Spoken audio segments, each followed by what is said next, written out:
Welcome, everybody.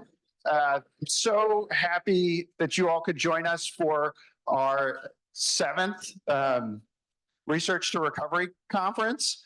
My name is Tom Bannard. I am the Assistant Director for Substance Use and Recovery Support here at VCU. You use he, him pronouns, and I am a person in long-term recovery. For me, that means that when my life got into a really dark place in December of 2006, and my addiction had really destroyed relationships, had left me in a place that I was suicidal and really struggling just to get through each day. There were supports available to me and to my family, and I was able to access treatment and was able to follow that up with engagement with a collegiate recovery program.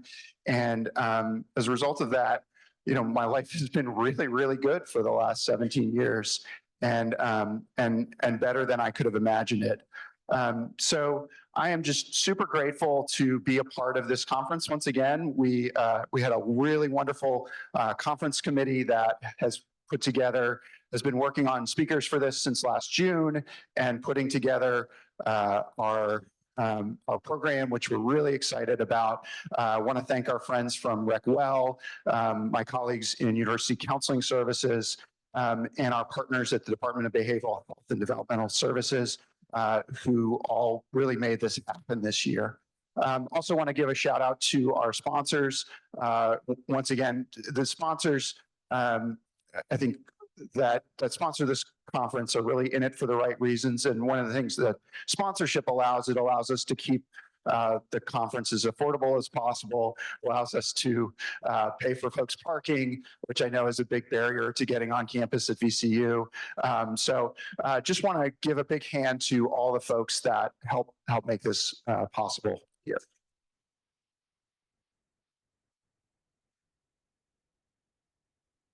I'm really excited for today's, I would say pre-conference training, but it's just part of the conference now because everybody shows up for it, with Jan Brown. And one thing I will say about Jan is that I have disagreed with Jan on a lot of things. I just have never been right at the end of the day. So I'm really excited for her training, and really looking forward to hearing from her wisdom. Now I get to introduce our provost here at VCU, Dr. Fotis Soteropoulos.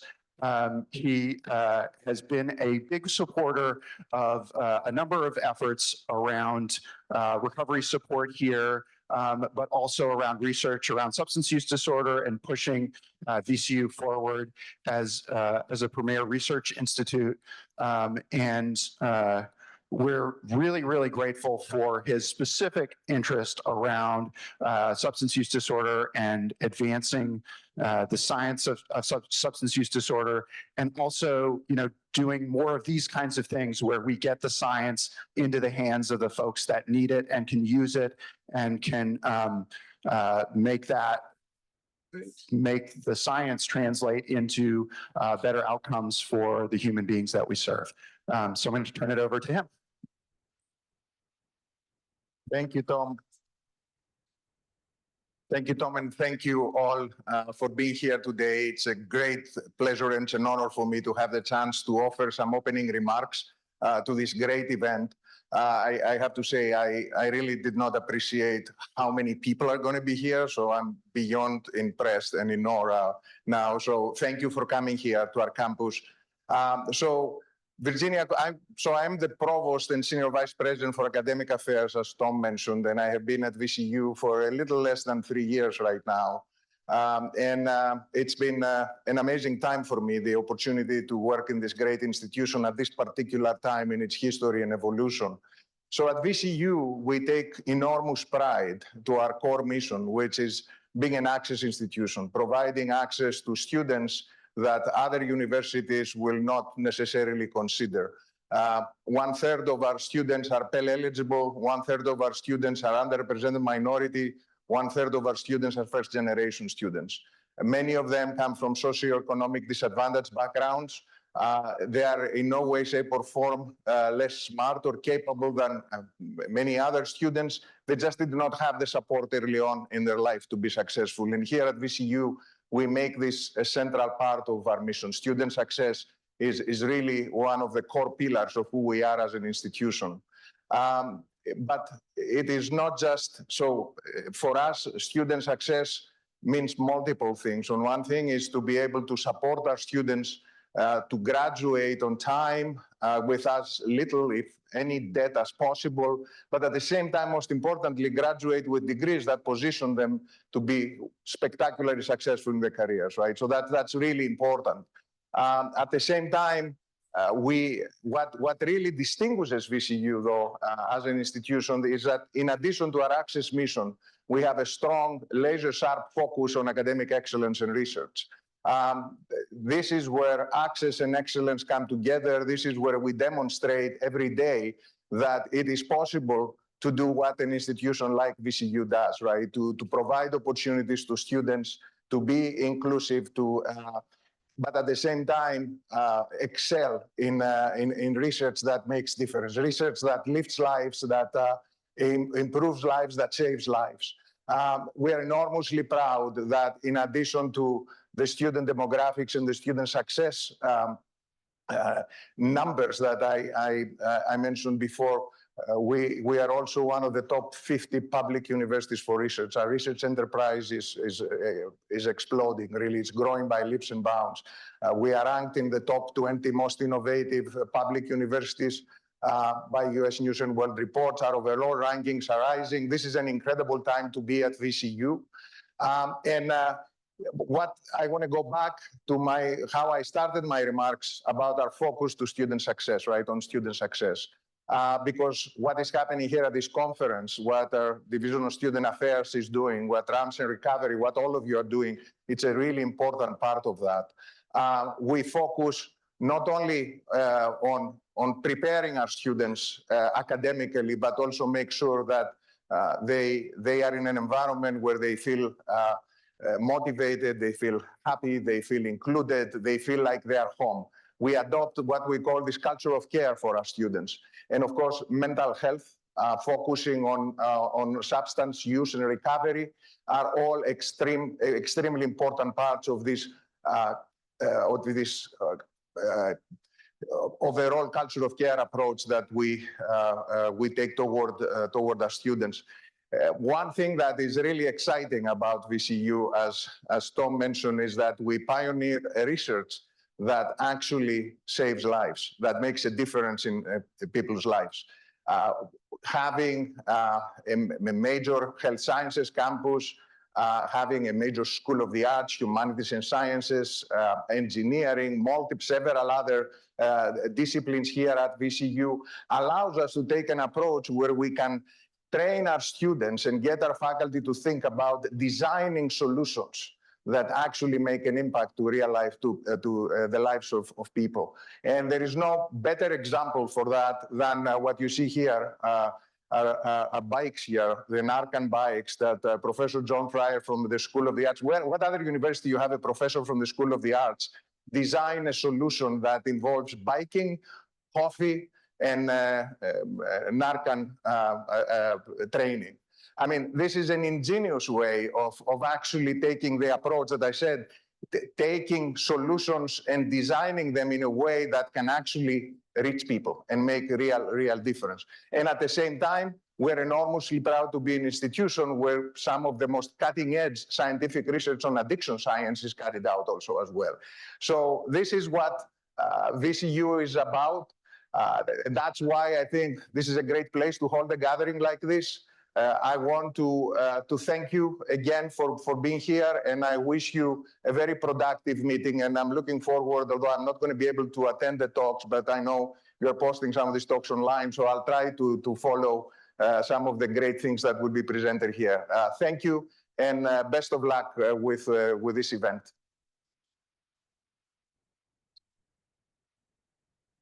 Thank you so much. Okay, I'm going to I'm going to do two housekeeping things before I introduce our MC for today, because they're the things that, well, people really care about. So parking. So there was a handout that explained how to do the parking that has a QR code. If you lose your parking handout, the QR code is also on the back of your name tag.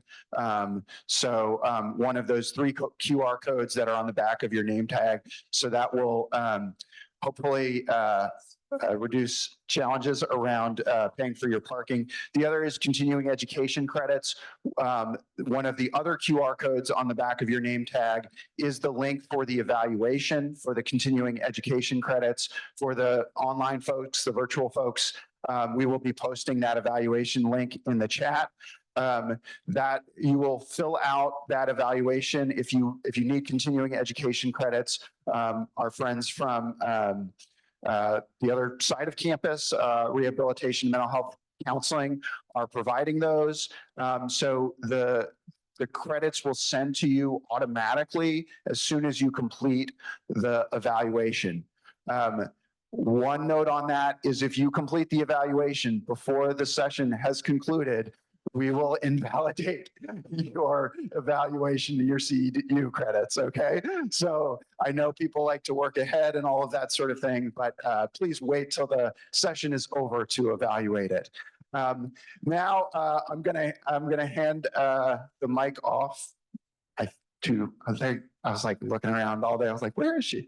So if you eat anything, if your name was on the registration list, if you're participating in this conference at all, part of that is because Lauren set things up for us. Lauren is our coordinator for our Recovery Scholars Program and has just done a tremendous amount of work to get this conference organized and organize our volunteers and everything.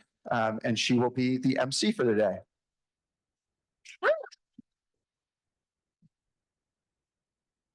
Hi, everybody. How are you? My name's Lauren Powell. I use she or they pronouns. I am a person in recovery. And for me, that means it's pretty similar to Tom. We got sober 3 weeks apart. Okay. He's 3 weeks more than me. It's fine. But my life was pretty terrible too at the age of 24. And I didn't have anywhere else to go. I was able to access services. I did not have a collegiate recovery program at the time. And that's why I'm so passionate about what I do as program coordinator at Rams in Recovery, because I get to help people have that at a time in their lives when it's sort of normalized to be drinking and doing all that stuff. So, yeah. And one thing about me is that I am a certified peer recovery specialist, recently certified. And I am almost a third-year doctoral student here at VCU in the School of Education. Thank you. And because of my experience in recovery with such a focus on service, I was able to take a risk and talk about that in my letter of intent and kind of come out about my recovery. For me, that's a way to like help destigmatize. And I got accepted, and I get to use that knowledge, you know, as a person in the School of Education, where I had to hide my recovery status when I was a teacher for years in the early 2000s. And now I get to be out about it, not just in my role as a recovery specialist, but also in the School of Education. And I also like to recognize that along the way, the entire way, I benefited from unearned privilege to be able to, you know, have the opportunities afforded to me too. So I like to make sure I acknowledge that. Okay, now I have to be the one to tell you some rules. I'm sorry. Oh yeah, my list is here. Okay, the biggest one I think is smoking. So because VCU is a nicotine-free campus, we need to smoke and vape across the street. Sorry. We cannot smoke out here on the veranda or on the steps outside in front of the library. We need to kind of go across the street. We did get a couple of complaints last year with smoke kind of coming into the building. So I hope you understand. Thank you. And also, we are on a quiet floor, which you may have seen that sign when we first came in. And I forget all the time. I go out, as soon as I go out of the vestibule, I'm like, what? And so I have to remind myself to kind of keep it to a whisper, because we do have VCU students out there using the space, and we're getting really close to exam time, you know, the scary time. So I appreciate your help on those two things. Let me make sure I didn't leave anything out. Yeah, and just phone calls. Please feel free to take phone calls out on the terrace, not out in the hallway. So, and then the second floor below us and the first floor are both not quiet floors. So you can go down there, just go down the steps here or the elevator and don't have to worry about the noise. Okay. Well, everybody take a deep breath with me. Collective breath. I love it. And it's selfishly, it's for me, but also it can be hard to be in a big group of people. It's taken me 5 years of doing this to kind of have things go a little bit smoothly. I really want to thank all the people that got here at 6:30 in the morning to help. The RecWell team, the peer health educators, the UCS friends, the Rams and Recovery team, everybody who is behind the scenes. And I really want to give Tom a big hand. He puts his heart and soul into this.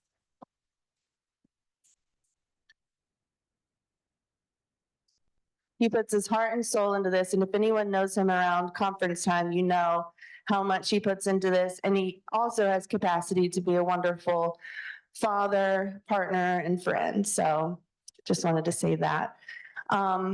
Yeah, and if everybody just wants to kind of set an intention for today to yourself, mine's going to be to hydrate and to remain open to learning new things. So without further ado, I get the honor and the privilege of introducing Jan Brown. So Dr. Jan Brown, no, she doesn't like that. Okay, sorry. I have this whole thing printed out. Jan is amazing. She's the founder and the executive director of Spirit Works Foundation. She's a certified peer recovery support specialist, a recovery coach professional, an international scholar in addiction studies. I've had the pleasure of getting to know her professionally, and I have seen their debates at trainings. I've witnessed that. And it's always so rich in conversation, and we just kind of further the work that we're doing. She also puts her heart and soul into this. And my best day ever is when I got to be Facebook friends with her.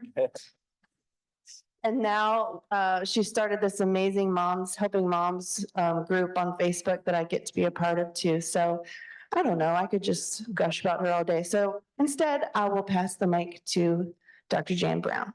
Jan.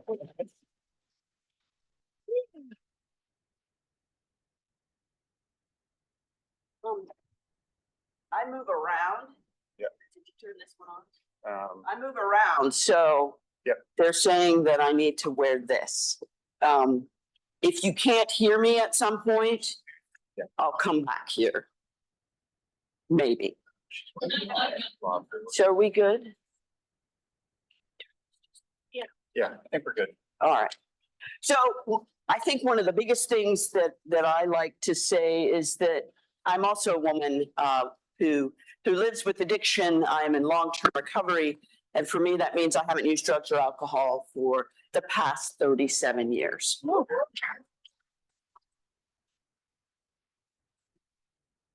And it's only because of that I get to be with you all today.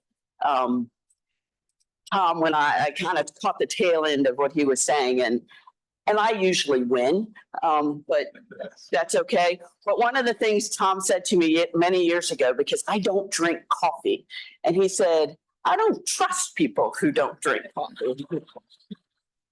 And yet here I stand, right? The other thing he said, and I kept looking at, the registration and the app, and I was like, okay, 40 something people, I got this. And then the other day he said, I want to readjust the room because we have 100 and some big number of people coming. And I can't say I really believed him until I walked in this morning. So I am really glad that you all are all here. For those of you who've been in trainings with me, know that I might call on you. For those I don't know who haven't been in training, I might call on you. You are always welcome to go and say another time or pass or whatever the case may be. I'm a very interactive person. I will offer questions and comments. And so if you have them, that's a real question. That's a real opportunity for you to ask that question. We're going to take a break this morning, and then we're going to take another break after lunch. I don't wear a watch, so I'll just kind of be looking at people, and if you're like, oh, I'll know it's time for a break. Equally, we are all adults here, so if you need a break, take a break. Questions or comments before we get started? Yes. Can we make sure that if we have people speaking in the audience that we have a mic for them? Can we make sure that we have people in the audience speaking? Can we have a mic for them? That's above my pay grade, but I think Tom is going to make that happen. I have a colleague and friend who is here with me. Her name is Justine Kmetz, and she's going to do some co-presenting, maybe running around with a mic, answering questions. So this is her first time. So clap for her and let her know that she's going to be amazing. And it's my job to embarrass her, and I love it. All right, so we are going to get started, and I'm going to start with a meditation to just really set the stage for what we're going to be doing today. And I'm going to read it so I don't get it wrong. So if you are in this training, then you have contact with people who are struggling, sometimes really deeply, that are stuck. And from the outside, you can look at that and you can just say, what? And often from the inside, they too are looking at their own behavior and thinking, what is wrong with me?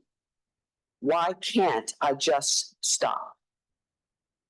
So this meditation comes from Dr. Kelly Wilson. She says, I couldn't come up with anything other than I was just broken. And this exercise is meant to give you a glimpse into that feeling.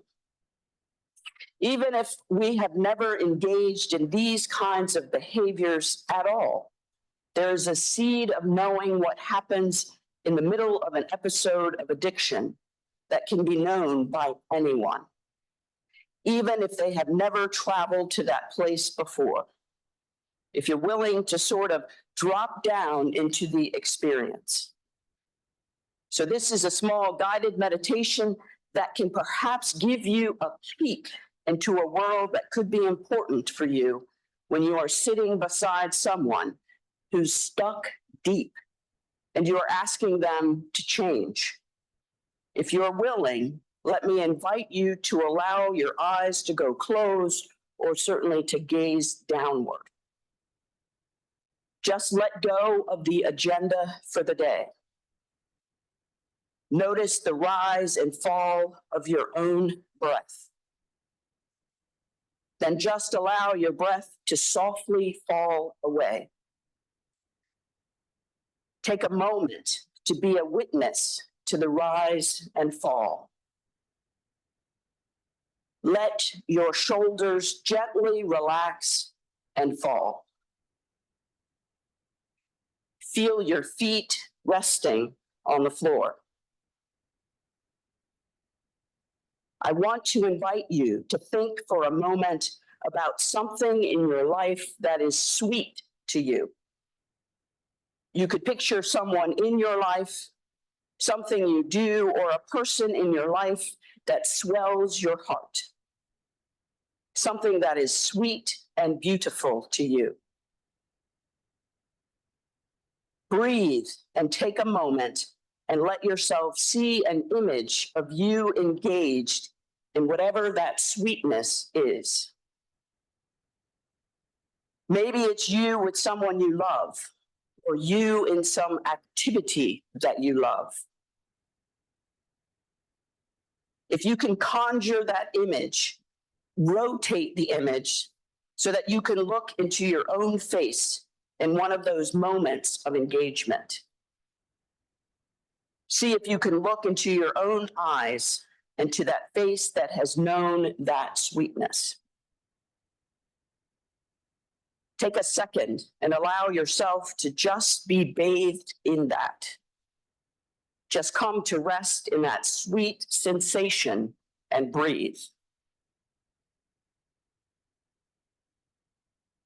Next, I want you to imagine that some set of circumstances, and we won't worry about what those circumstances are, but some circumstance arises where you know that whatever it is that is sweet to you is killing you.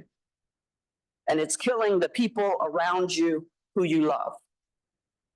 You realize it. You just know. This is killing me and the people that I love. Imagine that you had to take one last look and say goodbye. Breathe. Imagine you could just say, I'm so sorry. I have to go. I have to go. Breathe. Take a moment and allow all of that experience to swirl around you. See if you can let go of any effort and just let it be there. Allow your awareness to return to your breath and notice how it's been steady with you all this time, rising and falling. And when you are ready, allow your eyes to come gently open and rejoin me here.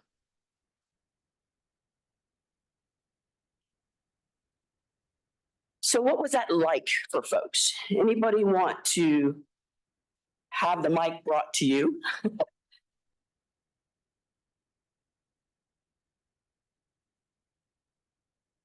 Anybody? Got some whoosh. Uncomfortable. Others, we got uncomfortable. There's some hands back there. You're not on, I don't think. For me, it was like deeply, deeply personal. Like it was tough because my sweetness is something that I don't think that I would ever, no matter if it did kill me, let go of. So it was tough. Mm-hmm. So it was tough. Others. There's a hand way back there. I would say it was heartbreaking. Heartbreaking, yeah. Couple more. Yes. It was blissful until you said you have to let it go. And it was then devastating. Yes, blissful until I invited you to let it go. Yes. So why would we do something like this, right? It may seem kind of mean or painful to do this exercise, but what we're talking about today is about how to say goodbye, right? For many of us who have actively lived the process and power of addiction in our lives, we had to say goodbye to a substance, to something that was sweet to many of us, to something that we were in relationship with. I often say that I never abused drugs, And I say that because I love them, right? They were so sweet. I spent all my time and all my money, all of those things until they weren't, right? And so this exercise, I keep this little piece of paper in my backpack. And when people talk about, gosh, nobody can understand unless they've been there, right? Any of us ever said that?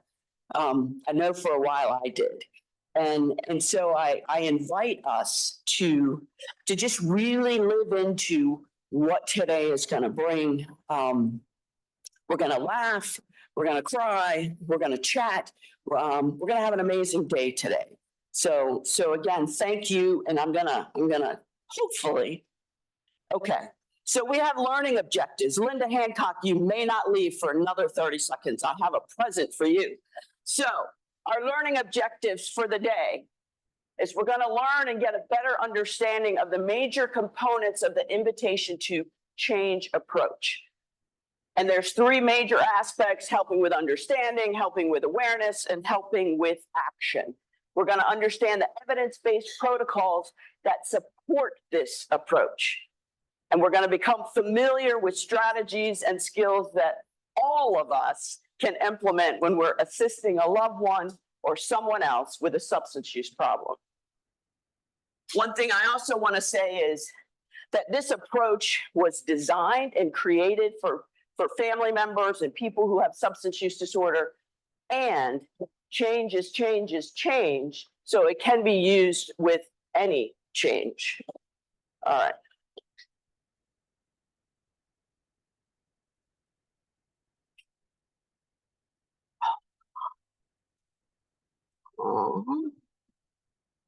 Am I pointing in the? Wow! There's so many people here! Elma's so happy to see you! Thank you for coming! Mwah! Elma loves you! So that was for Linda. I have the good fortune of being one of the special advisors for Sesame Street, and we are working on parental addiction. And so Linda and I we go back a ways, and she often tells me I know some really cool people. So I sent an email and I asked Sesame Street if Elmo could introduce my talk today. And thank you all for being here. So thank you, Elmo. Thank you, Linda. I got to point it over here. Me and clickers.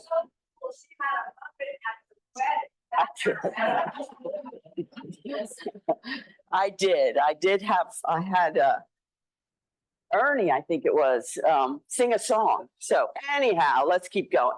So the invitation approach uses science and kindness to help someone change.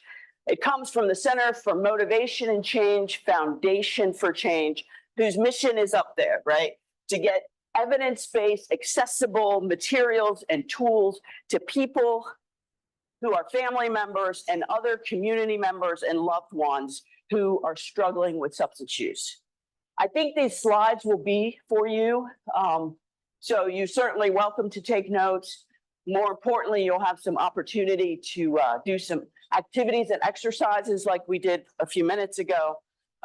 So just live into this for the day. Changing the conversation about substance use from shame, isolation, those things that we know too well, to compassion and engagement. And then to encourage hope and compassion for everyone. I've never done this before, but people often then ask me, well, what is Spirit Works? So here it is. Here's our mission. Together, we're working to disrupt the heartbreaking legacy of addiction in families and communities by educating, equipping, empowering, and celebrating individuals, families, faith leaders, and communities on the journey from addiction to recovery and beyond. So that's what I do most days. Come on. Did I do it? I think I have to point over here somewhere. Is that right? Okay, we'll just work at it. So one of the things that we did was we approached the Center for Motivation and Change and asked them if we could extend the model from family members to people who are working with the people themselves with the substance use, right? So peers, clergy, professionals, and others who also need to know how to invite change. And so what we've really done is they've created, and with our support, created a playbook so that these tools and resources are available to everyone and anyone to be able to provide support. So Gary McIntosh, we cannot cause growth. We can only create a climate in which growth can take place. Something to remember. Some of you may have seen this before. Again, what I'm inviting you to do is to just kind of live into it, notice the words, notice the experience, and notice how you feel.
Did I do some? I wasn't supposed to. I'm breaking rules already. No.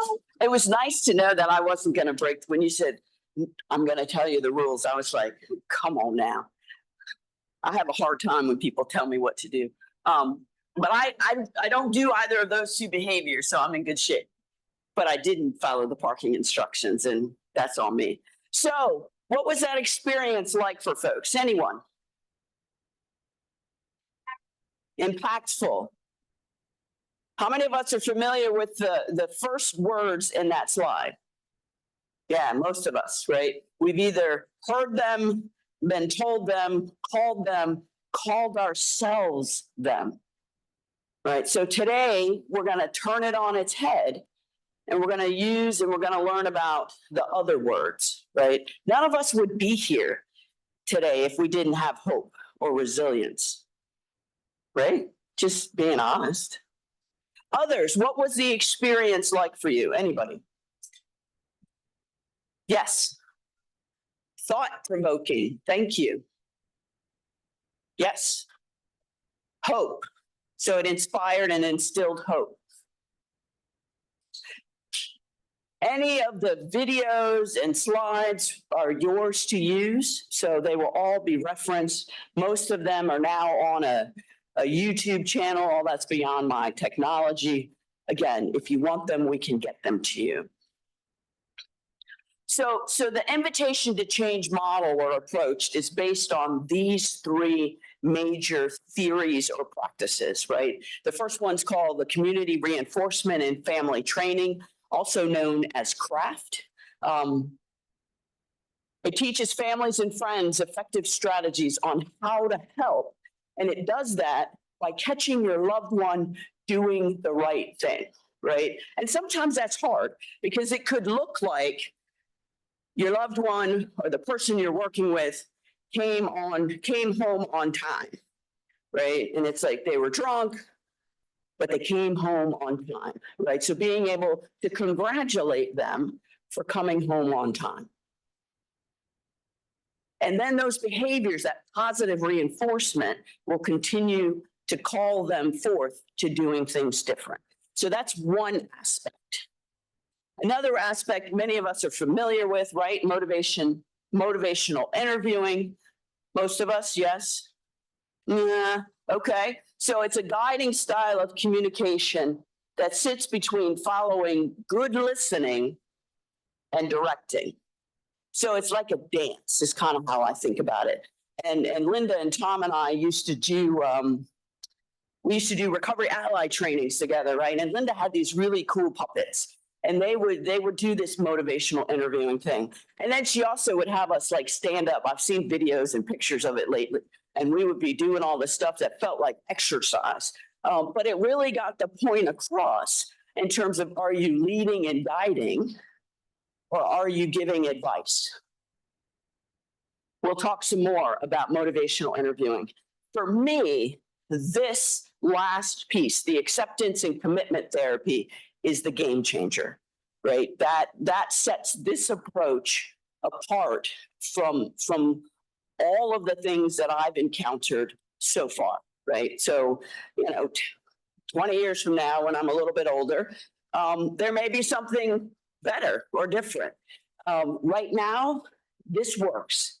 And what it does, it allows people to incorporate and include their thoughts and their feelings and their values and what's important to them, right? Not what's important to me or the system I'm working with or my family system, what's important to the person, because that's what motivates us to change, right? It very much at the foundation are our values and principles.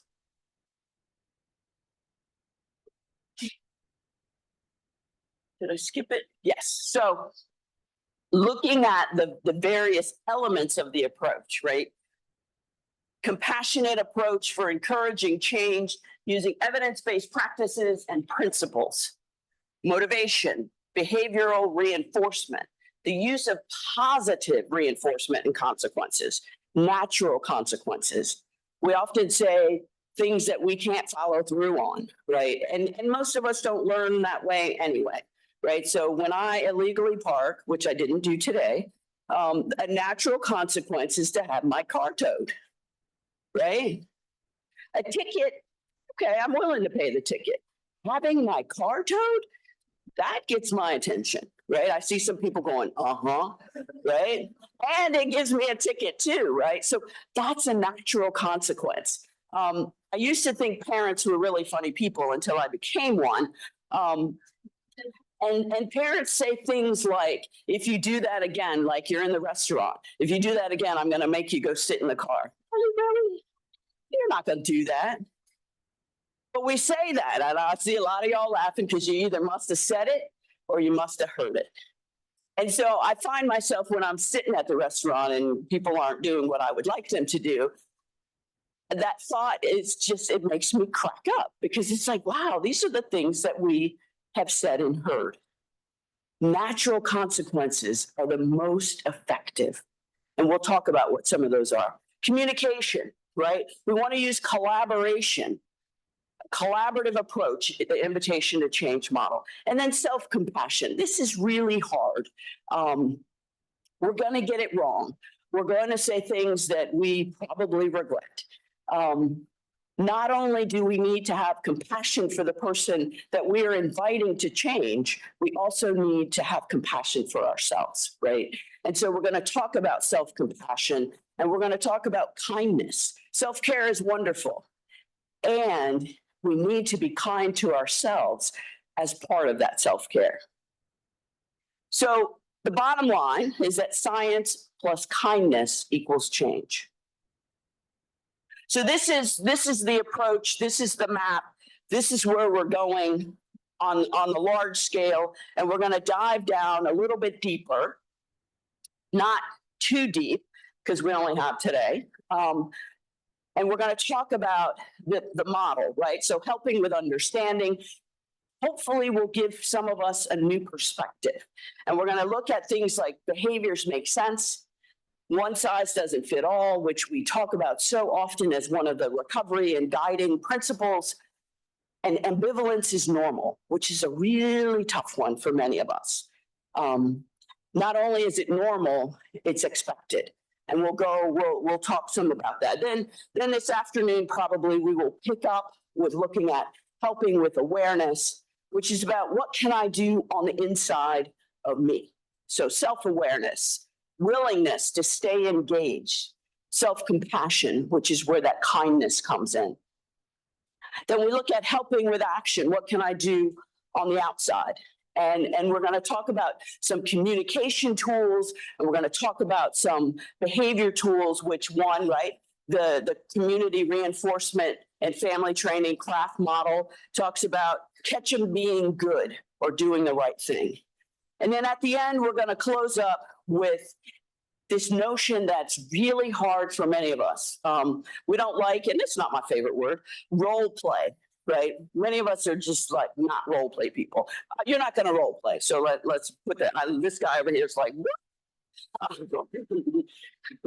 We're not doing role play. We will do an exercise, really quick exercise at the end of the day that really will allow you to perhaps understand differently the need to what we call practice. Some of these are new concepts, new skills, new ways of thinking about things. And so again, just an invitation to that process. Any questions or comments? I always like to pause. All right, here we go. So helping with understanding. The first little icon that you see up there is the recognition that people's behaviors make sense, right? So if using substances was like touching a hot stove, your loved one would have already stopped. Taking the time to take the other person's perspective, to walk in their shoes in a way that we can, is one way that we can start helping.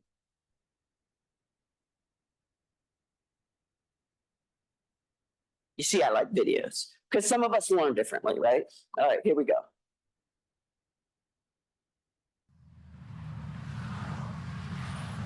Imagine this scenario. You're walking down the side of a two-way street when you look up and see a person trying to cross. There's plenty of traffic and you can hear cars and trucks whooshing by. The person you noticed looks impatient, upset, frantic, and does not seem to be considering the danger ahead of them. Instead, all they seem to be concerned about is getting to the other side of the street.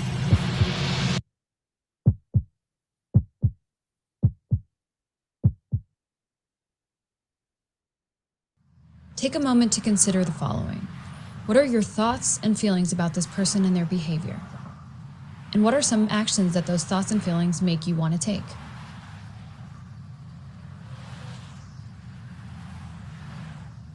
You may be thinking, what's wrong with them? What's making them crazy enough to try and cross traffic without thinking? Are they dangerous? You may be feeling scared for what's about to happen, anxious for the person you're watching, and confused by their behavior. Some actions you may want to consider include moving away from the situation by leaving so you don't have to see the person get hurt, or engaging in the situation by yelling at them to stop to try to promote a positive outcome. Continue imagining the same scenario, only now I'll give you a little bit more information. Before you saw this person, they had been driving further down the road with their dog in the back seat. At a stoplight, the dog jumped out of the car and began running through traffic. The person is now frantically trying to get the dog back inside of the car before it gets hurt.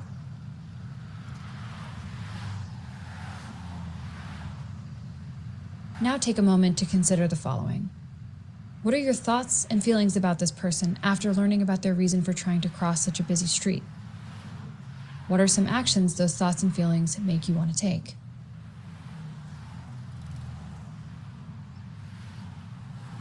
You might be thinking, how can I help this person? How do I keep him safe when he's upset and not thinking about his own safety?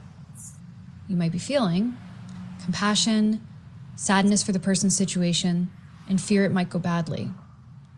you may be more inclined to take action by offering to help, calling for more help, or trying to intervene in some way. The purpose of this exercise is to show that when another person's behavior seems irrational or erratic or scary in some way, in the way that substance use often does, it can push us into a "let me get away from this" or "make it stop" response, and make us want to move away from it entirely. It can be hard to see how to be helpful in these situations or to even want to help, while also experiencing our own set of thoughts and emotions as a bystander. By taking a moment to put the behaviors into a larger context, by understanding the why behind their behavior, we can start to make sense of the motivation behind them. We can then decide on a productive way to move forward. So let's think back to the scenario we just imagined. If we start off deciding that the person running in the road is doing it just because they're crazy, then we are also limiting ourselves from seeing the full picture. This way of thinking is natural, but does not facilitate positive action on our part. Instead, if we decide that the person trying to cross the road has a valid or a sympathetic reason for their behavior, we open ourselves up to more understanding. We can now accept new information and learn that the person is trying to find their dog. This information will most likely shift our thoughts and emotions surrounding the behavior, and we'll then be able to come up with and want to come up with a productive plan on how to help them. Finally, let's put this all in the context of substance use.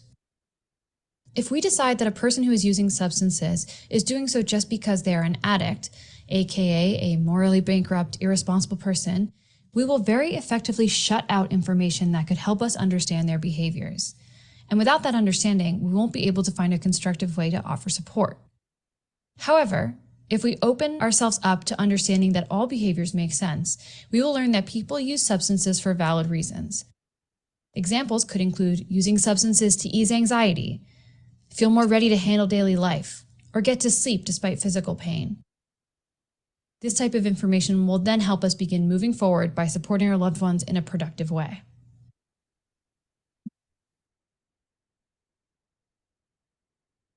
Thoughts?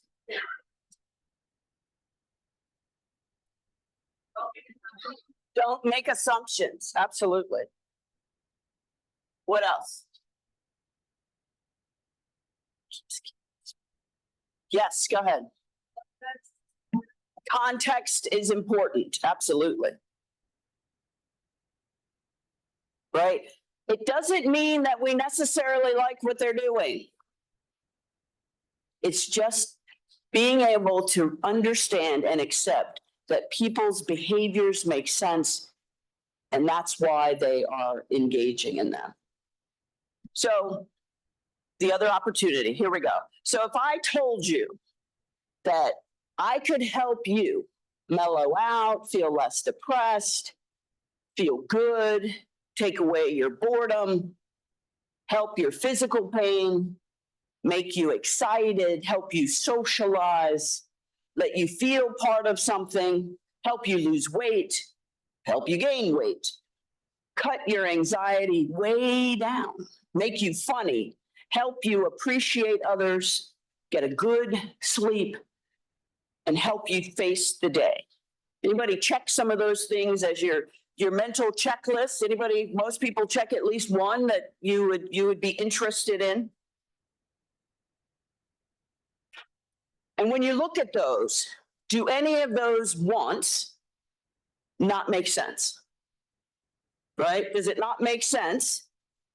Or flipping that around, does it make sense to want those things? All right, everybody, I think, is pretty much in agreement. Do any of them seem like immoral or unworthy or questionable? We good? So if there was a guaranteed, reliable way to achieve those items that you selected for yourself, would you be interested?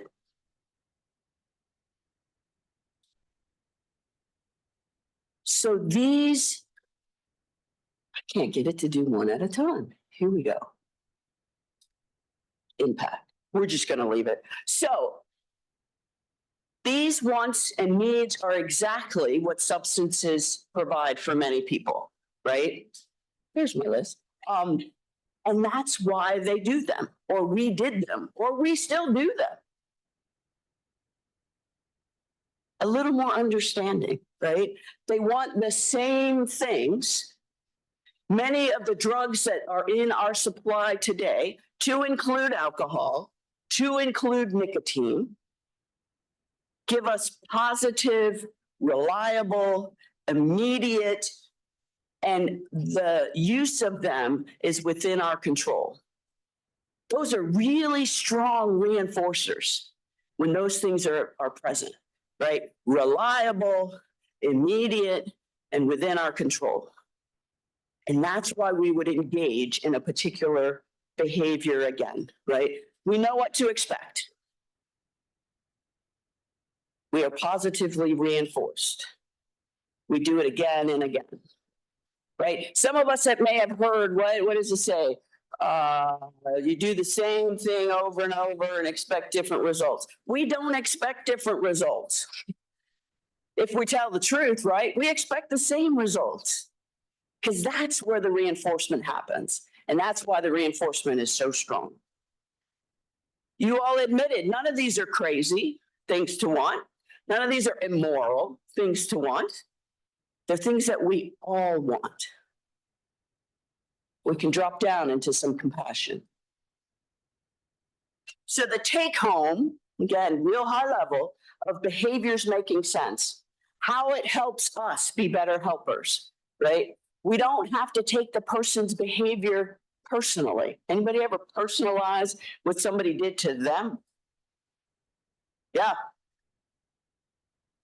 It increases our empathy. How many people, after watching the video and going through the really quick exercise, had a little bit more empathy, a little bit more compassion for the people that we are serving or the people that we love? It allows us to step forward, or to lean in is one of the words I like to use, instead of stepping away when we are able to recognize that people's behavior makes sense. This is the lens that we use at Spirit Work. So this is our foundational approach. And to let you know, I mean, there are a lot of times people come in and I don't like what they've been doing, or I don't like what they continue to do. And somebody will say, behaviors make sense, Jan. And it's like, oh yeah, that's right. Their behaviors make sense.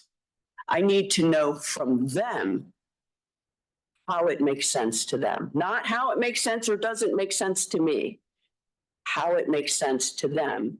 And to go that one step farther is why it's important to them, right? Those two pieces, engage, collaboration, right? It helps their behaviors not be so random because of the strength of that reinforcement.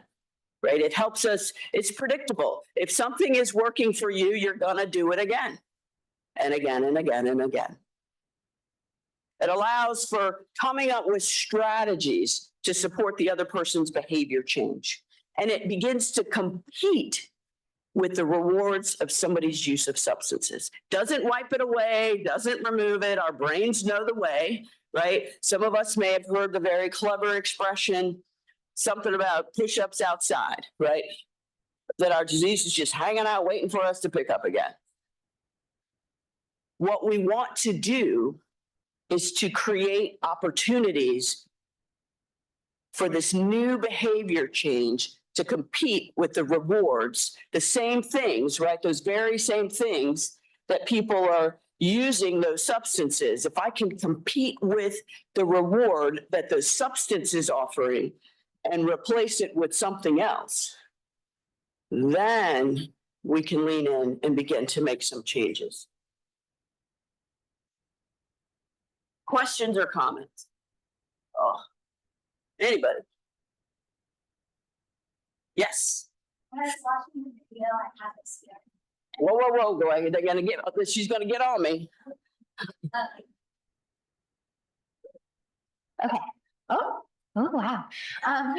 So when I was watching the video, I had this feeling of like, oh, but all these people in the cars, like they could get into an accident because of the person running into the road. I was like, how do like make sure that everybody else like doesn't get into car accidents and things. And then the more we were talking about it, I was like, oh, like if everybody in the cars knew what was happening and had empathy for what was happening, they would like collaboratively work together to support that person. So it like not only highlighted for me the importance of empathy, but also like having that support system around the person. That collaboration around that person, absolutely.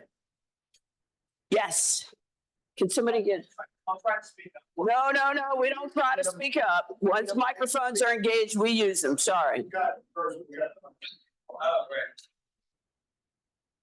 What you said about the addiction doing the parking in the parking lot doing push-ups, that is something that it does get under my skin when I hear that, because it feels like the person is giving their agency away to this big bad that they have no control over. What kind of effective, like, motivational interviewing techniques do you have with getting somebody to recognize that they do have their agency? Part of it is for a while, because we have agency until we don't, right? So some would say we lose the power of choice. I go with Nora Volkow from the National Institute of Drug Abuse, and I suggest that our power of choice has been hijacked, right? And so motivational interviewing would allow us to help the person set some goals, and then to begin to see and ask, is your behavior moving you in the direction that you want to go, or is it not? Right. And so really to be able to, as you use the word, offer agency for the person based on their values, right? So what makes it important to you about being a good father, right? Or whatever the case may be. Here, a practical example that I ran into a few years ago was I was doing some work in the jail, HARP program. Some of you may be HARP alum. There we go. So I was doing some work in the jail, and we were actually doing this work in the jail. And I said to some of the people, and I made the assumption that they were all there because they wanted to be in recovery. None of them wanted to be in recovery. So I was like, okay, let's do this again. So I asked them, what do you want? And hands down, every one of them wanted to be a good mom, right? They wanted to be a good mom. And I was like, okay. And then we were able to unpack it a little bit, right? And it's like, well, to be a good mom, you can't be sitting in here, right? How do you define good mom? And then they got to tell me, they were telling me what their values were. I want to be present. I want to be at their birthday parties. Okay, well, you're sitting in here, you're not present, and you're certainly not at their birthday parties. So that's how they began to create a little space to start wanting to change. We also don't call them names, right? We don't call them the names that you saw in that first video. So instilling and empowering some hope, creating circumstances by which they would want to change. Yes. So we have, You already have a microphone. Look at you. Go ahead. we had a comment on Zoom. The thought that comes up for me is that so many of our treatment approaches and theories and policies don't look at what makes sense in the behavior. That is an absolutely correct statement. We don't. And some of that will lead into one size fits all. So thank you for setting me up for the next slide, whoever that was virtually. So how many are familiar with one size doesn't fit all, or sometimes we say multiple pathways to, of, and for recovery, blah, blah, blah, blah, blah. You with me? Okay. So a path is a prior interpretation of the best way to traverse a landscape. Watch my video. Maybe.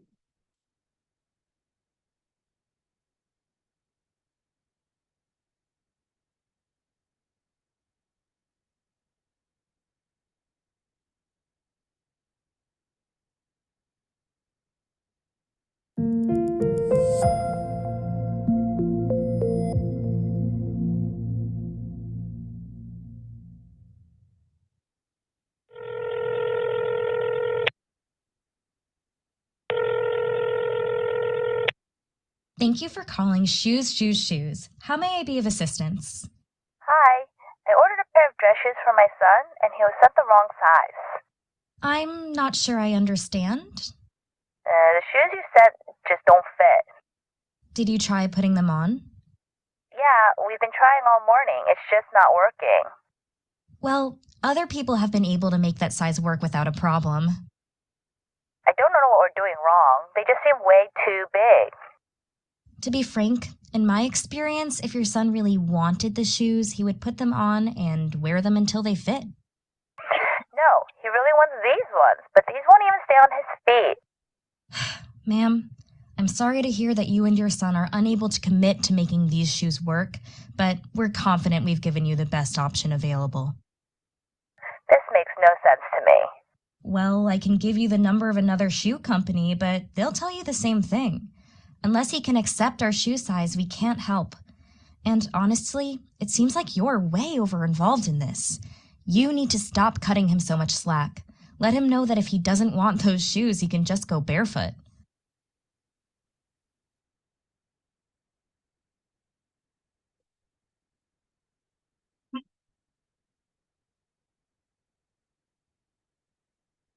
He really needs help. His using is just out of control, and I'm afraid that something really bad might happen.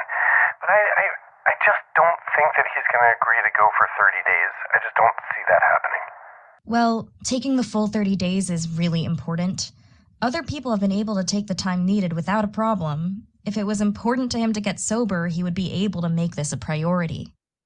I really want to help him with this. I mean, he says that it's really important for him to be someplace that also can work with his PTSD.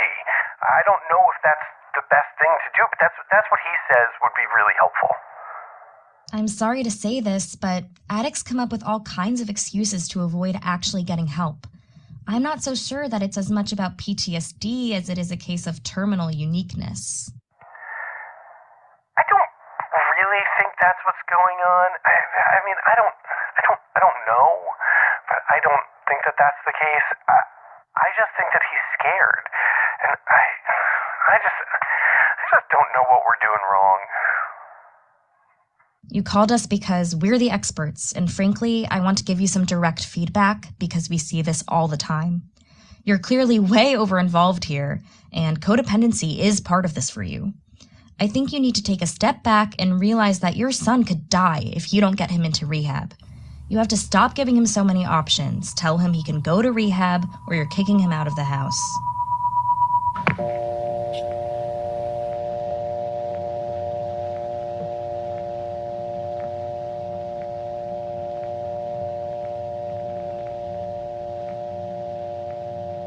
A shoe company telling us to just make it fit would be ridiculous. But many families have experienced this exact scenario, only with much higher stakes. Families are trying to help using their deep understanding of the situation, but are being repeatedly told to just make it fit. This one-size-fits-all approach is demeaning and harmful, and being treated this way can be discouraging and heartbreaking. We all deserve to be seen and heard when we're seeking help.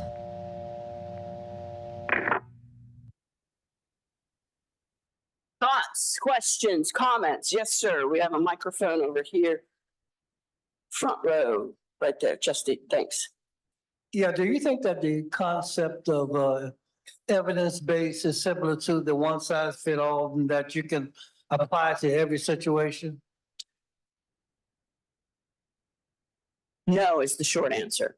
One of the things that we either don't know or don't pay attention to, and some of us did when we were using, right? So there's a fancy book that people use to make diagnosis, right? Some of you all may use the book or know the book, right? It's the DSM-5, and I think now we have a -TR. And so what some of us don't know is that there are people who use, right? And there are people with mild use disorders, moderate use disorders, and severe use disorders. At the end of the severe is where addiction lives, right? So many people that we are deciding have the disease of addiction really don't, And so some of as with other illnesses, right, the dose would need to be different based on the severity that somebody is presenting with, right? So if you're presenting with a severe substance use disorder, you probably need something different than somebody who has a mild substance use disorder does, right? But what do? 90 meetings in 90 days, 90, you got to go to rehab, you've got to do all of these things, and that might not be the correct dose of treatment and support, ongoing support that somebody needs. Make sense? A little bit. Stay with it, right? Because again, with other disease processes, we don't only force somebody to do the same thing. Right. So the disease that I often use, because the recovery rates are about the same, is diabetes. Right. So some people can manage their diabetes with changing their diet. Some people can manage their diabetes with exercise. Some people can manage their diabetes with a combination of those things. Some people need medication to manage their diabetes. We would no sooner tell somebody that the only way you can be in remission and manage your diabetes is to do the same thing that everybody else in this room has done. And then make them bad or wrong when they choose not to. We don't do that with other illnesses. I know a gentleman who has brittle diabetes. He has to grow his own food. I'd be dead if I had that kind of diabetes. Right? Thank goodness one size doesn't fit all. So each person is different. We'll come to you. Each person is different, and so is their loved one. People start using for all kinds of reasons, and people stop using for all kinds of reasons. And those reasons matter. Yes.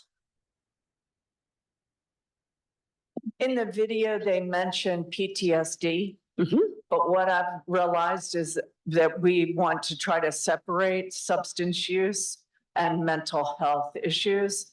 And in my world, they make it threefold.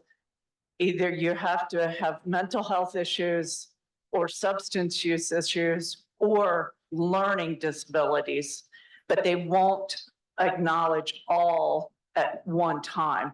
Either you have to deal with one, they're all separated currently in our society or how we're dealing with things. Which is very much a systemic issue and a not evidence-based practice issue. I mean, any number of things support why that is not a best practice. And I'll leave it that one right there. Yeah. Others. Yes. Hi, very grateful to be here. Speaking of systemic issues, very grateful for everything that you're sharing in the presentation. How can we translate this when we work for profit companies that are sincerely interested in making sure that they can bill Medicaid and things like that? And how can we incorporate more holistic care when everything is so standardized for capitalism? Wow, not a small question.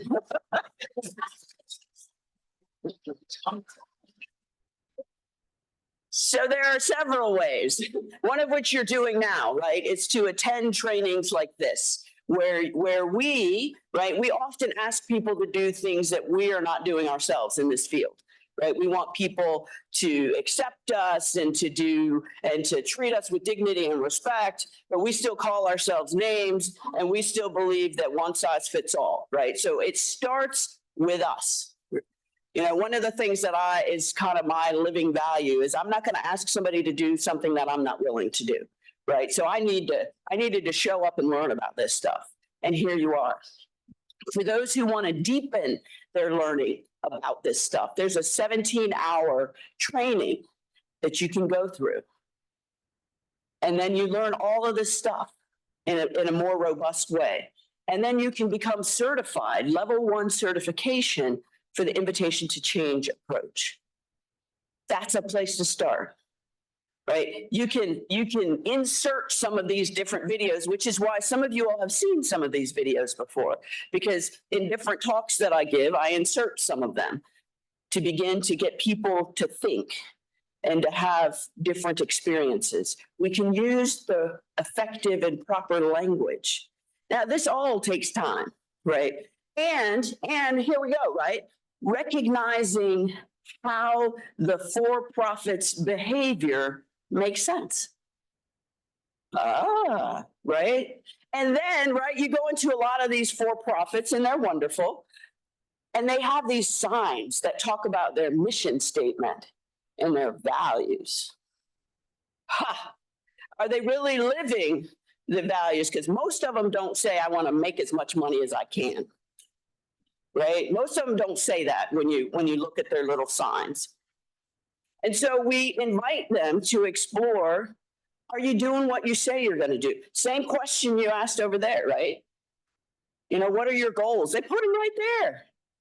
I was with and this is a nonprofit I learned the other day, but I was with the folks at Centera because we were applying for one of their grants. And so we did our homework and we went and we read their signs and what does it say that they do and their mission statement and their values and their goals. And it's like, okay. And they might not fund us, and that's okay, but we gave them back what it is they said was important to them. So they got some explaining to do. And it can be poorly written, and it can be any of those number of things. And that's okay, I can receive that. But because it's not according to your mission and your values and your goals, not having it. And then we make ways to, with love in our heart, all the compassion and empathy we can get, is to be in public spaces with some of them and ask them questions. It's one of my favorite things to do, right? I like to go to board of supervisor meetings and commission meetings. You know, I like to do that and just raise my hand because one of the things we know about those meetings is that they're recorded. They're on record for saying something. So we learn tools and strategies on how to begin to change the system. It's a process. I had a lose a couple of years ago. Some of us might be familiar with, I'm going to get it wrong, better something, right? It was our governor's mental health work that he was doing, which I am so excited about. And they put me on some committee. And they did it on purpose, I now know, because they knew that I was going to ask some questions. I don't think I'm an antagonistic person. I call myself an instigator. And I invite you to participate. So I'm on this committee, and I happen to know one of the things that most places want to do, right, is reduce overdose deaths, right? Number one, that's what we want to do. I also happen to know that the number one intervention in the world currently for reducing overdose deaths is safe places for people to use, right? That's number one, hands down, and we know it. So I'm on this little committee and I thought, because they wanted to know. And I thought, okay, well, I missed the first meeting, so maybe I better not say anything. And then I reminded myself, there she is, that Alethea put me on this committee for a reason. So I was supposed to be who I am and invite as an instigator. So I told them that this is the number one intervention in the world. And I got articles for them. And this is what they said they wanted, not me, right? Everybody knows that this is what they say they want. And the leaders of the committee said, Jan, we can't get there. I was like, wow, how come you can't get there? This is what you said, right? This is the documentation. And this one guy, and I love him dearly, said, because I don't want to lose my job. Okay, that's a pretty good reason, right? And then the lady who worked for him happened to be on the same committee, and she said, it's okay if we do. And I was like, okay, I need to know this lady, right? Because she knew what was the right thing to do. And so it didn't make it to be one of the top 3. It was included. And the fact that it was included that day and went up to wherever in the sky that those very important things go meant a win for me, right? And meant a win for all of us who need that service. So it's there. And I get to talk about it again and again and again, because if we're really doing evidence-based practices, then we get to put our money where our mouth is kind of the deal. Other questions? Thank you. And I often don't answer people's questions directly, so just know that. Yes. So someone on Zoom is saying that, or kind of asking, it seems that the individual is not considered in their treatment options or treatment plans. It's funny because that is one of the number one things that people highlight in that video is where's the person themselves, right? And that's a great question. The purpose of the video is to show that one size doesn't fit all.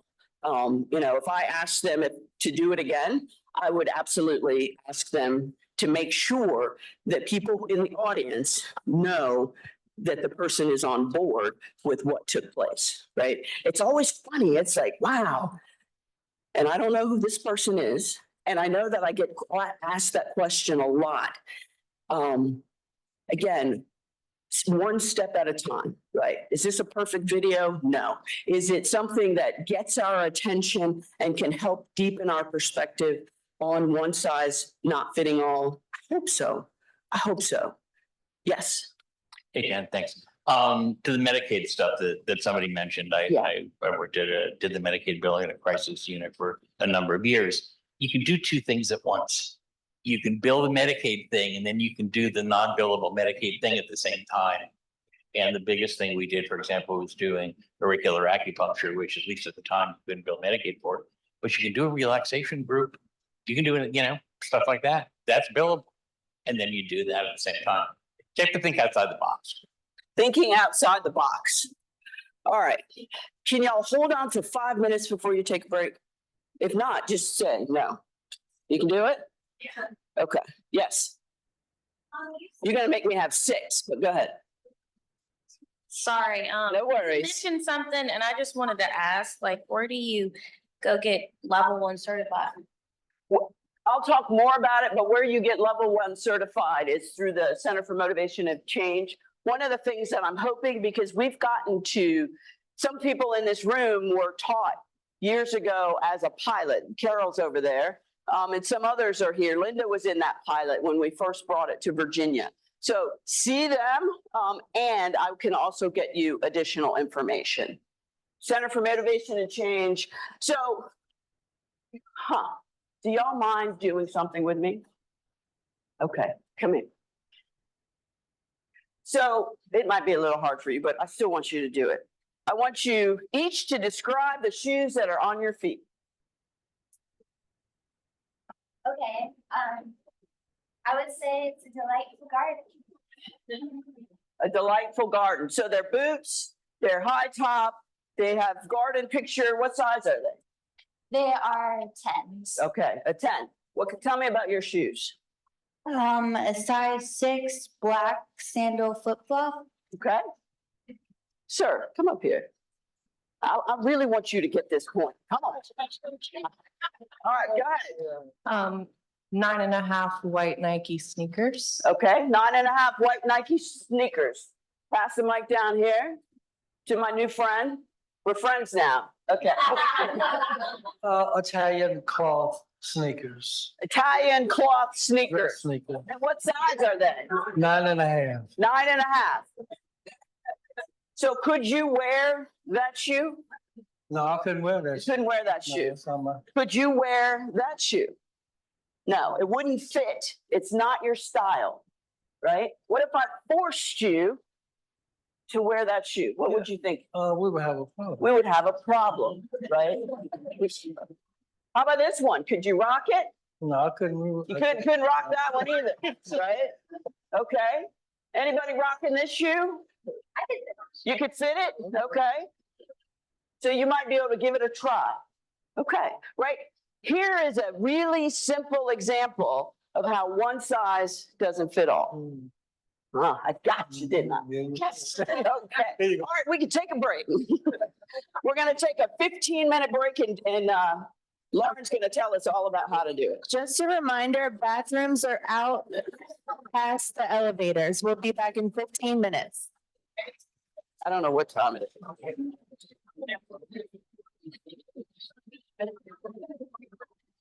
Okay, Helen, we keep you in charge now.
2-minute warning. Who did you say this is your 2 minute?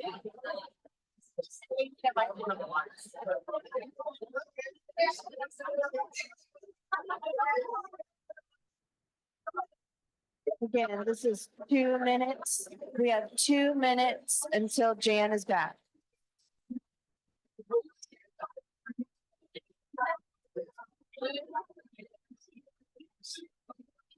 I'll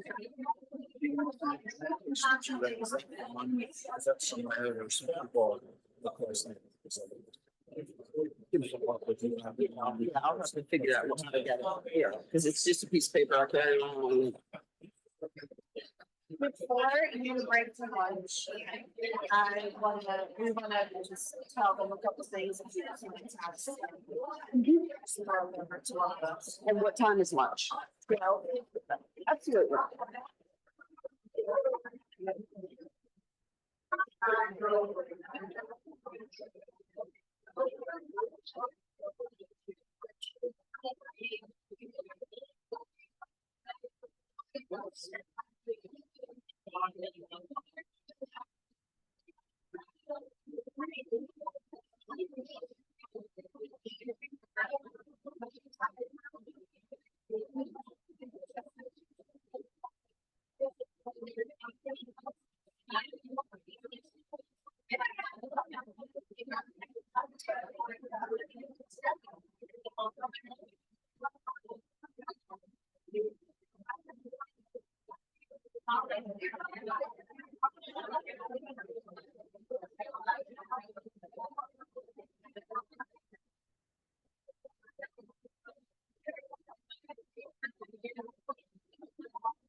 We're gonna take a couple of extra minutes for our break and we'll get going in 5 minutes.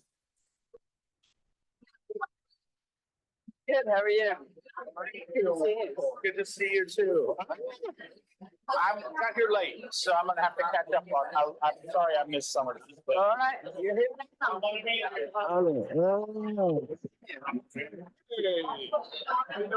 Excuse me for just a minute. Eugene, as always.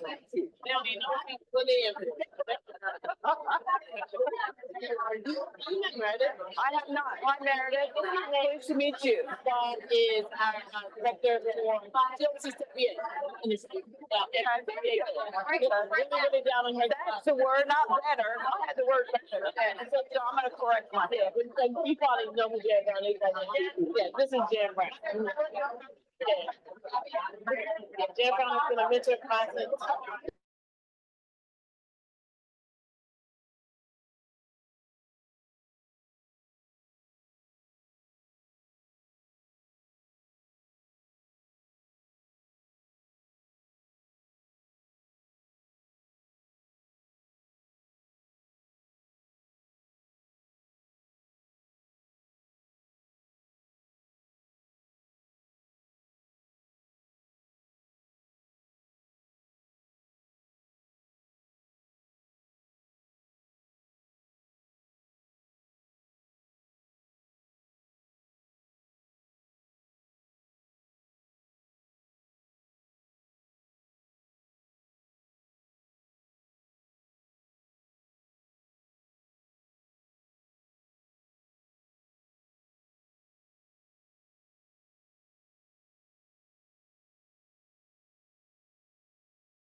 Folks can find their seats.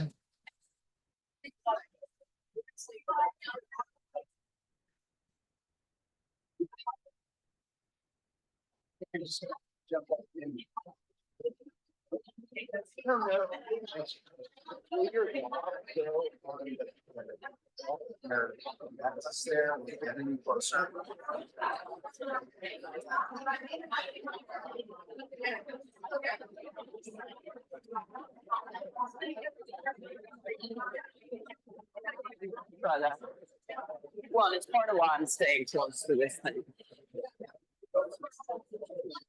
Okay. All right, we're going. We're gonna get started again.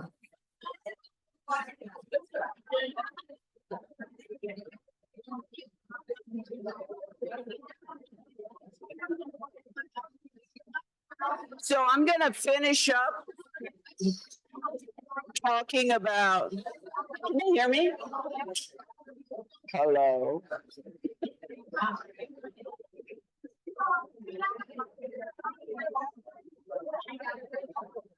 All right, we're gonna go ahead and get started again. Like they do in kindergarten, right? You gotta raise your hand when you're back. There we go, let's go. Raising our hands like we're in kindergarten. Right, here we go. Raising our hands. Coming to quiet. Y'all really don't want to hear me sing. Here we go. We're getting there. Raising our hands like we're in kindergarten. Here we go. Quiet, quiet, quiet. Did we do it? All right. So we ended up, right, talking about and having a short film, having some folks come forward and show us what it looks like in real time. Again, these are exercises that all of us, any of us can do, training or not, to really be able to demonstrate one size fits all. And I'm not working anymore. Where's my person? Oh, maybe I could do it old school. Do you think I could? Tom, I need help. All right, let's see. Not old school. I don't know if we turned it off. Which one did you touch? Just click on the main screen. That. Yeah. Okay, I'm a Mac user too, so I'm like, he's like, just click on the mainstream. So, right, so what do we know? What did we talk about? We looked at the fact that behaviors are complex, that people enter and leave substance use for many different reasons, and that those reasons matter. Those reasons are also called reinforcements. Different strategies, AKA different people like to wear different kinds of shoes, right? We have different sizes, we have different likes, we have all kinds of things. And it's much more powerful, right? So when they came up, I didn't tell them about their shoes, they told us, right? So even that little bit of participation and collaboration, I asked their permission. Right? I didn't force you. I invited you. You could have said no, thank you for not. Right? And help is much more likely to happen if options are provided. So when we don't have one path, because even if you think about, right, for those of you who have been in long-term recovery or know somebody, or even if you're just aging, right, the things that we did when we were younger are not the same things that we do now necessarily. So those things that can also change as well. Tom made me move this thing up here. I'm not happy. Oh, here we go. It came back. So this is one of the pieces of the approach that I find really difficult, right? And so our dilemma is that we hate change and love it at the same time. What we really want is for things to remain the same, but get better. Anybody relate to that? Yeah. Yeah, I'm just gonna give you mine. Now I got 3 different ones. There it is. Okay. Is that better? Okay. I thought I was doing really good to stand behind here. Okay, so here we go. Change takes time and is a jagged path full of back and forth between reasons for change and reasons for not changing. And what we really want to recognize is that ambivalence is not a sign of failure, right? Often, for some folks, this looks like reoccurrence, right? But it's part of the natural change process. And I'll use myself. So I really want to lose weight, right? And I have good reasons to do that, right? Because, you know, when you get older, you don't exercise as much and all of these other things. And I have little ones and I want to be alive and fit and able to do things with them. And I like ice cream. Last night I had cookie dough and coffee ice cream. It was really tasty. So part of me wants to lose weight and another part of me wants to eat ice cream. That's called ambivalence. When part of us wants to change and another part of us wants to stay the same, but for it still to get better somehow. Anybody relate to that? Right? And again, that is normal. It's part of the change process.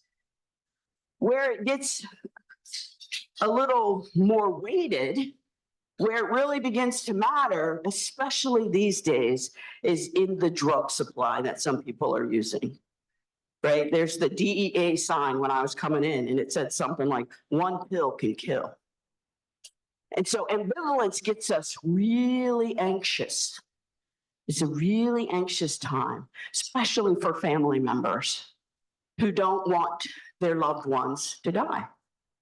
You know, it makes perfectly good sense. And I hate to tell you that one, because this is a disease, some people are going to die, right? Doesn't mean that we don't need to do all of the things that we are doing. If we're really going to offer compassion and dignity, right? It's those of you who are peers, we talk about this thing, dignity of risk. I think what that means to me is that, you know, people have a right to try things. It's scary though, because that one pill or that one more use can take somebody out and change the trajectory and the course of their lives, their families' lives, their children's lives, and on and on and on. The ripple effect, right? So visit this family recovery documentary project. That's what they're talking about. You want to say something? Come on up. You got to have a mic if you're going to talk.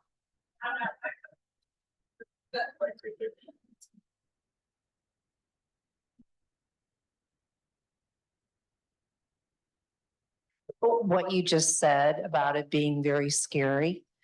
It was a couple of months ago, I was on a Zoom with all the folks that I had gone through this ITC training with.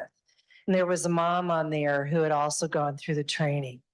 She talked about the fact that her son had overdosed in April. And though obviously she was grieving this son of hers, what she said was so profound. She told everybody that if it hadn't been for this training, it just helped her feel like she did everything she could do. That she, despite the fact that he did die, she felt like they connected and he knew that he was loved and not judged. And so I just, yeah, people are going to die, but this stuff does work. Absolutely. It's not a suggestion, and you all will hear some snippets because not only do I have videos, I have some podcast recordings for you too. So anyhow, yes, right. And the other piece that we need to know if we're going to be engaged in this kind of work and we're going to truly love people is that the price of loving someone includes pain. So we just might as well lean into it not try to force it, fix it, or push it away. That's part of connecting. It's part of compassion and empathy. I remember when they told me that. That wasn't my favorite part of my training. So we got a hand way, way in the back.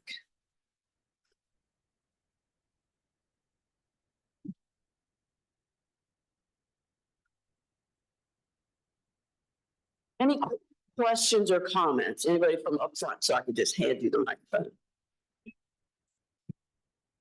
I couldn't help but think by that very powerful comment about the mother. One of the things, I'm a social worker for 11 years, and I've dealt with a lot of individuals with a lot of struggling things in life, not just substance abuse. One of the things I like to think is I provide quality of life for people, where it's not my right to choose the number of days, but I give them quality. Maybe someone didn't care about them and I care. Maybe someone didn't listen to them and I listen.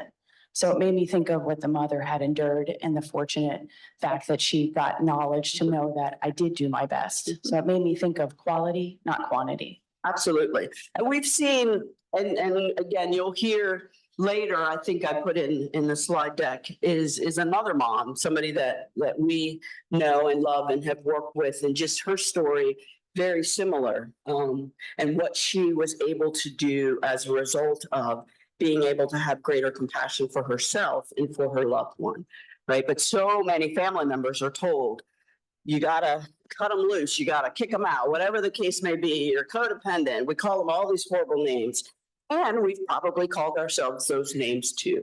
So we get to practice and begin to try on new ways of talking to, with, and about people. Hello. Hello. I'm like hearing myself. Okay, go ahead. No, one of the things, being an individual that, and I'm a pastor as well, but being an individual that works in the community, the low impoverished communities, one of the things, they're not concerned about your title, they're concerned about your empathy and compassion. And when you can demonstrate that, because there's a lot of times that things are very limited that they will share, you know, when you go in there based upon your title and not your ability to understand. And so if you don't have full understanding, then how can we assess someone with the needs? Amen. And so I found it to be so true that, you know, coming in, knowing that I'm a human, just like that, I'm one that has 28 years clean, you know, all of that, and understanding where they might be and allowing them, because the empowerment comes from allowing them to identify their own personal needs, because that gives them the sense of, I have my life back, or I'm regaining my life back. So I found that to be more benefiting than anything else. Thank you for allowing me to share. Certainly. And one of the things that we talk about, right, with people who are in recovery is choice, right? So if you are not being given and offered the respect and dignity to make your own choices, that's not a very recovery-oriented system of care. Y'all are killing me. I'm so. It's all good. I have to undress in front of all these people.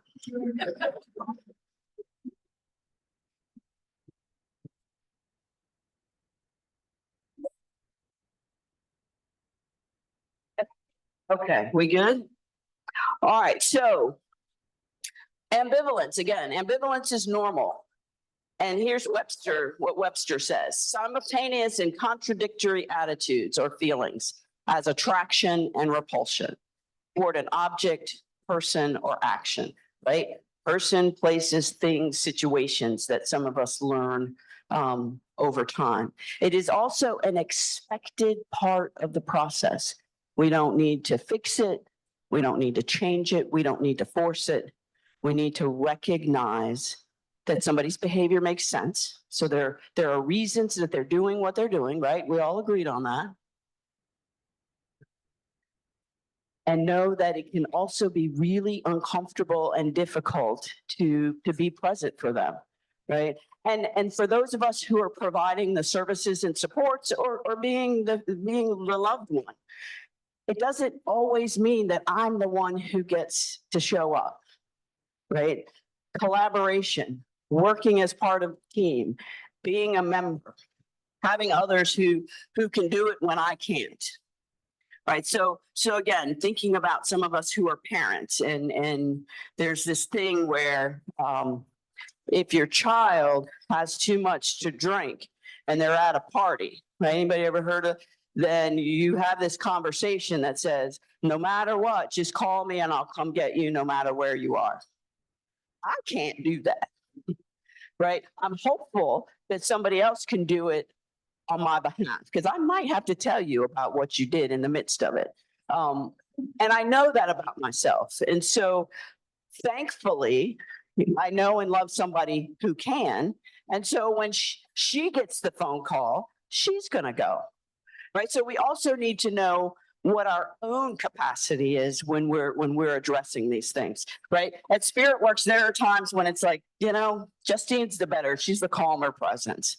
And so she's the person who's going to engage the person who shows up. A lot of times I'm the one who gets the family members. Okay, let's do an exercise. Consider something that you'd like to change in your life. What is something that you would like to change about yourself? Some behavior that you have that you want to add or take out of your life, but you haven't acted on it yet or started to act on it. Okay, everybody got a behavior? Anybody want to do this with me real time? Come on up here. Thank you. And it doesn't mean that y'all aren't going to do it too. You're just not going to say it out loud, because that's just the way things work. And it doesn't have to be your deepest, darkest behavior, just something that you're willing to tell a couple hundred people, and then it's going to live online and, okay. Okay. I want you to choose one behavior.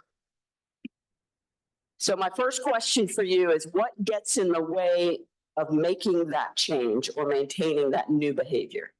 What gets in the way? It gives me a voice. So let me tell you what my behavior was.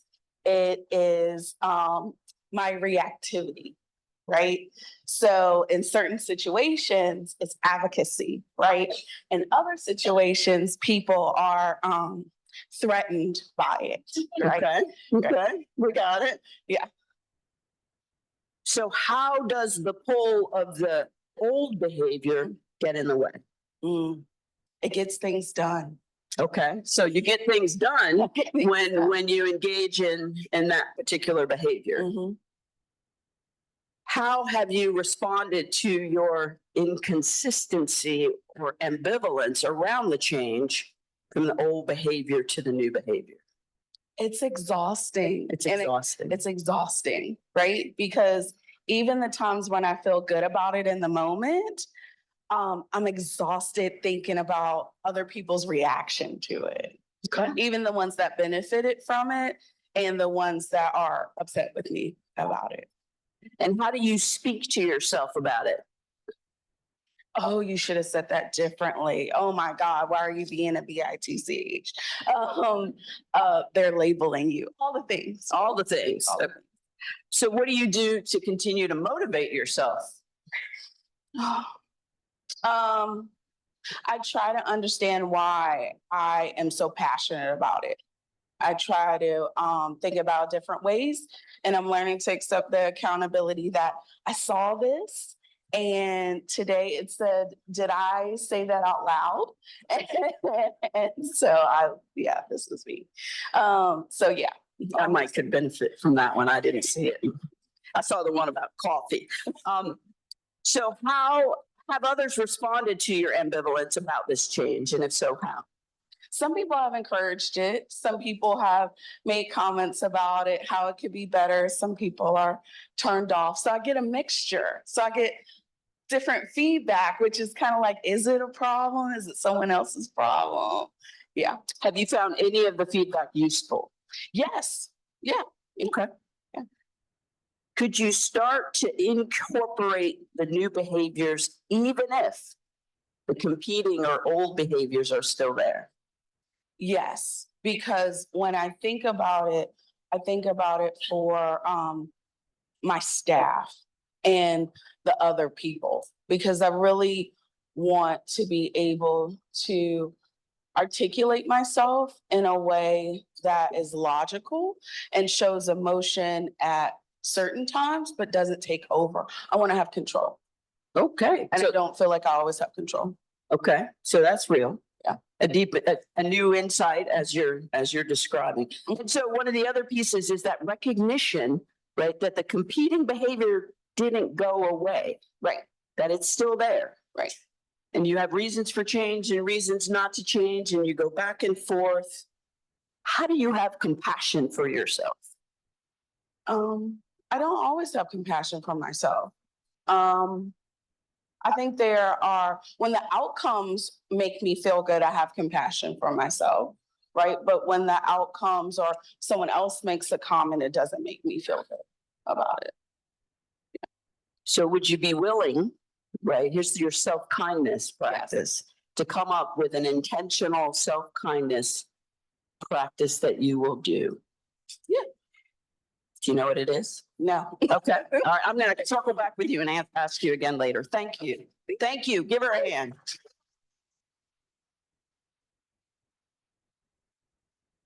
So as we were going through that, anybody kind of identify in with that process, right? I've got a lot of head shakes. Yes. Right. So just goes to show us that we have compelling reasons to change, compelling reasons to not change. One doesn't go away just because we decide that we want it to be different. And I think one of the things that she talked about, that there are people who are going to be in her ear, who are in her ear, who are encouraging her to stay the same, and those who are not. There are also people, herself included, who talk to her a certain kind of way as she's going through making the change or not making the change, including her, right? She told us some of the things that she said to herself. That's called ambivalence. Yes. So someone online said, I'm wondering if this, so this was before you went into this. I'm wondering if this is more of an argument in favor of focusing on harm reduction rather than total abstinence. So many of the clients I work with don't want total abstinence.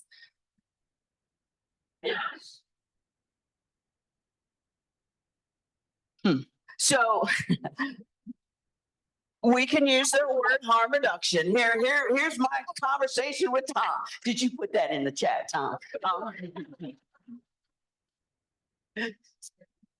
So true harm reduction, we're going to go there, okay? True harm reduction is a public health strategy, right? We can agree. Harm reduction strategies look like wearing condoms, right? Wearing seatbelts, having BAC levels. Are we trying to get people to stop a behavior? Or are we trying to get them to do it safely, right? And reduce the harm. So for whatever reason, we've decided, and I say we because I'm a part of the addiction and recovery field, that it needs to mean that the person's gonna stop, right? That we're just gonna help them and we're gonna show them the harm and they're gonna do it for a little while. And then somehow they're just gonna get into real recovery, right? It's not about stopping a behavior, right? We're not telling people don't drive cars. We're not telling them to not drink if we really want to go there, right? We have BAC levels. We have strategies in place. We have, what are they? Designated drivers, right? We have all of those things in place from the public health side. Where we get in our own way is because for some of us, we can't imagine being able to do that. For others of us, we still miss what we were doing. So we still have some ambivalence, right? Some of you who are in particular pathways of recovery how we hear that in some of those rooms is that person has reservations, right? But we don't say, oh, that person has reservations, right? We say it with some kind of feelings behind it, very negatively. But reservations are the same thing as ambivalence. And ambivalence is normal and part of the change process. Things to think about. So I didn't answer the question because I never do. You know, again, things to deepen conversation, to learn more about, right? I mean, one of the areas of interest and blooming expertise for me is on moral injury, right? And moral injury, as it relates to who we are and what we do, is a really powerful thing. For those of us who are working as peers, sometimes it looks like doing the wrong thing and knowing that we're doing the wrong thing, and reconciling somehow that we're doing the wrong thing. And sometimes it's because we need a job, right? Collecting urine is not the job of a peer. And some of us do it because we need a job. We need to feed our families, right? So some of where we're growing to, which I hope we stop, is around harm reduction and trying to change what it is. There are people who want to use substances. How come that can't be okay? Anybody? Yeah, go ahead. Hold on. You gotta use it. That's the rule. I don't think so much that it's not okay for them to use substances. I think that it's not okay for people in recovery to believe that harm reduction isn't a pathway to recovery, because everything is based on harm reduction. If we reduce harm to the individual in any kind of way, that does invite change into their life, and it sparks an invitation to change. It sparks growth. It sparks thought in them. And as long as we deliver that in a non-judgmental and safe space, then it guides them to do something different for their life. So if that's what they want, that's what the piece, right? The piece is about if that's their intention and their desire. And even if quitting substances isn't what they want, then what else is it that they want? Absolutely. That's the question, is what do they truly want? That's right. That's right. And that's not how our systems are beginning to head, right? And I think part of how we got here is because harm reduction was never funded before. The fact that it's funded at the federal government level and that we're able to even talk about it or have it as a strategy or a tool is pretty amazing. The thing that I commend people and encourage people to kind of be ambivalent about is moderation recovery versus pure harm reduction, right? There are a lot of people, and if y'all are drinking coffee or you smoke cigarettes or vape, I would suggest that you actually are in moderation-based recovery, right? And so this notion of complete and utter sobriety or abstinence from all mood and mind is extreme, right? The number of different meetings that I go to where I have to go past the smoke into the meeting where there's coffee and my friend is offering me an energy drink. Mood or mind altering. Right? Here we are. And I think we're also beginning to forget that for many of these pathways, this particular pathway, that the only requirement for membership is desire, right? It's not that you stop. It's not that you moderate. It's that you have a desire. And we forget that. And we forget it in our mutual support spaces, and we punish it in treatment, right? Ours, those of us who are substance use, the only illness that I have seen so far that people are invited to leave or removed or picked out, use whatever word, is this one when we show people our symptoms. Right? It's a condition of getting help. That's why this approach is, to me, again, so very important, right? Because if you show me your symptoms, I have to throw you out of the program that I'm in. And so what do? We do all kinds of creative things, moral injury, so that we don't have to do that. When you show me your symptoms, I'm going to invite you to leave. I'm going to tell you, right? I'm going to tell you you're not ready. Anybody ever hear that or say that?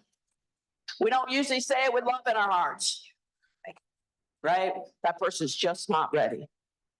Well, if you really dig into motivational interviewing, isn't that a part of it? Right? It's a part of motivational interviewing. People are getting ready to make a change. Do we say to them, well, you just aren't ready? We learn strategies and tools on how to support their motivation so that the readiness, which is a part of this change process, can happen. Yes.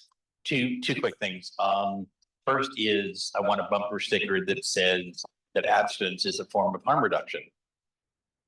Most people think that they bump heads with each other. And for me, abstinence is a form of harm reduction to begin with. And then second of all, about, kicking people out for stuff. I think I heard it in a talk when somebody said, yeah, you're diabetic, you ate a chocolate bar, we're taking away your insulin.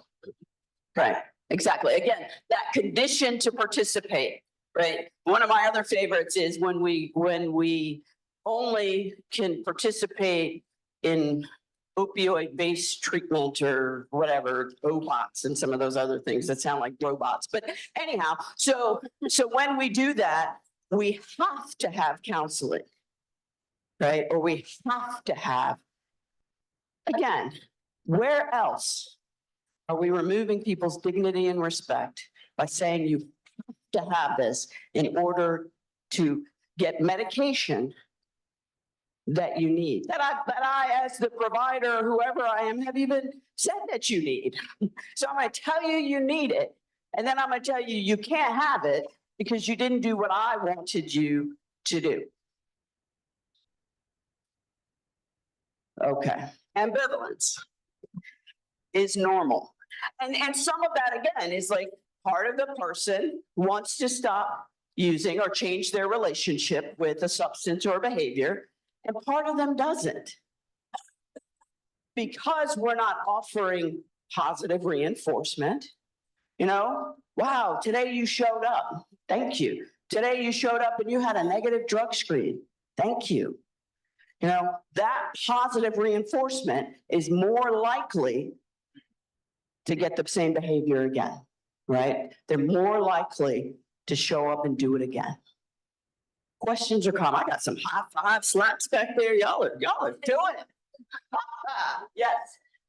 So I was thinking, and I'm sure I'm not the only one in the room, that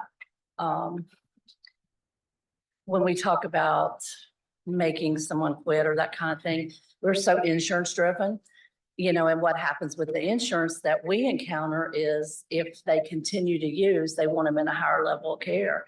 And so they're saying, we're not going to pay for this anymore unless they go inpatient to treatment. So they're really not driving their own treatment at all. The insurance is driving the treatment. Yes, you are 100% correct. One of the things that I learned that I don't like, right? And it's because the systems behavior makes sense. How many of us are familiar with a recovery-oriented system of care? Anybody ever heard that? Yeah, most of us. It doesn't say recovery, a recovery system of care. It says we are orienting our system and our services towards recovery. And so there's a lot of room in what that actually means. It could mean for some places putting a sign up. Like the lady back there talked about, right? It could mean that we have promises and practices and policies that are recovery friendly, right? That we don't remove people for demonstrating their symptoms. We don't call them to a higher level of care. We actually give them choice. But a lot of times why we don't want to give them choice is because it's scary. One pill can kill. And I know that your life could be better if you would just do what I tell you to do. And I know it because I did it, and look at me. Lived experience, my personal lived experience, right? So what does the other person want? What is their value? And you're right. I mean, and we're doing people much more harm by forcing, right? If it's working, we wouldn't be sitting here today, right? If what we were doing was working, we wouldn't be here. We want to do better. Some of what we're doing is working, and we want to do better. Other questions, comment? Yes. Do you have any recommendations for family members regarding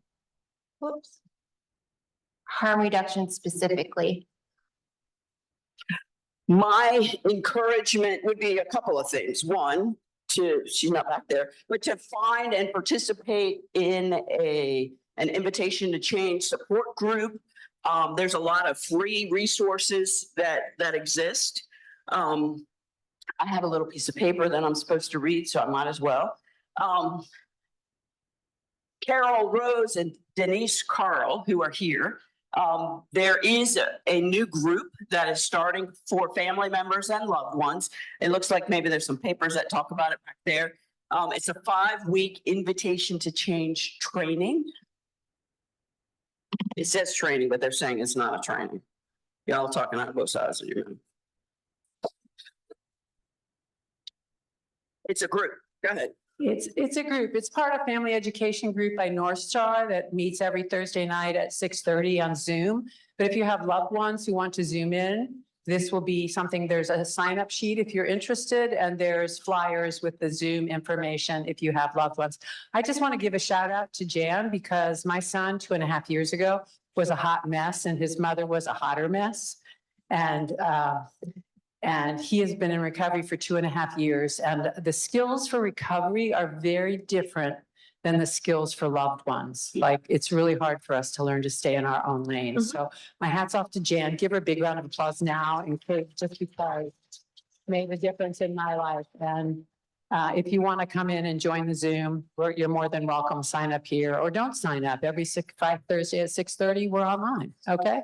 Just show up. Thank you. Thank you. And she was a hot mess. Since she said it, I feel like I'm okay sitting. Family members are wonderful people. And yes, right, for parents in particular, you know, it's difficult, right? As we saw, their behaviors make sense. Sometimes that's a hard one, that their behaviors make sense too. You know, so when they're telling us, it's like, I followed him around and hid in the bushes to see if he went into the meeting or not. How does that make sense, right? Equally, for some of us, how does it make sense to go to a place we have no business going, talking to a person we don't know or have no business being around, buying with our own money something that we're not quite sure what it is, and then ingesting it? Our behaviors make sense too. There are reasons to continue to do that. There are reasons to stop doing it. And whatever that person's reasons are, matter. Yes, I see a hand. Am I supposed to give up mine?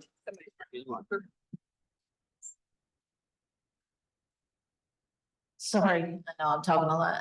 I feel like another thing for, that could help parents and family is stop letting it be the biggest secret that everybody knows. Open a channel of communication with your loved one that isn't stigmatizing and isn't judgmental. Because if you can open up that, I know from my experience, when I stopped hiding my addiction and hiding my trauma, it opened up a whole new world for my family to understand and to get involved and to get educated about the the situation. Absolutely. So the comment being, and there's completely no disagreement, and recognizing that there's a spectrum of reasons why people do and why people don't. And valuing the entire spectrum of where people are, right? And asking them and then offering them, because it's easy to say, right? Do this.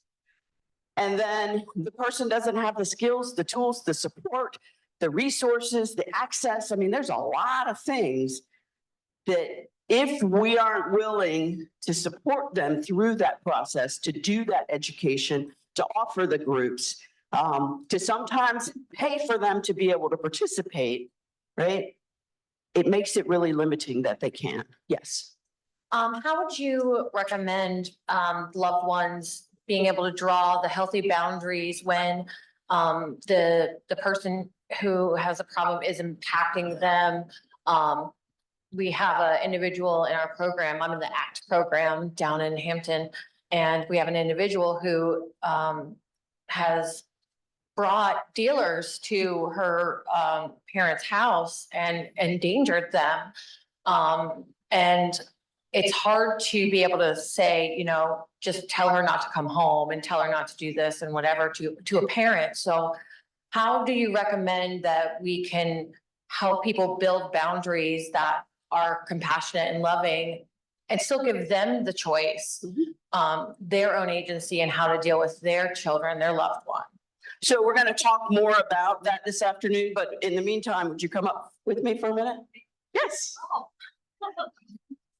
So again, let's talk about the word boundaries, right? When most of us think about the word boundaries, it means we'll find an imaginary line.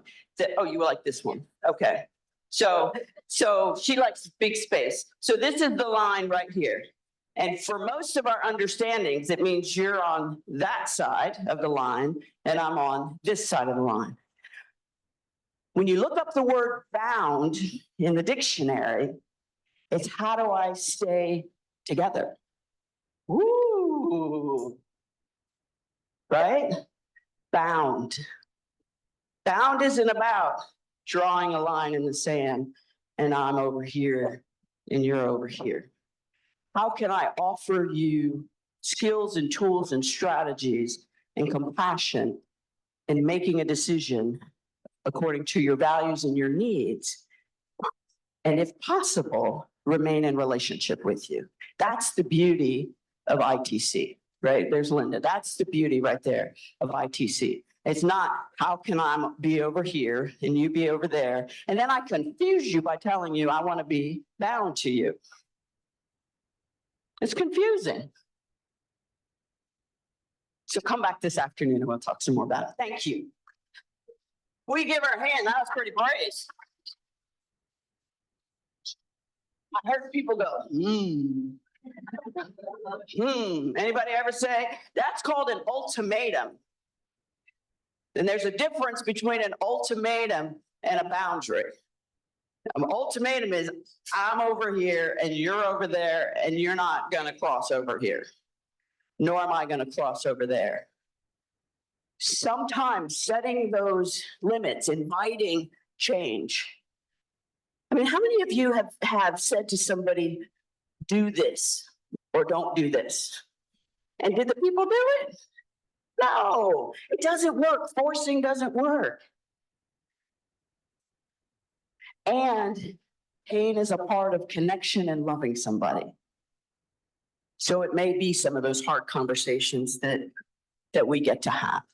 One of the things that I also ask parents, because it lets me know where that parent is, right? I say, are you willing to get the phone call? Right? That's a real question. Are you willing to get the phone call? Because if they're not, then follow your loved one in the bushes. Right? And that's okay. That's okay. Because I know what their values are and I know what they're willing to do and not do. And that's okay. I can't imagine losing someone I love to drugs. I can't imagine. Haven't walked that. I've walked it with a lot of family members. And their willingness to do some of this really hard work about learning about boundaries, about leaning in and saying, gosh, his behavior does make sense. He has a lot of anxiety. If I had anxiety, I would want it to go away. If there was something that was reinforcing me to continue to do a substance or a behavior, I would keep doing it. Even if it might kill me. Because somebody over here said they would flat out die, right? And I would flat out die if I had to grow my own food, and I know that. So, all right, one more slide before I hand off the mic. I don't have to fight. I don't get to release you, so I'm not standing in between you and lunch. Lauren is. So just like she had rules for you, she also is going to be between you and lunch. So again, right? How do we know that practicing and knowing about ambivalence makes sense and actually helps somebody? Here's the science behind why we know. It normalizes the process of change, recognizing that things are back and forth. Part of me wants to eat ice cream, and part of me wants to lose weight. Right? Everybody's got one, right? Yeah, we all got one. It allows families to empathize with their loved ones and the difficulties that are associated with making that change, right? So the family member that you were describing, you know, being able to help them understand a little better how this person's behavior makes sense to them is going to be important. Doesn't mean that I'm going to accept that behavior, because again, pain is a part of this. We're going to talk about the willingness to remain in these really challenging relationships. And sometimes we just can't. And sometimes we don't. And sometimes we change our minds after we learn some. Help families reframe the experience of seeing and hearing reasons for not making changes, being stuck or being in denial or not being ready. All right, so some of that involves changing our language. I'd suggest that more of that involves changing our perspective and getting some education, right? That if I can see, just ask, right? How come part of you wants to do this and another part of you wants to do that? We had a wonderful example of ambivalence. And we can, I'm told that lunch ain't here yet, so keep going. So we'll probably have time for some questions, and if other folks want to come up and really have the embodied experience, right? You had an embodied experience. The more senses that we can use to learn something, the more we own it. Finally, it provides rationale for learning communication strategies that are helpful with the different voices of ambivalence. Which again, I think when you were talking about that family, being able to recognize the different learning styles, the different ways of communicating, and we're going to get to those, right? One of the things, and I remember it when I sat in the seats learning this approach, it's like I wanted to get to the end, right? I want to know how to do it and start doing it. There's a reason that we go around, right? So this morning we've been focusing on helping with understanding that behaviors make sense, helping with understanding that one size doesn't fit all, helping with understanding that ambivalence is normal. So that's where we start. Even though we want to get to practice, it will make sense to you, and you'll really get it in a much more robust and meaningful way at the end of the day when we've gone through all of it. So since I have some time, I'm going to open the space instead of going into the next piece. Got half an hour, so lunch. Oh, let's keep going. You don't want to keep going? I see a hand somewhere. Well, I was just going to share a story. I'm looking at that last bullet that says provides rationale for learning communication strategies that are helpful with the different voices of ambivalence. So I just wanted to share something. My brother is in recovery, but before he was in recovery, he was in and out of rehab. Probably 20 times. So when he would come out, the minute I would hear anything that sounded like ambivalence would trigger me, and I would go into lecture mode and you can't do this. And I'd go all the reasons why, which actually, like, in his counseling turned out to be one of the triggers that my mother and I did to him, was like kind of guilted him about what he did to our family through his use. So that would push him to the other side of ambivalence than where we were trying to take him. So, there's just so many layers and so much to learn. And it goes back to, I just wanted to say, it just sort of illustrates how important it is to understand one another and why we behave the way we do. Absolutely. And why we behave the way we do.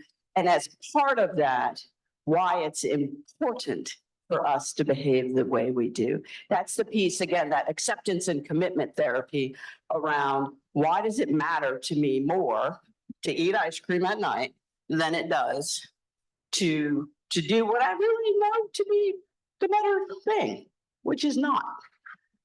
So, sorry, Jan, I have a question. Okay, will you stand up? Thank you. Okay, this is awesome, but the influence that the judicial system and the courts have on recovery, and I know Virginia just passed legislation changing drug courts to recovery courts, which is a step in a positive direction. How do we reconcile the you're bad, you did something wrong, we're going to punish you, with the we're not well, we need support, and what you're doing is killing many of us? How do we rectify that or reconcile it, or what do we do moving forward? If you're going to talk about that later, that's great. If not, do you have anything to add? I think that it's a funny thing that we now call them recovery courts. And I hope that part of the impulse of doing so is that people are going to not just call it that by name, that they're actually going to learn something about recovery, right? One of the things that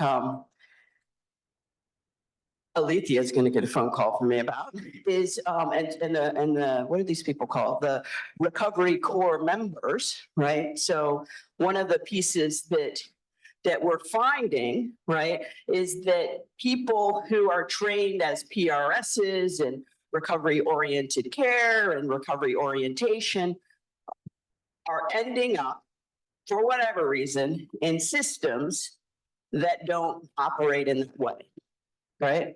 And we want to be there, and we want to be the change we want to see in the world, and we want to be a part of the solution, and all of those things are good. In order for some organization, individual, system to take somebody who's a peer, because somehow they know the value, and it's usually about money, they have to go through a training. Somebody on their staff has to actually know what recovery is. Wouldn't that be amazing, right? We're going to have a recovery court in York County, and sometimes they come about because every other county and jurisdiction has one, but you. That has nothing to do with. We'll take it. And we're going to spend a lot of time educating, showing up in the courtroom. Probably not me, because I really don't do well in court. It's a really bad thing when you say, but that's not true.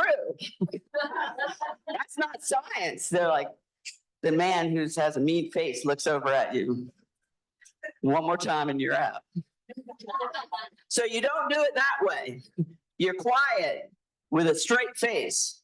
You write letters though, right? You write letters and say, here's the science.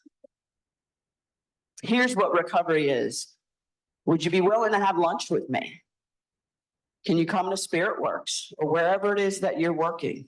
Would you go to a meeting? Right? How come you get to mandate somebody's health care using one pathway? Right? And what do we know? Their behaviors make sense. They want people to stop dying. They want, and they know, right? We've heard this before. We can't arrest our way out of this, right? They want the same thing we do. They just don't come to these meetings usually. So some of it is gaining access, right? Us gaining access. Us also showing them what works. I do a lot of talks about stigma. Somebody mentioned stigma over here, right? I do a lot of talks about stigma. And there's all kinds of different kinds of stigma, right? So healthcare providers have a particular kind of stigma. ER docs have a slightly different kind of stigma. And so we need to know why their behavior makes sense, right? So for an ER doc who most often has 4 hours in 4 years of education on the substance use disorder and addiction, they don't see people get better. And they see the same ones come back over and over again. And they haven't taken the class, right? So what are they going to think? They're going to decide that people with addiction, they're going to call us names, right? We need to add to that sign, frequent flyers. Anybody ever heard it? They're going to call us frequent flyers. If you're really unlucky, they're going to call you a gomer. And they're going to even say that over the loudspeaker, that gomer is here. Get out of my emergency room. I remember hearing it. It's like, man, we got a lot of people named Gomer. I never met anybody named Gomer before. Get out of my emergency room, because they're tired of seeing the same person over and over again. So what we do to combat that particular kind of stigma, because their behaviors make sense to them, they want to make a contribution just like I do. They want people to be healthy just like I do. They want families to remain intact just like I do. They want to reduce violence and disease just like I do. So what do? We have the people, we send somebody on our staff with the person who's going to the emergency room. Or when we find out somebody's in the emergency room, we get a call and say, you're going to come. And what does that show people? That these are human beings and that they matter to someone. That begins to cause some dissonance. The best people to send are really old people, right? So we've got some grandmummies. Send them, right? Because a lot of the stigma that's associated is somewhat old school. So send them, right? Some of the times we don't behave very well in the hospital, in the ER. Anybody relate to that? Yeah. You messed up my high. Right? Okay. So having someone with the person also means that maybe the police doesn't have to sit there, or the RN who is busy wanting to do more physically oriented patients can be freed up to do that because somebody's sitting with that person. Addressing that piece of contribution. And when that person leaves and comes out and is okay, we tell them they have to go back and say thank you. How many at our worst of us say thank you? I wasn't saying thank you. You're going to go back and you're going to say thank you. And we've added one, right? We got all these weeks. It's Nurses Week, it's Doctors Week, it's, all these made up weeks. We got some too, just so y'all know. It's Collegiate Recovery Week. It is Collegiate Recovery Week. That's not a made up one. That's the best one. So being able to send flowers, to give candy, to give a shout out on the internet, right? These people really helped me. I appreciate the nurses at VCU Hospital. We engage them differently, and so they recognize us also as human beings who want to make a contribution, who are loved by people. That's not what they get to see every day. So again, knowing that their behaviors make sense, knowing what the goal is in their specific situation, those are all strategies. Right now we're getting to do it with our judge because his behaviors make sense too. And they have all this time, but you know what? Judge, you're the only court that doesn't have a drug court. Okay. I mean, it wasn't because it was the right thing to do or because, I believe in this. We'll take it. Our foot is in the door. We're creating those relationships. We're doing our own work of learning why it makes sense for them to do what they're doing. We are recognizing that one size isn't going to fit all, right? The community of York County doesn't have public transportation. For some people, it's like, okay, well, we can't do this. Oh, well, let's sit around with some folks who can help you figure it out. And so we've been able to do that, right? Richmond, people can get around. Other questions or comments? Yes, front row. My new friend. Yeah.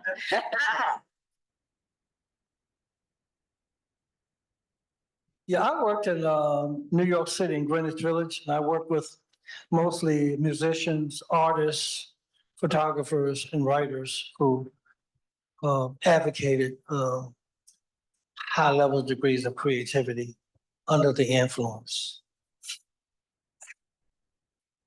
And while not under the influence, they couldn't write a stroke. They couldn't create a song or music.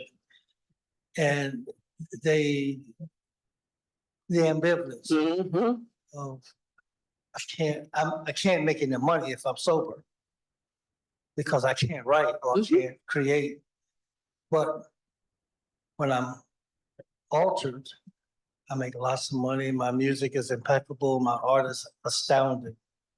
So, and then you got the competition thing. How can one compete with the other? Oh, that's a question. That's an observation. Where's my friend who's an artist? Where'd he go? Who invited me to the conference at Columbia University, and the whole time I'm like, what? John. All right, well, so they are really different people, these creatives, and it is real. I mean, I've heard often, it's like, I do my best painting or my best work when I'm under the influence. I can't do it otherwise. It can be different, right? And so that piece of ambivalence, then the next question would be around what are their values, right? What are their values? My value is making money, is what some might say. Okay, are there other ways that you can make money, right? One of the things that I used to really not like when we used to say to people in rehab, it's like two things. One is, if you're dead, right? This idea that that's the only choice you're either going to use and try to make money or you're going to die. That it doesn't have to be that extreme. So really being able to say, gosh, if what you're valuing is making money and it's causing you problems because you've been willing to say that it's causing you problems, what else, what other ways can we get there? Right. And it's hard, right? I had a guy who was a drug dealer. He was a kingpin who worked for me for many years. And we were never going to replace the amount of money that he could make blinking his eyes. Never. And he wanted purpose and meaning. He wanted connection. He even wanted to live right. And that it was the live right that got him. Because you don't live right when you're doing those things. And that was the competition. But we had to dig deep because even I was like, man, that's a lot of money blinking my eyes. Maybe I could try a little bit, I mean, and he didn't even have to get his hands wet or dirty or anything. It's just, okay. It was against his values and morals. He knew right from wrong. He didn't want us to know that piece and how to ask that question. For those of us who say, some of you all have spent time with me and we do values clarification so that I can ask you what your values are. Are you living in accordance with your values? Okay. Do you want to live in accordance with your values? Because if you change your mind, that's okay. I just need you to tell me you changed your mind. Thank you. It's a great question. Yes, Good morning. good morning. Can I go back to something you said earlier about boundaries? Sure. Okay, because it's driving me crazy. When something sticks with me, I gotta go on. I want more clarity if you can provide it for me. Everything I know about boundaries, from working, from coworkers to clients, family members, friends, it's always about this is the line, don't cross it. And you just said that was an ultimatum. So when we look at the word, you said the word bound means to keep together or hold together. So when I'm sharing with someone, am I sharing with them so I can keep it together or so they can keep it together? Or what is your elaboration on that? We're gonna get there after lunch. It's called willingness, right? It's two sides of the same coin. Right? Wrong, deep. So we're gonna get it after lunch, and the lunch is here, so I guess I'm gonna have to stop. It's hard. It's hard, and that's the reality. Is that it's really, really hard to be me and to love you and to know that you're doing things different than I want, need, or expect you to do. How am I going to maintain that relationship? And sometimes that relationship looks like you don't work for me anymore. And it's not because of you, it's because of my values and my needs, right? So we invite parents to say, I didn't kick you out. I cannot let you live here and continue to do this. But we want to make it about the other person. It's really about what can I live with? And then we ask them that next question, are you willing to get the phone call? Because oftentimes it's the phone call from the police that your loved one has died. And so some of them will say no. And then so we'll just kind of readjust and talk about what they do want and what they are willing to do. Connection sometimes looks like for them a text, thinking of you. Not to hear back from them, which is where a lot of them start, right? It's just send a text, let them know you're thinking of them. Send them a card. There's all kinds of strategies, and we have to recognize, who am I doing this for? And that's tricky because the gesture or the behavior often looks the same.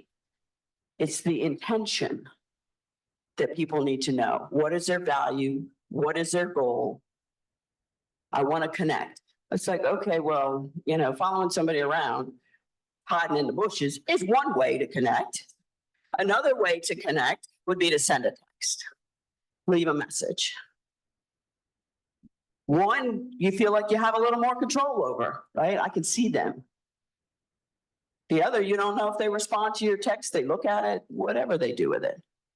And we're going to go much more deeply into that after lunch. You okay? Got it. Good. Excuse me. I have a question. What I do, I go into a lot of like emergency rooms and things. And when I try to go in there to be of service, I get a lot of, pushback. They always bring up that HIPAA, things like that. So how can we get around that? So if I'm able to go in, maybe can I get a pass or something like that for that reason? To go in to help someone that's, probably coming in there because of an overdose or, anything that's related to, their addiction. How can I get around? Sure. So getting around or cooperating, right? So first you're gonna want to cooperate. And there's a couple of things that we encourage people to do who are in that situation. And one of them is to really know what HIPAA says. Because just because it says something or somebody said this is HIPAA, it doesn't mean that they're actually doing it, right? My classic example is, Justine hears me talk about it all the time, is urine and informed consent, right?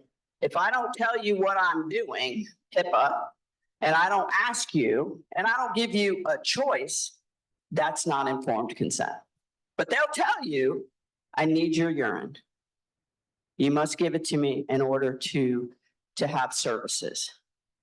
right? So that's a piece, is knowing what all that is about. Another one is starting relationships with them. Usually there's a champion on that staff, and you want to find that champion. It's doing what you did today, right? Wear your shirt with the name on it. That raises our level of professionalism to them. And if all else fails, I'm still who I am, y'all. Find the chaplain staff. Because they always get to go anywhere in the hospital, and they need help. And they love it when they have somebody who understands, somebody who's compassionate, has empathy. So get to know the chaplaincy department. You're welcome. 15 more minutes. Okay, I saw a hand over here. And it's not getting around, it's collaborating and partnering, because I also believe in reciprocity, right? So if you're helping the chaplaincy staff connect with a person that they might not otherwise connect with, that's a reciprocal. You're doing something for them, they're doing something for you, right? If you are freeing up some of the other medical staff to do something else by going in and talking with this person, that is also a reciprocity relationship. And I think the other thing is to know that this stuff takes time. And we don't always like that. Which is why you go in with the chaplain staff. Go ahead. This is just more of a comment. I don't know, it's like I just have to say something. My mother died of alcoholism, and I didn't know she was an alcoholic. And when she died, it was like, oh yeah, we knew she was an alcoholic. I'm like, how did everybody know but me? But it was, she drank slowly, it was watered down, but evidently it was all the time. They said she would have a flask, this, that, and the other. Moving forward, I've given birth to 5 children. 2 of them are now deceased. One shot himself in the head. I think he was high. And the other one, 2 years ago this month, he overdosed. I have a daughter who's currently, this is her 2nd round with rehab, but she's doing it. But she always lived with me until it got to that point where, and the last time I put her out 3 times. I had called the police a couple of times because I'm like, you're not going to curse me out in my house and you don't have a pot to piss in. I don't care if you're high or drunk, I don't care. And it was hard as a mother, but I'm raising her 13-year-old. When she went to recovery, well, actually she went to jail. My oldest daughter now has custody of her youngest one, and then her middle child, the paternal parents, grandparents have custody of her. But it took me to go to Al-Anon. Absolutely. And when they did the lesson on detachment, I'm like, wow, the light bulb went off. That didn't mean to turn my back. That didn't mean to not speak to her. That didn't mean what I was used to, what detachment meant, because my background's mental health. And when it's home, it's different than when you at work. And once I learned that, it was like, wow. So as far as boundaries, she knows I love her. She knows I care. And even when she would curse me out and it's my fault and I took her son and blah, blah, blah. Okay, I accept that. Now what? But she finally, I'm hoping, praying, I truly believe that she's getting there. She asked if I would bring the kids down for Easter. I went down for Easter. She's in Norfolk now. And I took the two of the kids and we had a nice time. We went to church together and had dinner till she got permission to have dinner. But for her to ask permission, for her to be following any rules, it's like, wow. but I have to be careful with praising her because she's not used to it. She doesn't feel it. She doesn't believe it. So I kind of wait for her before I say anything. Because it's this, I don't know what you call it, like History. oh, yeah, okay, good. And so like for the last 2 Sundays, she has sent me a picture. She's 34. She sent me a picture of what to wear to church.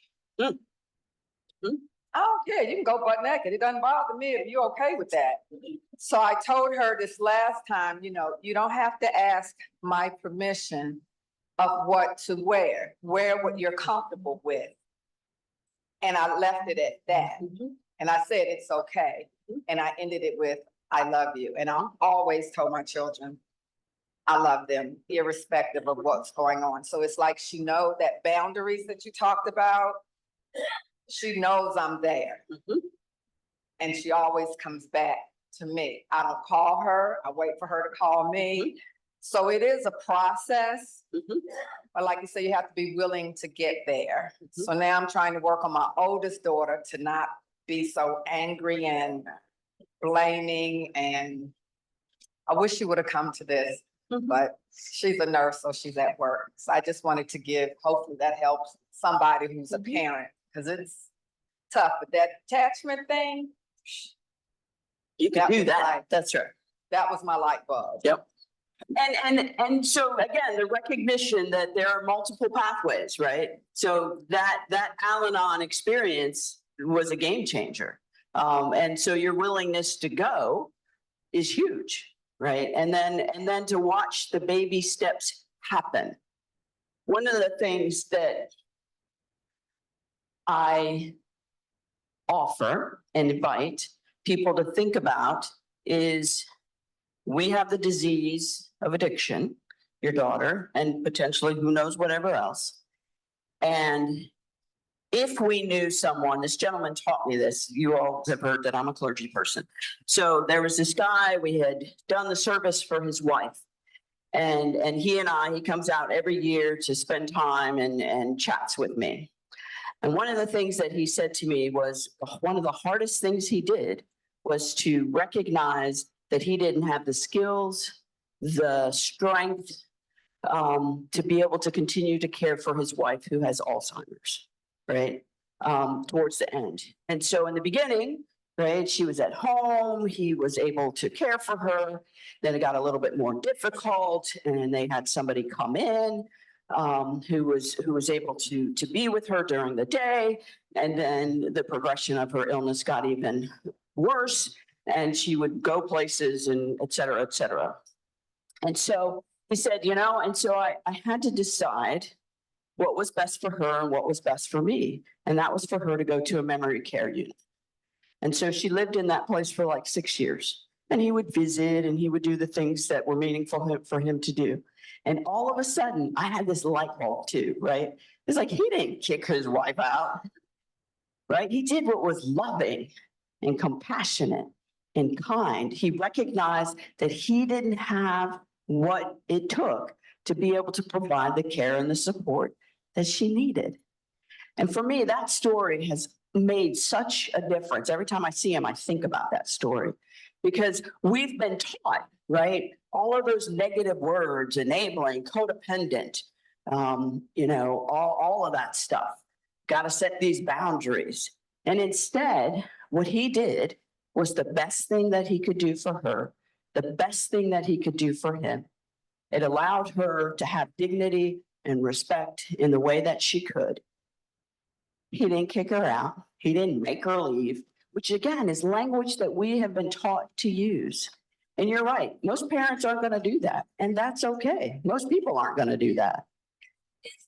When we reframe it and we help people understand, I mean, we think about that particular illness and it's like, that's a brain disease too, folks, right? And a lot of the behaviors that we see with that brain disease, we see with our own brain diseases. And yet the stigma, the myths, the misinformation, the shame, the guilt, all of those other things sometimes get in the way when we think we can control an outcome. Right? And the reality is that our responsibility is for the effort and the effort alone. And we're supposed to leave the outcome to something else. And that's y'all fill in the blank for whatever your experience is. And now I'm out of the way for lunch.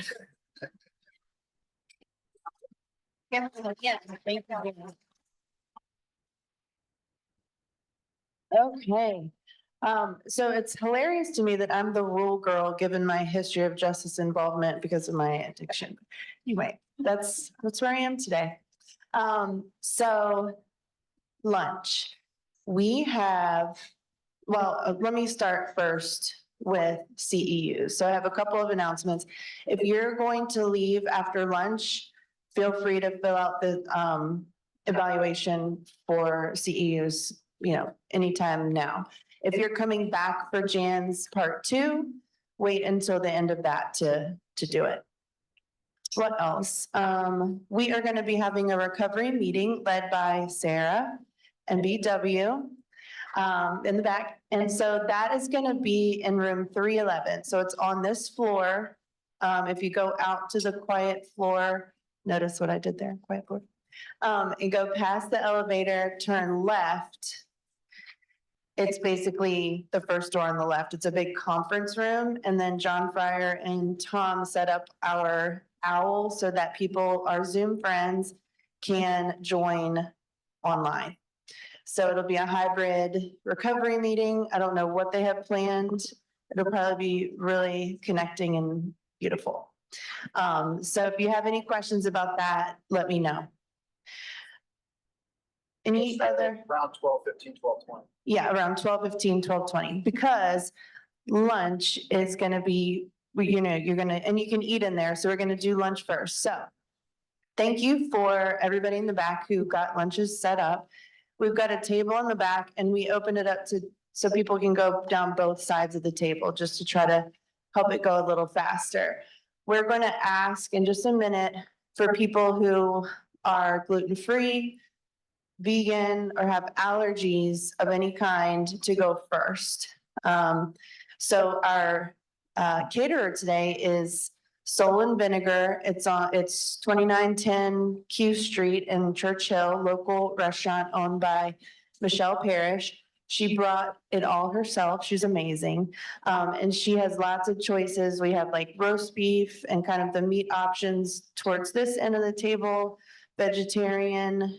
We have falafel bowls, all kinds of yummy stuff. And then because we ran out of room, if you go out on the terrace, there is a little table with just gluten-free items, and that sort of thing. So I think that, yeah, and then we'll be back at 1:15 at 1:15. 1:15. And so, yeah, let's, thank you so much. And we'll see you back at 1:15. All right. I'm gonna go be my vegetarian self.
I will be right back.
We're going to get started in about 5 minutes. We're going to get started again in about 5 minutes.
Very excited, proud of us.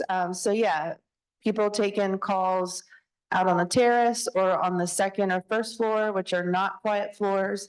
And the smoking is not an issue, so thank you all so much. And I have an announcement. There's a law, or if anyone has found a cell phone with a zebra case, got it. Look at that. We are good. It's been found. All right, well, without further ado, I will turn it back over to Jan. We're gonna take a break somewhere in the middle and round out the day around 4:30. Thanks. Thank you. I apologize. I'm also a reverend, as many of you know, and I gotten a call from a daughter who, fortunately, I got to spend some time with her father on Friday, and do prayers close to the time of death. And she just called to let me know that he died early this morning. So he was peaceful when he died. It's always sad, right? Death is always hard and always sad. And it's okay. He would want me to come back and finish my afternoon. And so that's what we're going to do. Any questions, comments, lingering? Love you. Thank you. All right, here we go. Oh, there's a question over there. Oh, there's a question. Yes.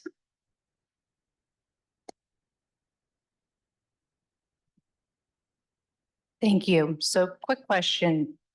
You had mentioned having people come into hospitals and become support for our friends who are struggling with substance use, but where do you find the money for that? Where do you find the money to support those kinds of positions? So where do we find the money to do the work that we do? Is that what you're asking? Yes. Okay, so at Spirit Works, we don't charge any money, which is a strange thing for people to hear. And part of why we don't charge is because we want to take that off the table and neutralize it, right? So we serve people who are coming off the streets with nothing, and we serve the lifestyles of the rich and famous. When I started Spirit Works, I had like this Robin Hood thing that I was going to not steal. I was going to leverage those who have money to be able to help those who didn't have money, right? And so far, so good, right? We've been doing this for 19 years. We so far do not take federal dollars. We contract with the department, with other organizations and agencies. We write grants to philanthropy, right? So we do a lot of work with philanthropy. There are people who have loads of money. There's these things, these family foundations, and they're out there looking for places that are doing good work, right? Jeff Bezos' wife keeps giving away millions of dollars. You know, some of it came to Richmond, right? You guys got some of that, McShin, right? So they're looking for organizations and agencies that are doing good work, because for them, it's about legacy giving. And so, you know, to me, it's like, here's the best looking reciprocity that I've ever seen. You know, we get to do what we do, and you all get to do what you want to do. And I think that's one of the pieces that's really foundational. I was talking to the Rotary Club last week, and one of the things that I said is, you know, because they're always like, and other people are like, oh, how can we help you? You're poor, Spirit Works, y'all don't have any money, blah, blah, blah. And I said, well, we can help you too. And that always kind of, actually, instead of leaning in, most of them lean back. And I said, the numbers tell me that there are people who are in this room and people who love people who are in this room who struggle with addiction. We can help you, right? We can offer you support services, which is really cool. And then those people are completely civic minded. That's what they do, right? There's all kinds of civic groups who can't wait to be able to put their time, their talent, and their money where their mouth is. So I think the other piece is really recognizing we live from this place of abundance and not scarcity. So as we begin to change the way that we think, which is to say, I think there's plenty and more than enough. And so being able to go at it from that, what's difficult is, and people have talked about it, Dr. Volko and others have said, we have the knowledge and we have the resources. We don't have the will to do the right thing. Right. And so some of it is about changing hearts, changing minds. We have plenty. So that piece of also diversifying, and not over relying on any one stream of money, because especially if it's grant money, it's probably going to either change or go away. Did that answer your question? Perfect. Anybody else? Well, I'm trying to make this thing work. We just don't like each other. Oh, but you can push it. Oh, yes. So whatever Tom did, it worked. Thank you. So how we interact, we're going to finish up our ambivalence. How we interact with ambivalence matters, right? Just like the language that we say to ourselves, the reasons why people want to change or not, those things matter. People's values, people's belief system, all of those things matter. And knowing why it matters, and we're going to do another practice activity shortly. Old behaviors still work and they still make sense. Voice number 1, I want to change. Voice number 2, I like what I have because what I have still works. Right? Until we no longer like the car that we're driving, we're going to keep driving it. We're not even going to notice any other cars. But as soon as we go, I think I'm tired of this one, all kinds of cars are going to show up in our lives that we didn't even pay attention to were there, right? So until we have that little bit of space where we're not being reinforced for what it is that we're doing. I'm looking at you. We're going to keep doing what we're doing, right? So sometimes that looks like I'm putting too much money into this vehicle that I have. I don't want a car payment. Anybody been there? Yeah. What am I going to do? So it's working and working until it doesn't, right? Until I start having to pay more than a car payment every year to keep this car on the road. At which time we begin to lean in towards doing something different.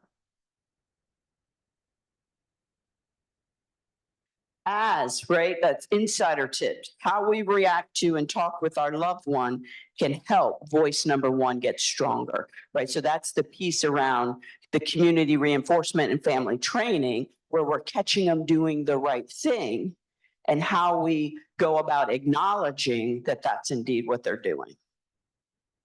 So we looked at the helping with understanding. Behaviors make sense. One size doesn't fit all. Ambivalence is normal.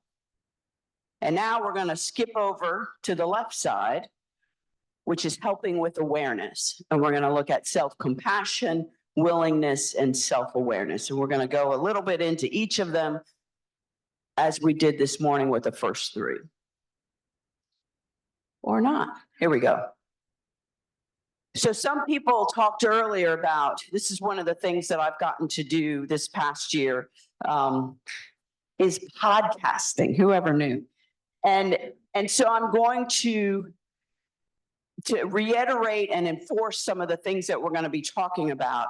This is just like 1 minute and 22 seconds long, but we'll talk about it on the other side. No, we won't.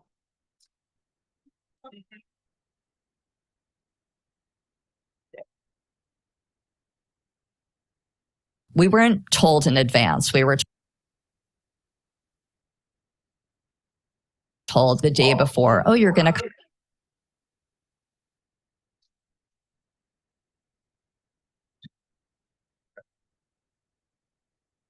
come in and a therapist is going to moderate a session between you.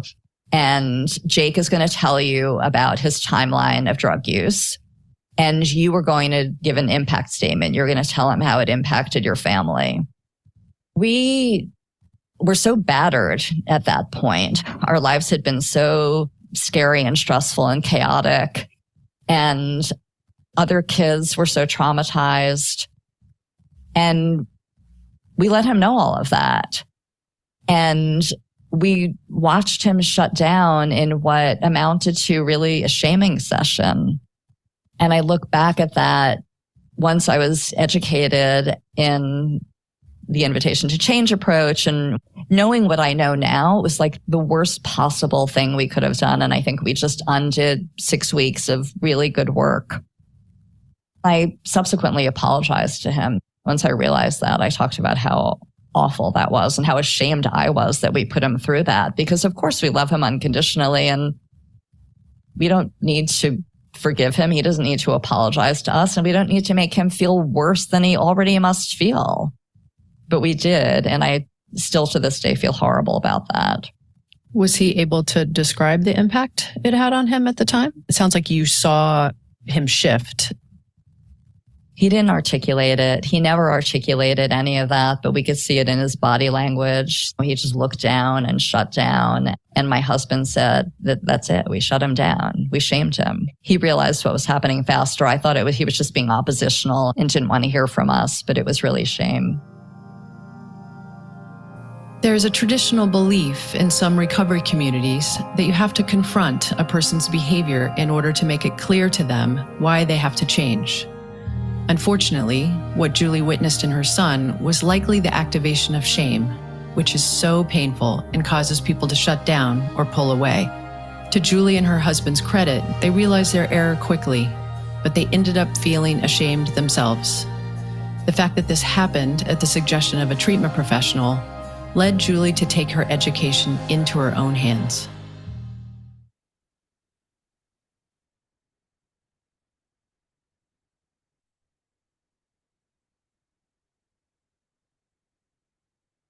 How did that strike folks? Anybody ever been there, done that, said things that weren't helpful, that may have contributed to a negative outcome for the person, for somebody who matters deeply to you, or for a stranger for that matter?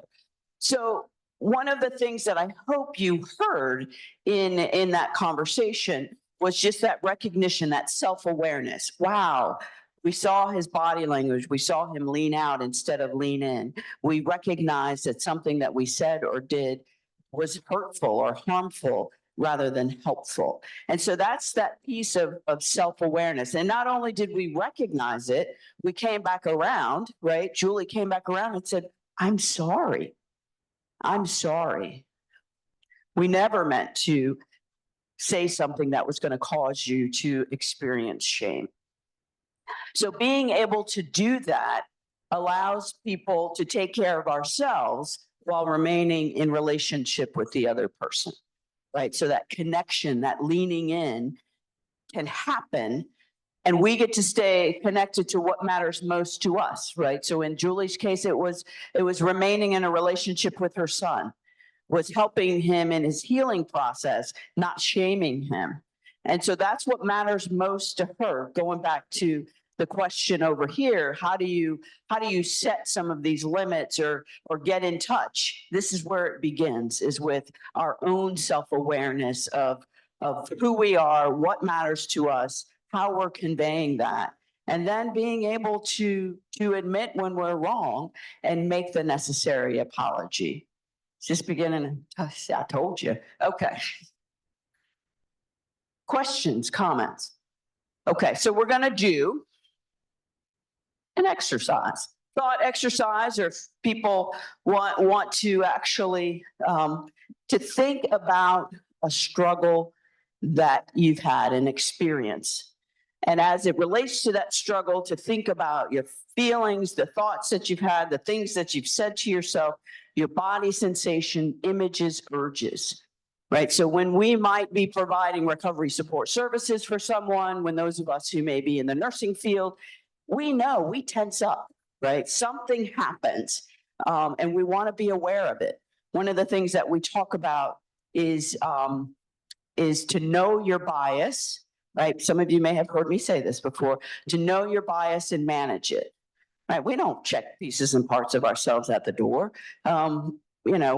People tell us we need to do that, but I haven't seen pieces and parts of people come into places. So know what we're feeling, right? Sometimes my default is to take a deep breath or to clench my fists when it's like, oh, okay. And allowing myself to do that, we call it hitting the pause button. So to go ahead and hit that pause button to have the response or reaction that I'm going to have, and then to lean back in, right? So what we're looking at, gosh, did this person say something and it made me want to get away from them? Made me want to yell at them or shut down? Did it bring up, right? People talk a lot about triggers. We talk about activation. Did it activate in me something? Do I feel some kind of way based on what it is that that person said or did? So that piece of awareness starts with us beginning to know what is happening to us in our feelings, our thoughts, our body sensations, images or memories, and any urges that we have to fix, correct, control, hypervigilant, yell, push ourselves away. You with me? Okay, so that's the first part of self-awareness. The second part of self-awareness, again, is where our values come in. What matters to me? We heard it with Julie. Notice what matters to you as a person, as well as your relationship with the other person. So that, again, is how I can stay in relationship with somebody, because I know what's important to me, and I know what's important to me about being in relationship with them, right? A lot of times, folks who are working with adolescents and other young people, and parents, for whatever reason, will create these boundaries. And when you're young, if there's no way to get back, right? If you're creating truly an ultimatum where if you do this, then this is what's going to happen and I'm going to be over here. When you were talking earlier, you talked about how there was space in my daughter's life for her to be, there were behaviors that weren't acceptable to me. And I love her and I wanted to be a part of her life. And these are the terms by which I could do that, right? So knowing that self-awareness, I'm not going to let you use in my house. I'm not going to let you drive my car when you're intoxicated. I love you so very much. How can I maintain connection, kindness, patience, dedication, love, safety, and reliability? Those are mine. So whatever they are for you, whatever those sacred values are for you, what matters most to you, being able to bring that to bear as well. And so often, that's what we forget about. We're so busy during the course of our day, especially working in this field, the helping field, paying attention to what somebody else needs, what somebody else wants, somebody else's emergency. And so we don't have the opportunity often to just lean back, hit that pause button and say, what matters to me? What matters most to me in this situation? Can I stay engaged as a parent or a loved one? Is this the client for me? Do I need to hit the pause button and go outside and come back because I'm so activated and my feelings are so big? Why am I doing this anyway, right? That's one of the things that I think is really important for us. It allows us to take some personal responsibility. Why am I doing this, right? And it may be for a paycheck. There's nothing wrong with a paycheck. And so when it gets hard, I don't have to make it the other person's fault or responsibility. I can bring it back to myself and say, you know what? This is hard. Remaining connected to this person is hard.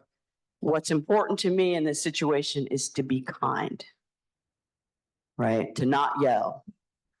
What's important for me is always to create safety, because without safety, in my mind, there can be no connection. So those are some of the pieces that's the part one and part two. Can I get a volunteer? Oh, everybody's looking down now. Come on.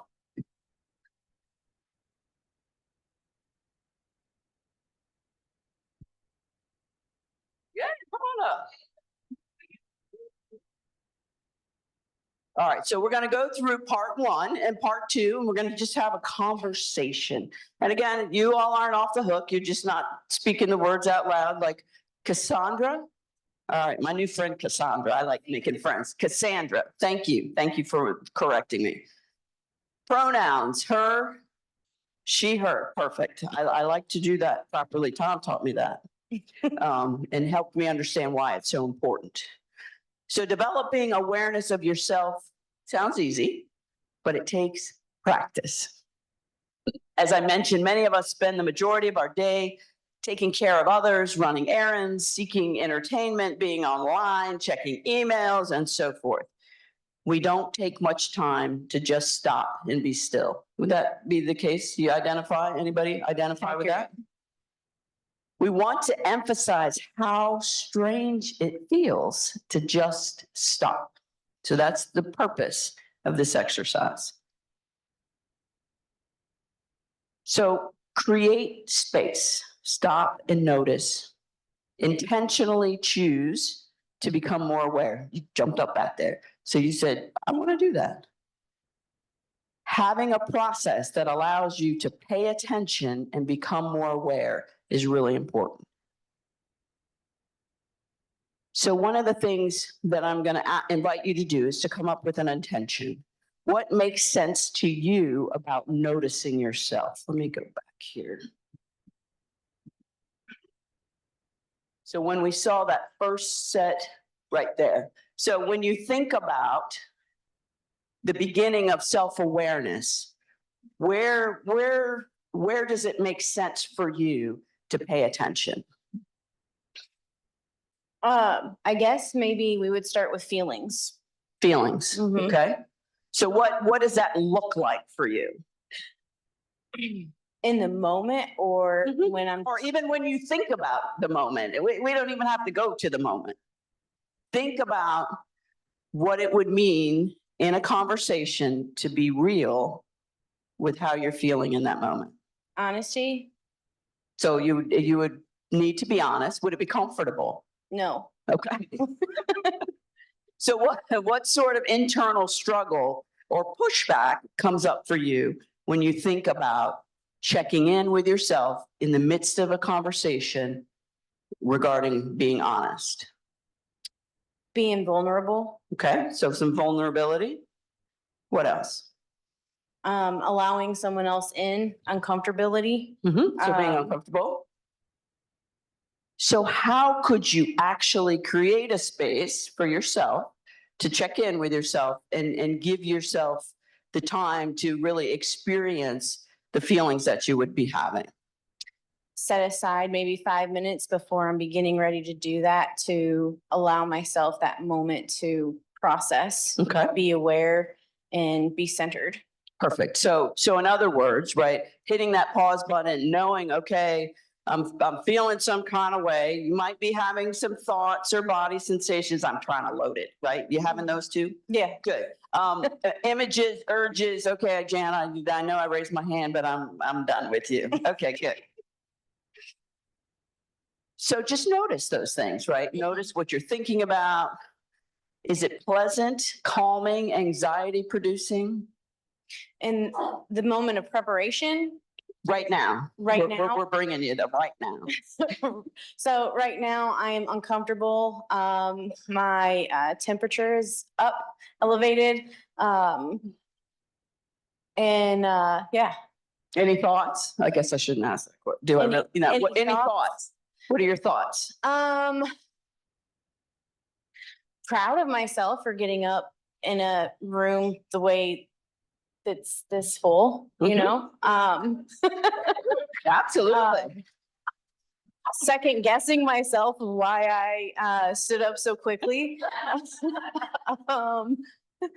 Those are what's coming to my brain at this moment. All right, so now we're gonna go to this piece, right? So you know how you feel having done the proud and vulnerable and a little upset. So if we stop there by just recognizing becoming aware of what's going on and don't come to what matters, we're gonna miss the sauce, right? So the second question is about what matters most. So if you can get into looking at some of those words, and they may be other words, what mattered most? What made you jump up here? What were some of those values that allowed you to step up here? The desire and dedication to learn something new. Love for what we do. Connection.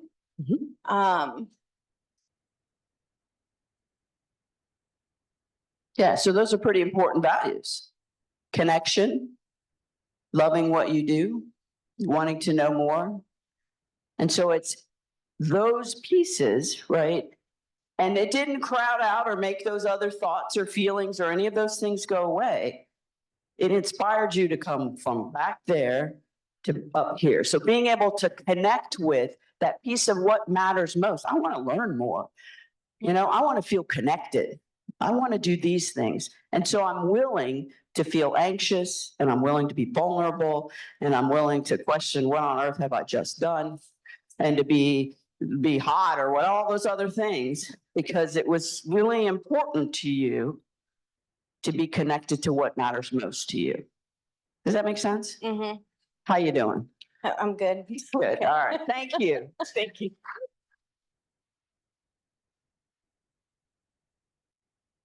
So again, the purpose is recognizing. A lot of times we aren't even aware of our thoughts, our feelings, our bodily sensations. We just kind of just keep on going, right? Because there's so many demands on our day. And so we don't have time. And we're funny though, right? Those demands on our day, being online, playing some video games, and nonetheless, we do. And those things don't go away just because we become aware of them. What we need to make sure we're getting in touch with is our feelings, our thoughts, our body sensation, right? So some of us who grew up in mutual support rooms, what we call some of this is hungry, angry, lonely, tired, right? So that's an additional way that some of us become more self-aware.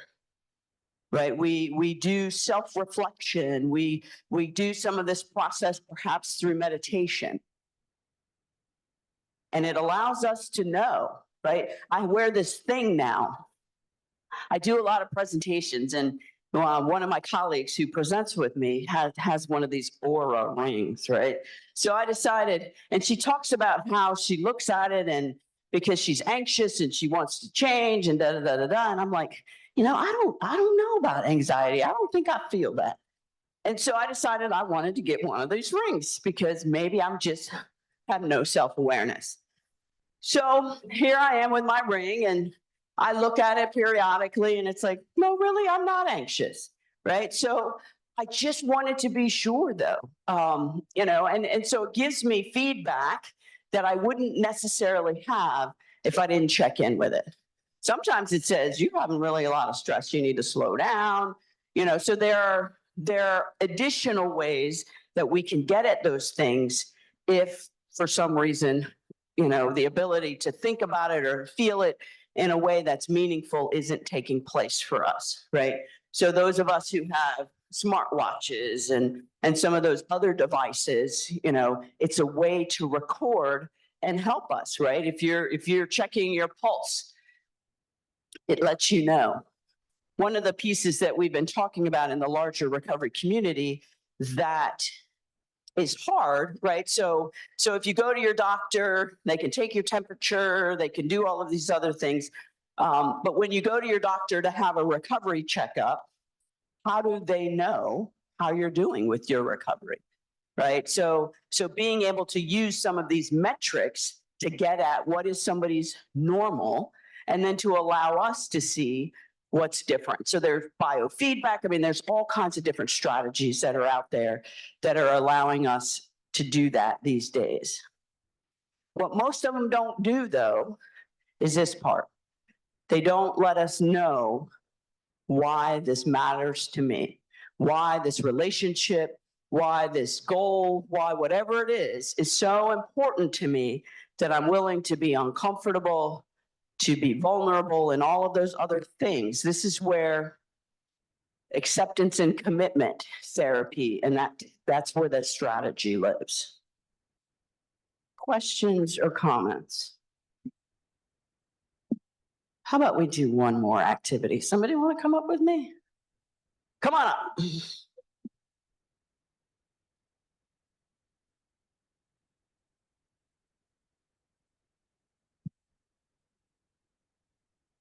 You have one. Thank you. Thank you. What's your name? I'm Hilda, she, her pronouns. Perfect. Thank you. My new Hilda. Yes. My new friend Hilda. I Hi. like making friends. All right. Hi. So what I want you to do is to think about an area of your life that needs a little attention, where a change would help you feel less stressed or improve the overall quality of your life. You got one? Yeah. Okay. So how do you feel about your intellectual well-being with regards to that?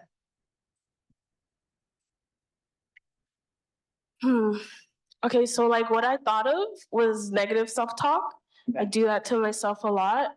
And when it relates to that intellectual well-being, I think negative self-talk definitely does not benefit my intellectual well-being. And it's something something I am working on every day. All right, see, we got a lot of, here we go. So how about your physical health as it relates to? Negative self-talk. Okay, my physical health.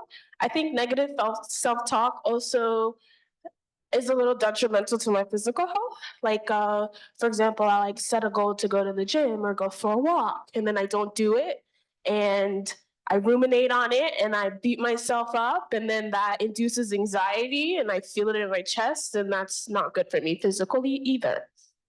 Any, binge eating, what do we see? Stuffing our feelings with food. How do you feel about your emotional well-being? My emotional well-being in relations to negative self-talk, right? No, it is not good. Like, I be crying, like negative self-talking. And it's like tears of sorrow and just not happy tears. Cause like one thing about me, I like to cry. I cry for everything, but like those sorrow tears don't feel too good. So it's also not the best in relations to negative self-talk. Okay. Okay. And the final one is about substances, and it doesn't have to be alcohol or drugs. It could be food. It could be anything. How do you feel about your use of substances around negative self-talk? Okay, so I identify as a person in recovery, so I don't use substances, but negative self-talk triggers me and gives me urges to want to use. But you said it doesn't have to be substances. Yeah, I like find myself binge eating or like secluding myself and like just binge watching movies and stuff and not being productive. And then I'll beat myself up for that. Like, oh, you should have done XYZ. And here we're like, you just finished a whole season. Like, girl, get it together. I think people might be relating, right? They're laughing with you. Okay, I think you can trust that. So in those areas, right? So we talked about intellectual, physical, emotional, and your use of binge behaviors, right? Pick an area of those that you would want to work on. Okay.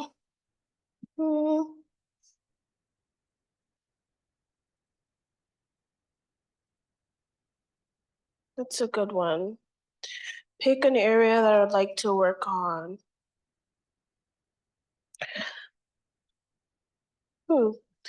I guess I would just like to work on reframing it or like getting myself out of the negative self-talk that leads to the bad areas physically, mentally, etc. Just be like, okay, like let's pause. Is this thought helpful? Is it true? Is it insightful? Is it kind? And I try to do that and be like, okay, let's take a breather. I practice like breathing. I do the It's like 4-3-7 or something like that, where you breathe in and I just breathe.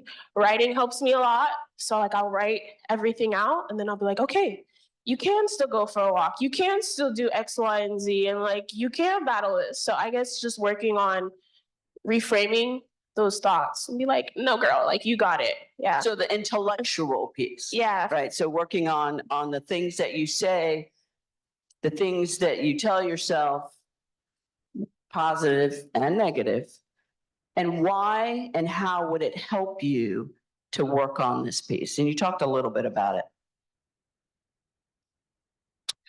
Oh, okay, that was a question. Can you repeat it, please? How and why would it help you to work on the intellectual piece? Okay, how and why will working on negative self-talk help with the intellectual piece? Okay, it would help with the intellectual piece because intellectual, because you said it was like, what did you say in the beginning? Intellectual intelligence or something?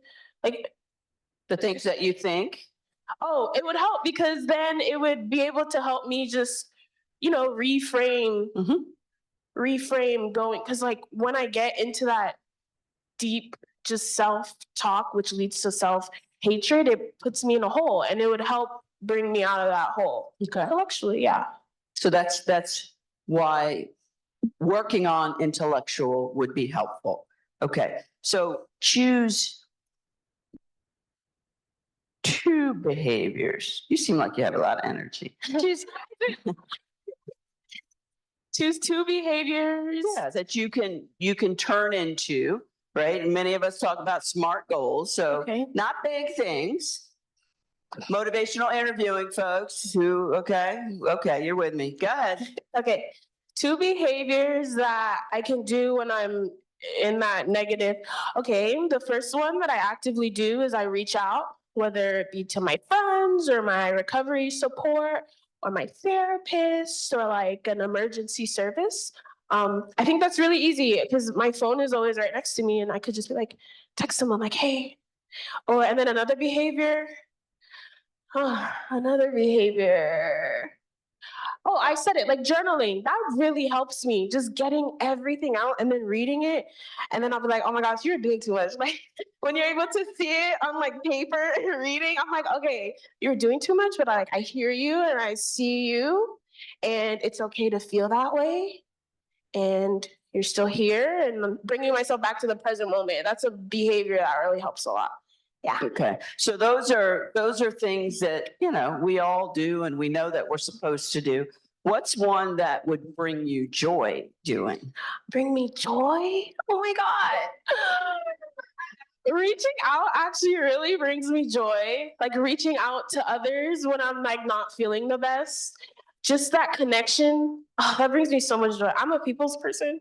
I love a girl, okay? So I love reaching out to others and I just love being like, hey, like today I'm actually struggling. Like I'm actually not happy today. And that's like okay, because there's people out there who accept you as you are. And it's been really hard for me to realize that, but it's like, it's true. There's people out here who are gonna accept Hilda when she's happy or sad or negative self-talking. So it makes me happy when I'm just able to be around those people.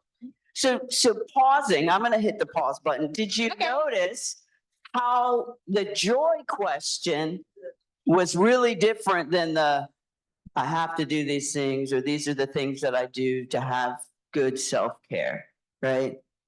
The joy question, we say when people come into Spirit Works, what brings you joy? Because that's going to inspire us and get us excited to do something different. All right. You're up. I'm gonna bring you down a little bit. Okay. So what are some obstacles that might get in the way? What are some obstacles that might get in the way? Of you working and doing some of the things that would these 2 goals? Okay. Oh my gosh, I forgot the goals. Oh Lord. What did I say they were? Okay, well, what was it? Reframing? And what was the other one? Journaling. I hate these, y'all. So like, those are the boring ones. That's why you forgot that, right? You forget about reaching out to your friends. Yeah. So what would make it hard to do those? What would be obstacles that would get in the way of you doing it? The obstacles, like honestly, it's like so weird, but like, it's like myself, I'm like one of the biggest goals. Cause then I'll be like, okay, like, actually don't reach out to the person because they're busy and they don't want to hear from you and you're like doing too much. And then journaling, I'll be like, oh my God, my journal is all the way on the other side of the room. Like, I don't feel like getting it.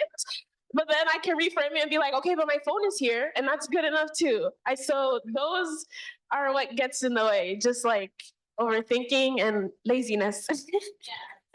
Yep, they're out there with you still, okay? Just so you know, the room is still with you. So what are some coping strategies you can use when those parts come up? Okay, coping strategies for the first one. Oh, yeah, being like, actually, like, no, if it's, I've learned that it's like my responsibility to be responsible for how I think and how I communicate and just like the people I reach out to. Like, it's their responsibility to let me know if they're not in the space to talk or if I'm burdening them or XYZ. But like, most of the time, it's not that. So just being able to be like, okay, like, this isn't what they're telling you. This is what you're telling you. And that's not always true. And then like journaling, I'll just be like, get up, girl. Like, it's right there. Or I'll just be on my phone because my phone's always next to me. So I'm like, you don't have to like write it down. Like typing it helps. And yeah, I think I answered the question. Okay, so let's go to your joy question. Okay. Right. So what would get in the way of you having joy? Oh, it got in the way of me having joy. Of reaching out. That was your specific strategy to do that. What's your coping skill? What would get in the way? What would get in the way? I think I've already said this, but like me, the ruminating thoughts of your burden, you're not enough. They always like you're always doing this. That is what gets in the way. So just being able to be like, no, like I said, like you're thinking this, they're not telling you this. So it's not good to think that way. So that's what gets in the way. Okay. And so what is a coping skill or strategy that you can use when those things come up? Okay. So yeah, just I feel like I'm like saying the same thing over again. I'm sorry, y'all. Like, just like I said, just be like, this is not true. They would tell you if it was. Oh, kindness is a good one too. Just being like kind to myself. And then I also realized that usually thoughts like that come from like little Hilda, who didn't get that like validation and stuff growing up. So almost being like, okay, like little Hilda, like I see you, I hear you, but we're grown now. And like, I see you, I hear, and I love you, but it's not true. Okay, and it's okay, and you don't have to continue to feel this way. So in a way, also like validating myself, because that thought and those feelings come from someplace, and it's been nice being able to acknowledge that. And what might you and little Hilda get to do?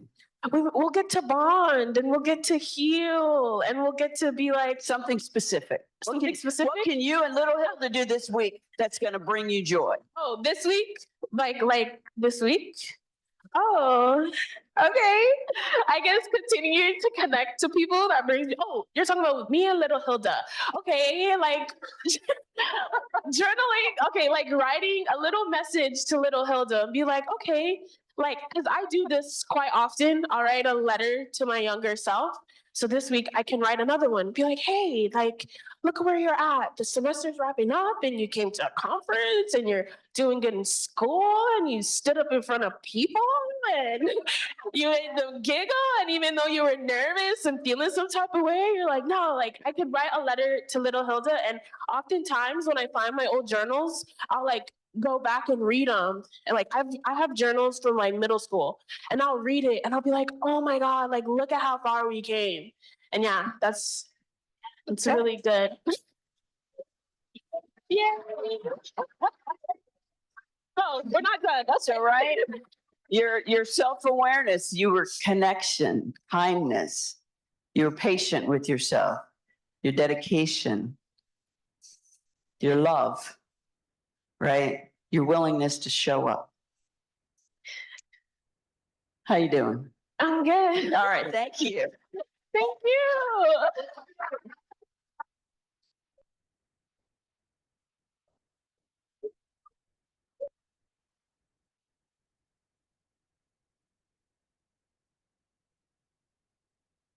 She's amazing. Right? So the impact of working on one's self-awareness, right, is that you become aware of what you're experiencing, even the painful parts. You have the chance to notice them and take care of yourself while staying connected to what matters most, right? So that piece of, we talk about, hit the pause button, take that breath, whatever the strategy is that you use. I often think of that Staples red button, right? It's like, hit that pause button. It will allow you to be proactive instead of reactive. It'll allow you to come up with strategies in the moment. It'll allow you to prioritize what matters most. It allows you to plan and to think ahead. And then it also allows you to step away for that moment, right? So if what's coming up for you is that yelling, screaming, violence, whatever it may be, the desire or the reactivity to fix or force or control, if those are the things that are coming up for you, we call it tapping out, right? Just tap out for a moment. Hit that pause button. You know, with meetings that you may have, one of the strategies that we use at SpiritWorks is that somebody might need to call me in the middle of a meeting, right? Because I know that it's going to be a difficult conversation and I need a few minutes. I need to be able to step away. And those are really, they've been really hard strategies to use for me because it's like, oh no, I'm so important. I need to be here. And it's like, but I'm not here if I'm reactive. We're not listening if we're reactive or shut down, or those bodily thoughts and feelings and images. If those things are what's running through my head when I'm trying to talk to somebody that I love or when I'm offering services to somebody else, I can't hear them anyway. But I'm having that internal struggle of, well, you're supposed to be the professional and you're supposed to, you know, I'm not a should person usually. I'm supposed to be doing all of these things, all of these expectations. Sometimes it's, I just need to take a breath, and I'm guessing you might need to also, right? That's a way to hit the pause button. And so we all need that level of self-awareness, as well as why it's important enough to me to be uncomfortable to say, gosh, I need to just step back and breathe for a second. I need to step out and get a glass of water, right? So I have a tool bag of the things that I say. I need to step out for a moment and give somebody my phone number so that they can send me and say, hey, Jan, we need something from you. Right? So do you all have those things for yourself? Ways to hit the pause button. As a parent, right? Not wanting to be reactive when you had little ones or when you have grown ones. How do you hit that pause button? How do you create that space? Because that relationship is so important to you that you don't want to get it wrong. Anybody? What are some of the strategies? Yeah, way back there. Hold on. No. You got to use it if you're going to talk.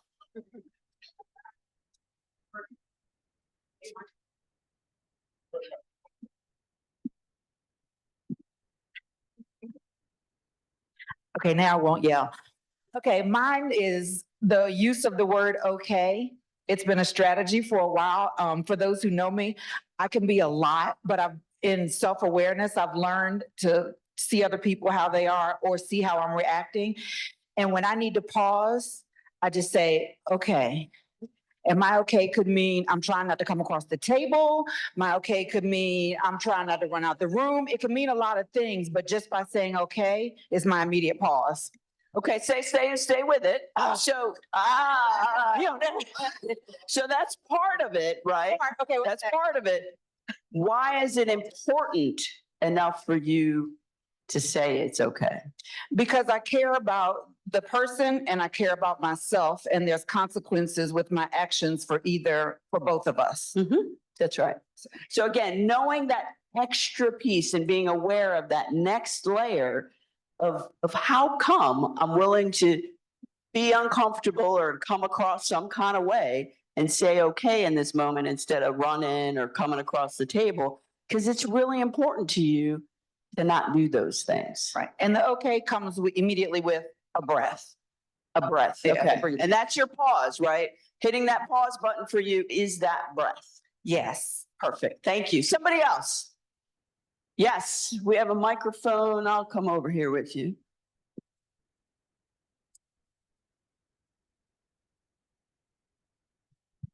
So with my son, he's a preteen. So when I've reached my limit, I tell him I'm going upstairs and don't knock on the door unless it's an emergency.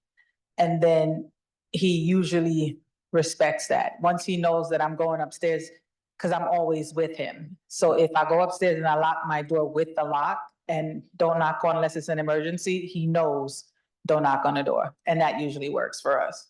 And why is that important to you to do? Because one, I'm either gonna jump down his throat and I don't want to do that to him. And two, I need that time to not people. Like I don't want to people with people, right? So for me to get just kind of not talk to anyone and not take it out on him, I need that alone time. So he understands anytime I go to my room by myself, he knows, leave me alone for that time. Thank you.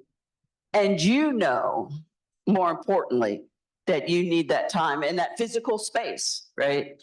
Somebody else, do you know or have a strategy? Self-awareness, here we go. Come on, you got him.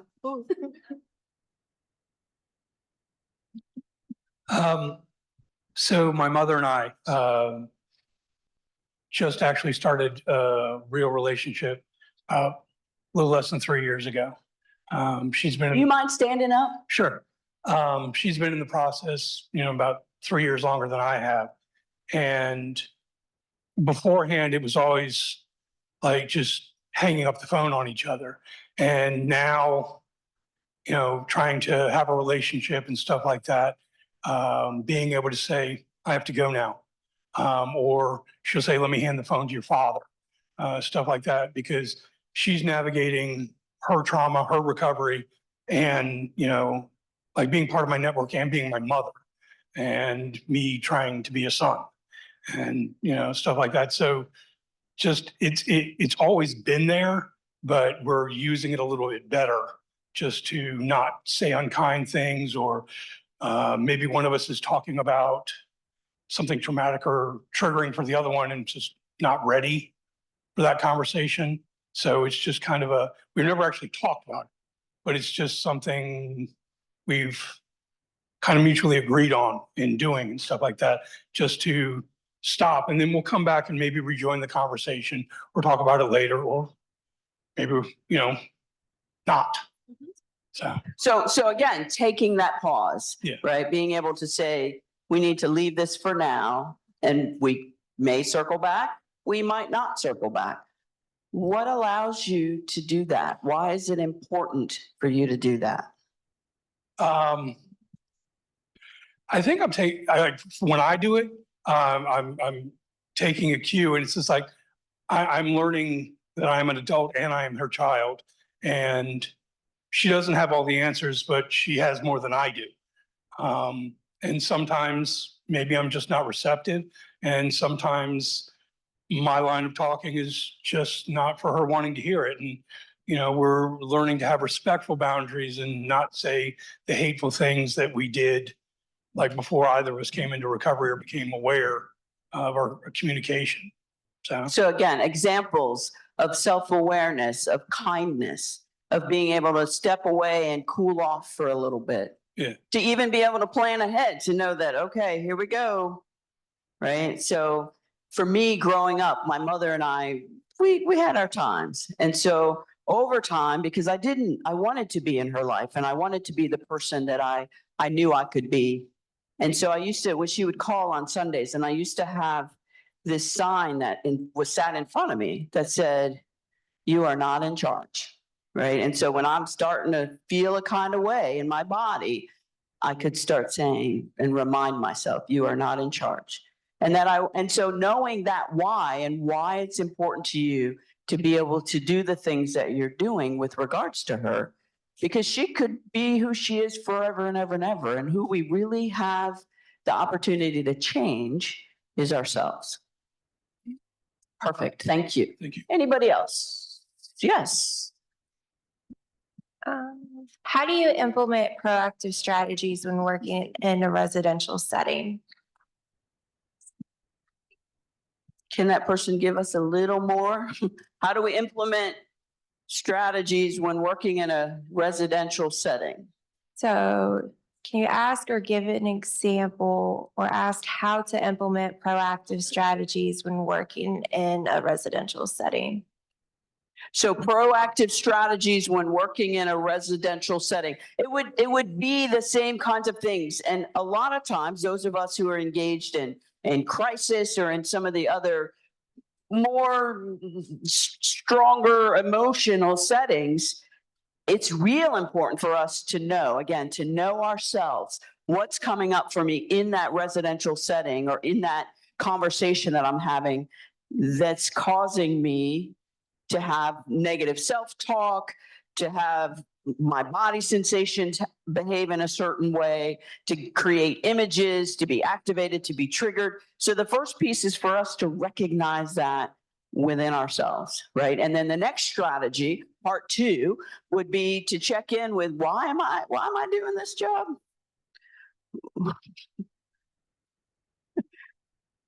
And then to have an answer, because that's what matters most to me. That's where my value lives.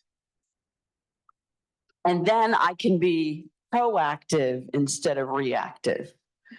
So it really involves those 2 parts of knowing what happens when, how did you know? How do you know physically, intellectually, emotionally that you're starting to be feeling some kind of way when you're having that conversation? How do you know? How do you know when, what's happening to somebody when they're saying, okay, the next thing I need to do is to walk away or hang up the phone or go upstairs to my room or to take that breath? Something is happening that we need to become aware of so that we can begin to address it and we can know it's happening sooner, right? You don't have to wait until you're screaming and yelling, right? If we can start paying attention sooner and know what those cues are, we can start the process of change sooner. We can also get in touch with why this is so important to me. Why does this matter to me?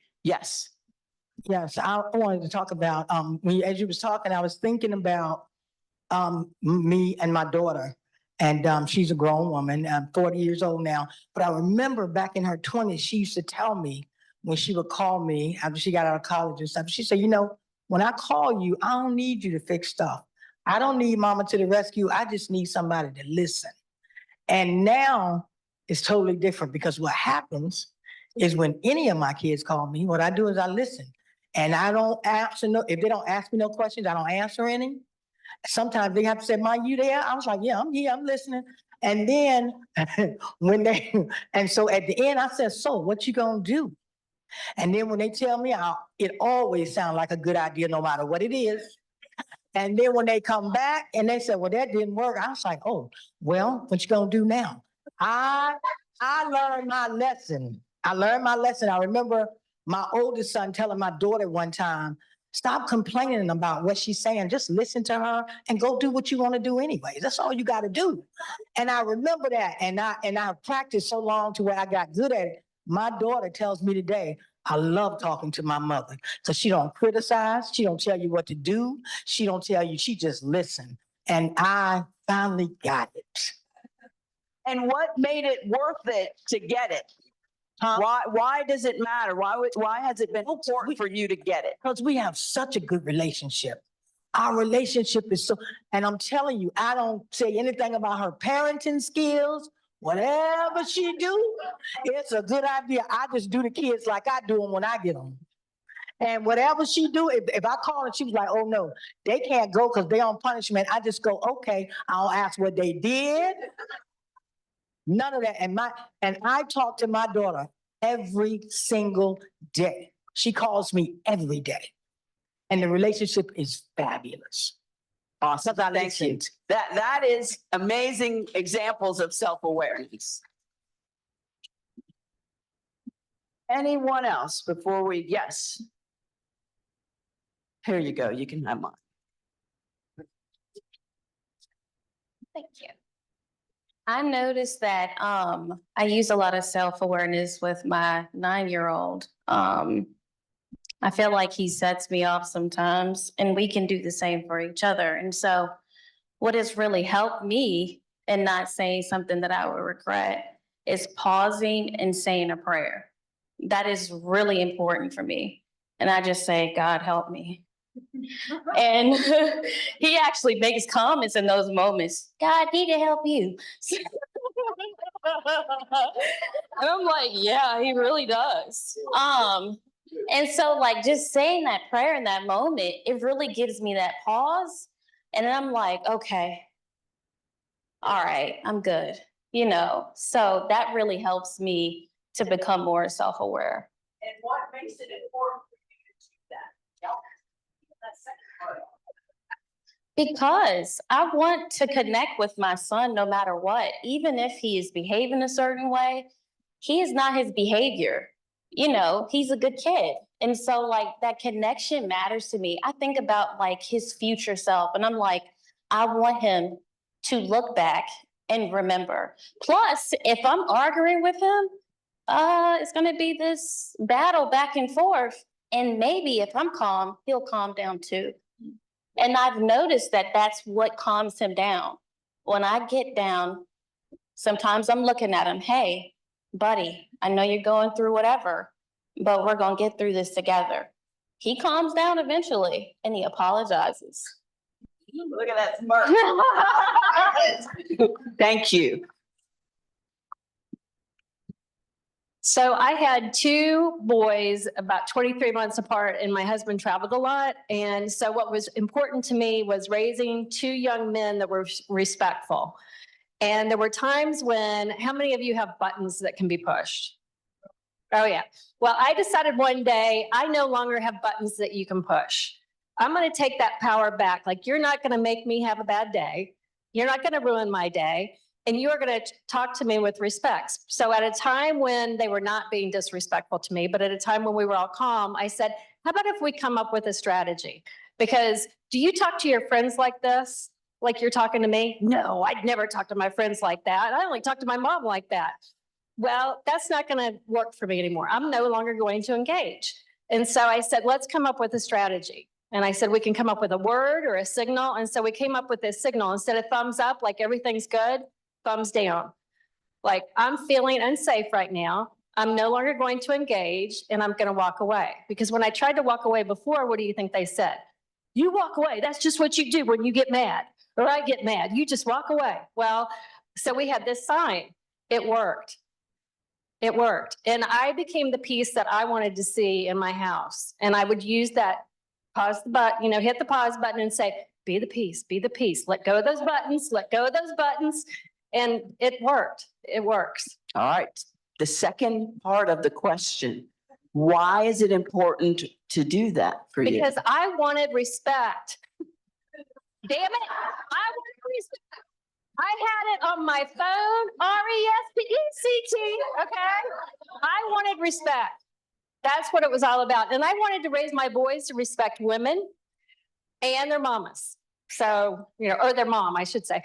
But yeah, it was respect. Okay, so that is was a value really to sacred me. value Yes, to you is yes. respect. Yes. Thank you. Mhm. One more, all the way back there.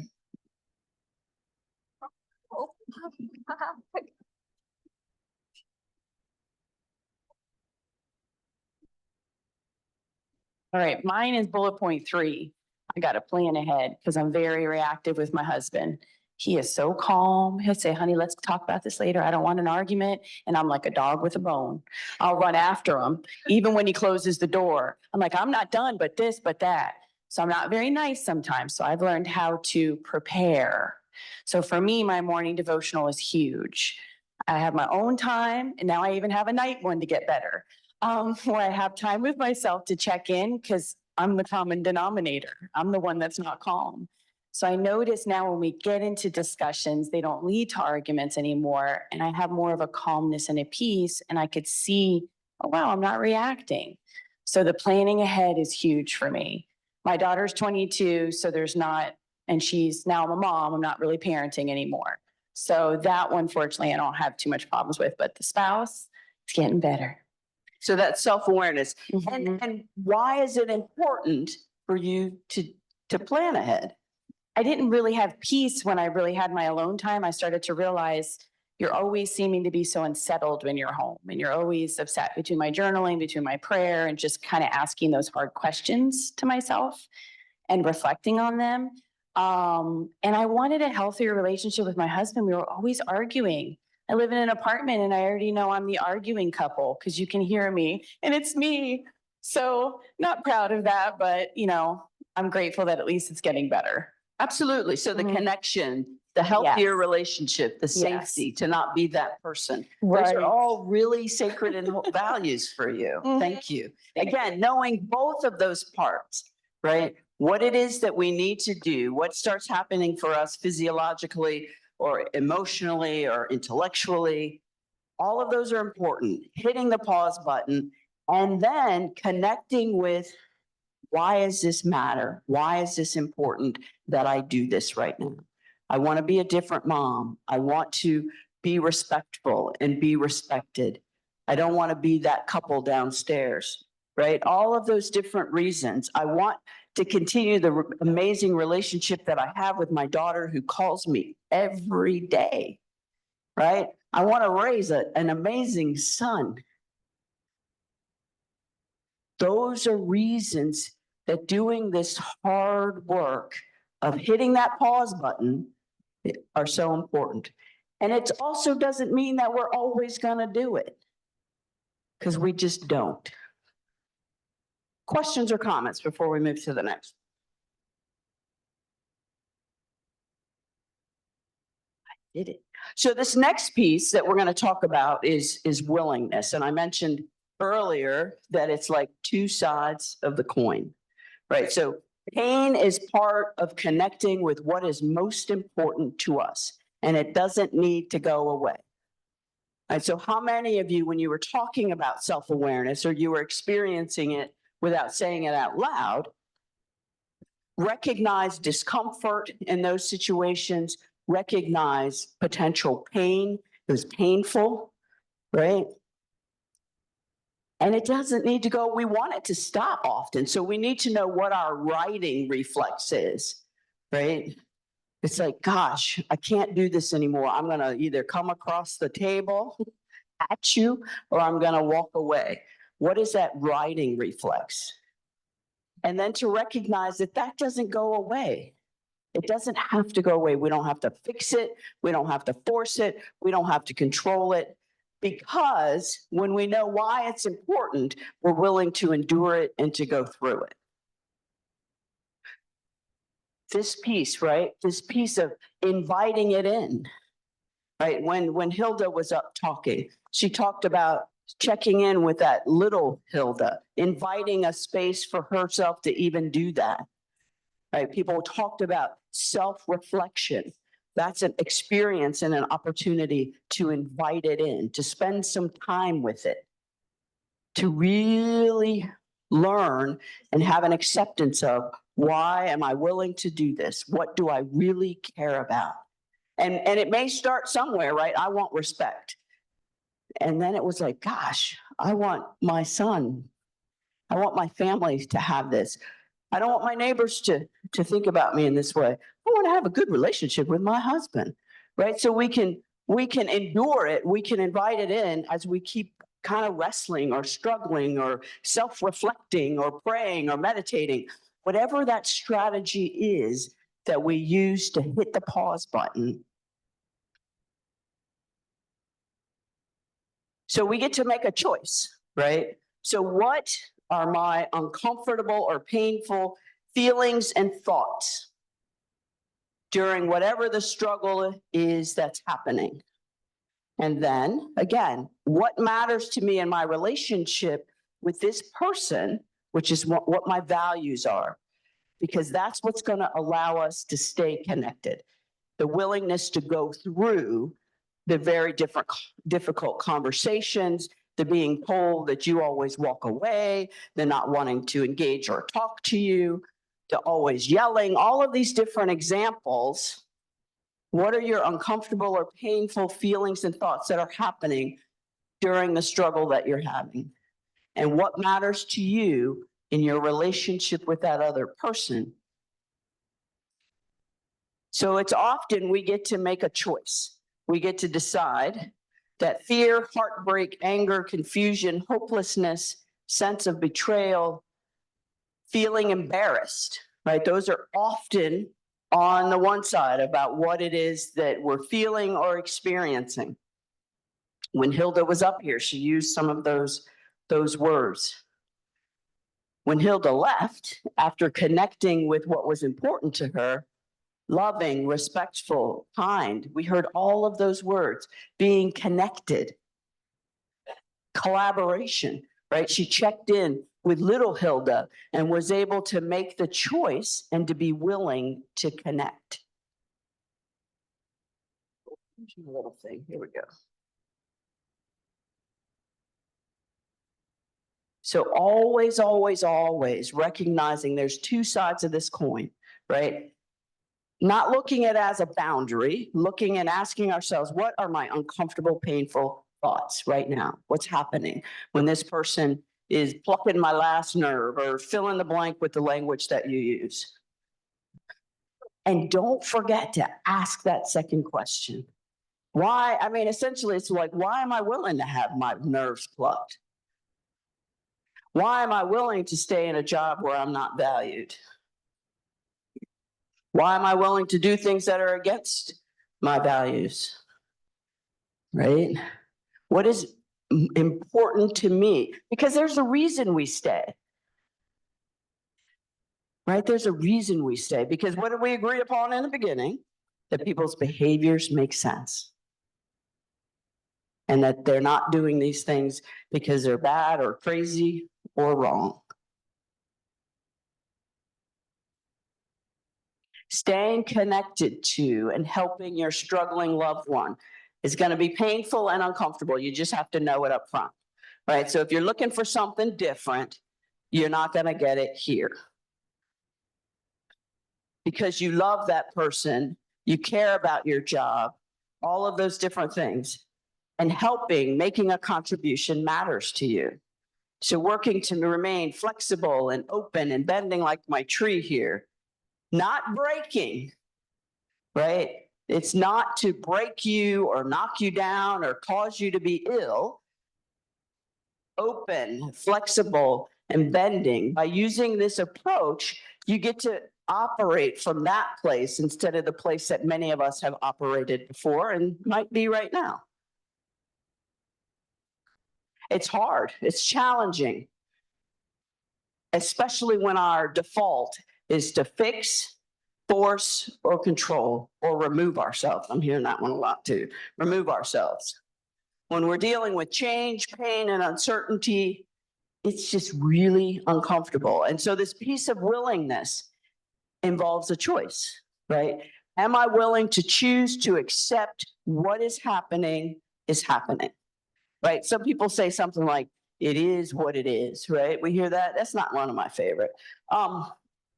What is happening, and I'm going to lean in, right? Because a lot of times when people say that, well, it is what it is, that's a conversation stopper, right?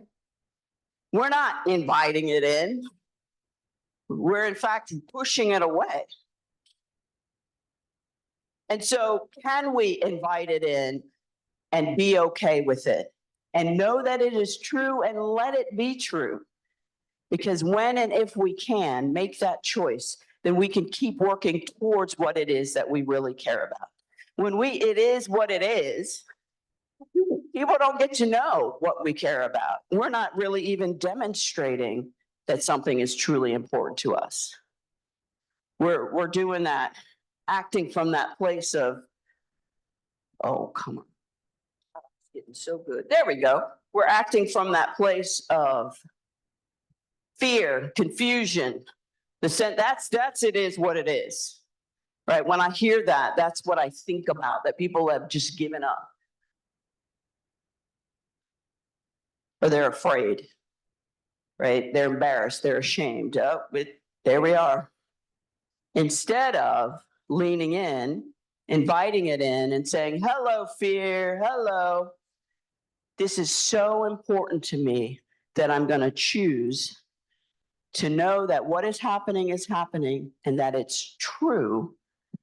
And that because I care so much about my son, my spouse, my daughter, fill in the blank for yourself, the client that I'm working with, you have the opportunity to keep working on it. Otherwise, we set these things called ultimatums, and we don't get to continue to work on what it is that we truly care about. Questions or comments? All right, let's keep going.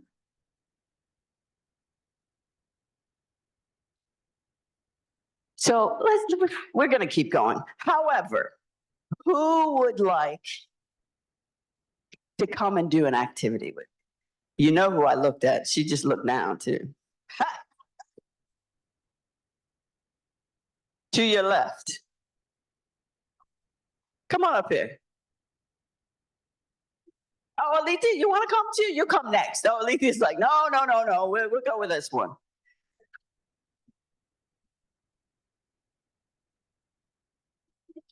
You looked at me like, okay, I can do this, Jan.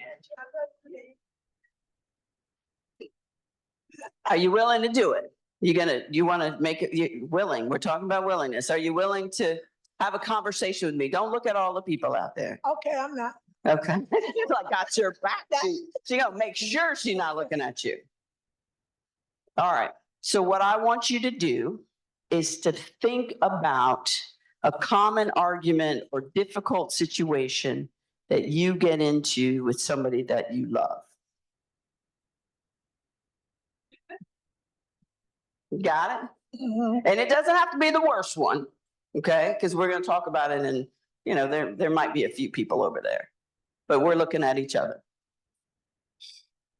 So are you willing to tell me just a little bit about it?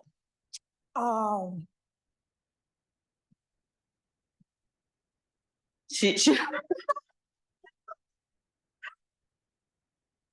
A situation with someone. You can pick a client, you can pick anybody you want. Okay, being in different places, visiting people, places and things. Okay. So that's a difficult situation for you when somebody that you care about is doing that. Yes. Okay. So what are some of the things that you feel when that fear and pain show up for you? Disappointed. Okay. Disappointed. Fearful. Fearful. Upset. Upset. Yep.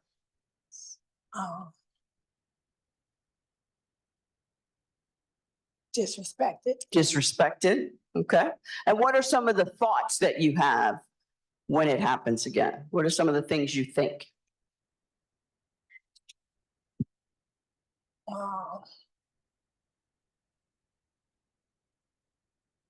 Some of the That one, that thought right there.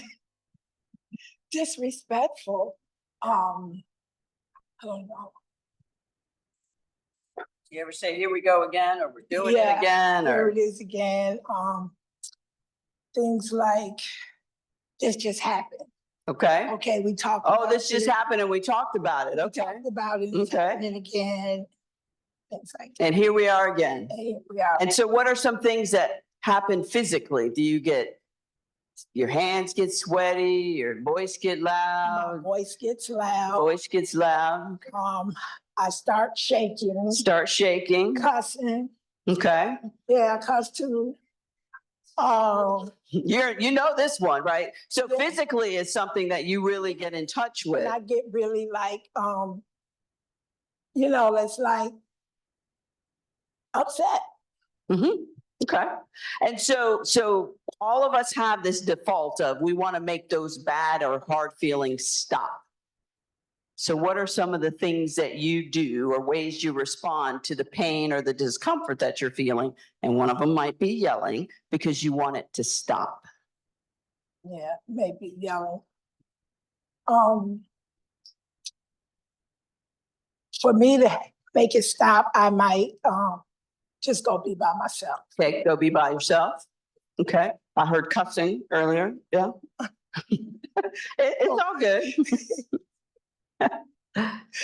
So when you have these make it stop and you cuss or go be by yourself or whatever it is, how do you feel about yourself? I feel, I'm trying to think of that feeling, like I feel like really disrespected and like. How do you hold your mic up a little bit? How do you feel about yourself? I feel unvalued, Okay. disrespected. And how do you feel about yourself when you are yelling or screaming or walking away? How does that make you feel? You. It makes me feel exhausted. Exhausted. Okay. Anything? What else? And then, you know, it makes me feel, and then sometimes it makes me feel a little better, but then I think about it later and I'm like, that wasn't even necessary. So it wasn't really necessary? No. Okay. So that not very proud when you feel No. something's not really necessary. So think about ways that in those circumstances that you could pause. And when you're having the difficult emotions of, here we go again, we just talked about it, I'm being disrespected. What could you do instead of making the pain go away? Oh, sometimes I don't say anything. I just breathe. Okay, so you could breathe. I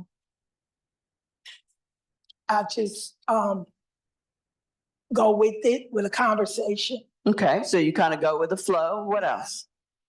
I might go read or for a ride or get on a computer or do something different. So read, go for a ride, something on the computer, something Yeah, for something yourself, different. Yeah. something different. Yeah.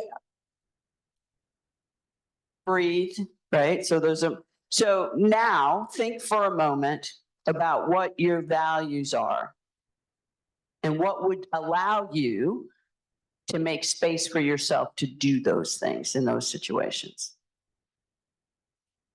Why is it important for you to breathe, to go do something for yourself in those situations? Because of the things that I value for myself, for the things that I want for my goals in my future. So the things you want for your goals in your future and how much you value yourself. Yes. What else? Hold your mic up.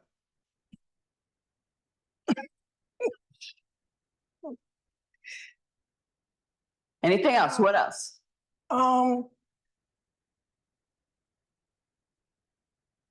Just some of the things that I want for me. Mm-hmm.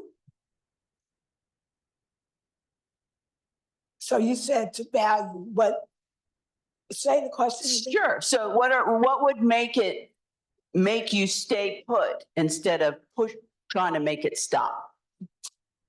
To just have that connection, to just like join in and see what I could do, what we could do to like resolve some of the tension. So to be able to talk about it, to be able to stay connected, for you to be able to feel safe. Yes. Right. So what you're doing is you're choosing a path to not go, okay, I want to just make it stop. I'm going to lean in, right? I'm going to invite those really hard feelings in. It might mean I need to pause and step away.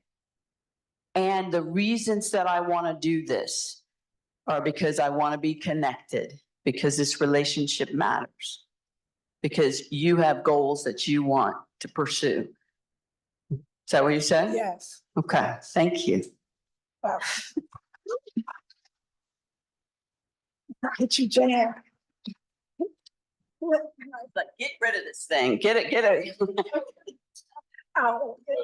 So again, going all the way through, right? It's not to say that it's not going to be difficult. It's not to say that, it's to recognize what that response or reaction is that we say, gosh, make this stop. I don't want to feel this pain. I don't want to have the conversation again. I don't like the fear. I don't want, make it stop.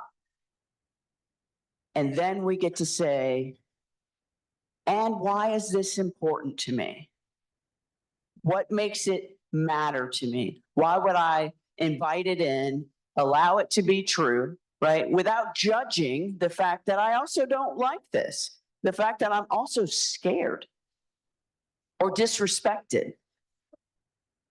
And then to take the space, right? Many of you talked about taking that space, saying your prayers, whatever that strategy is. Sometimes we need a bigger strategy, like to go to a meeting or go to church or call somebody, right? So whatever that strategy is, so that you can come back, make that choice, and have the opportunity to continue to work towards what truly matters to you and what you care about.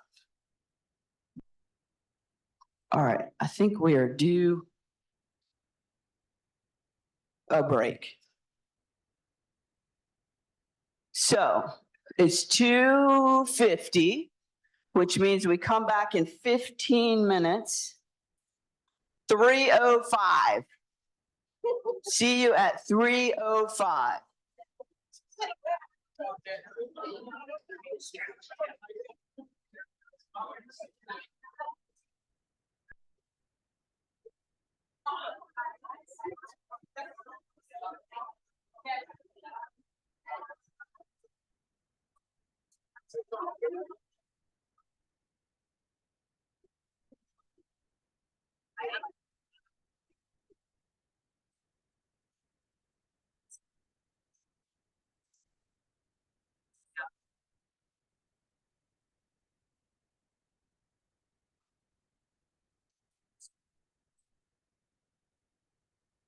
If that would be helpful to you, then yes, absolutely.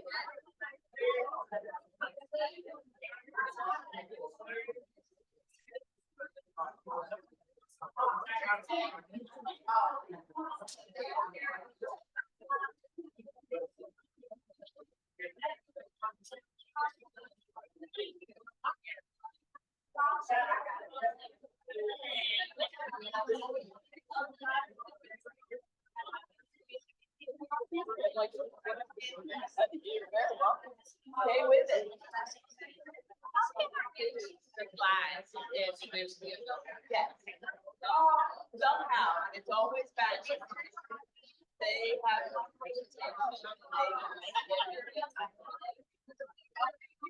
Chelsea, how are you doing? How's the online stuff? Good.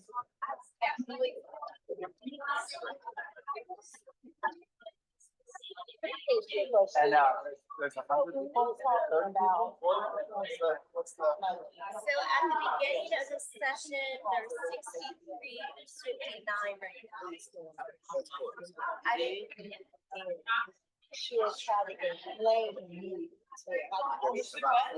Pushing buttons almost from shame to do it. She wants to do it. I'm a kid, so I recognize what she is. So I'm like, Really? In that space? so dad was in the field. So like, you want help in this? You can have that. Yeah. In this thing, and but when I realized is paying attention is fueled by her mental health. She's not at a low. So using the subject from that to do images and voices and she makes sense. So that so when you're talking about understanding, like that piece, now she told me you don't understand. You don't know. Like what you don't understand. Because I'm like, I already met. I already like the board, what you did. That I told you. Like I found peace in there. And she's telling me about it. And it's setting boundaries with friends. It's her and my husband. It's raining outside. Check your house and stay. You hallucinate. You see that. Look, the last time we did that. You know, and he had already told me I got my peace in my house. I got to live in it. You're not going to do that. So many people are going to get you in the house. Are you willing to do that?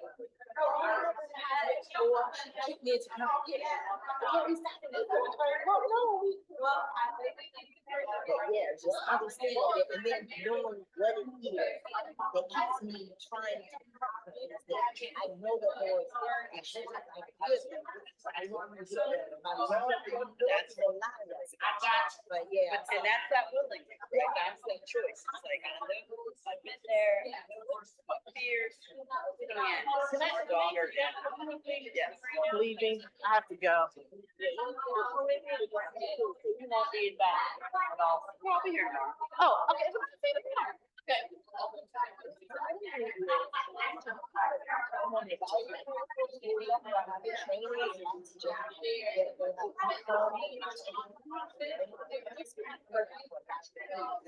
I mean, whole mob. So I was talking to Ray and I was talking to Paul. Talking to children. Because really it's just for us. How to serve people. More people get in contact. I would be able to find them and let them be able to connect with them better.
Hi,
babe. How are those dogs doing?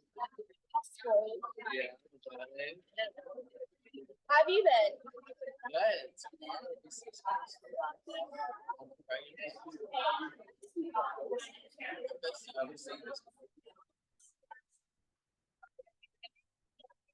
Video for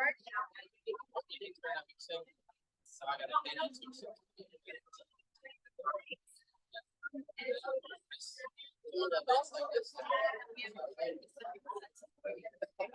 So I'm taking the PRS training class in June.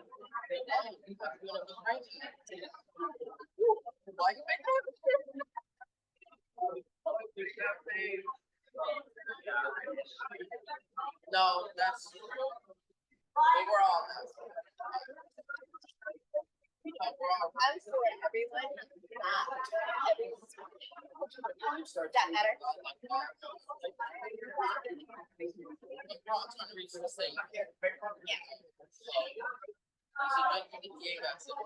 Take the morning shift. Where is it? It's here though.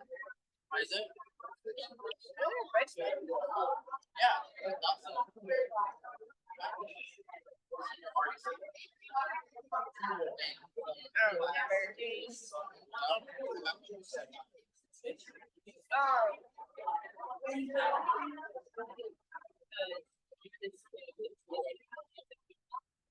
Yeah. I gotta be back here. I have to be here at 6:30. And I'm here until like tomorrow. Are you working at the building?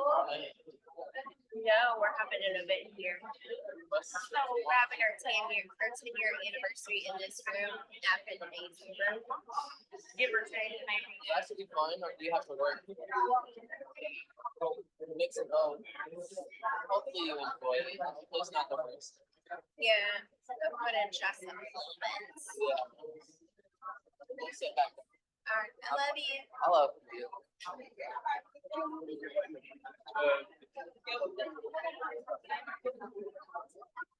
We're gonna get going in about 2 minutes here.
How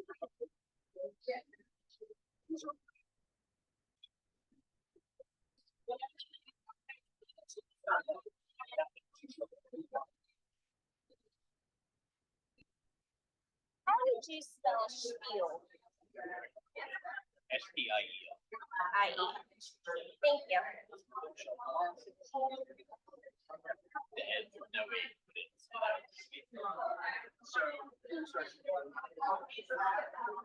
That is it. I got the keyword.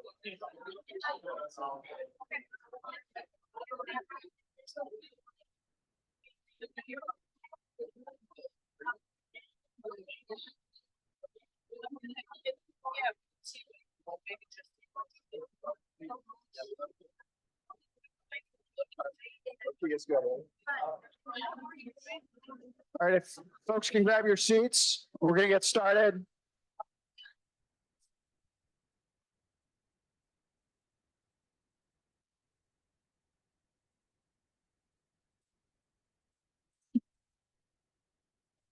Hey, I'm Tom. I'm a person in recovery. Hi, Tom. Hey, Tom. All right, let's roll.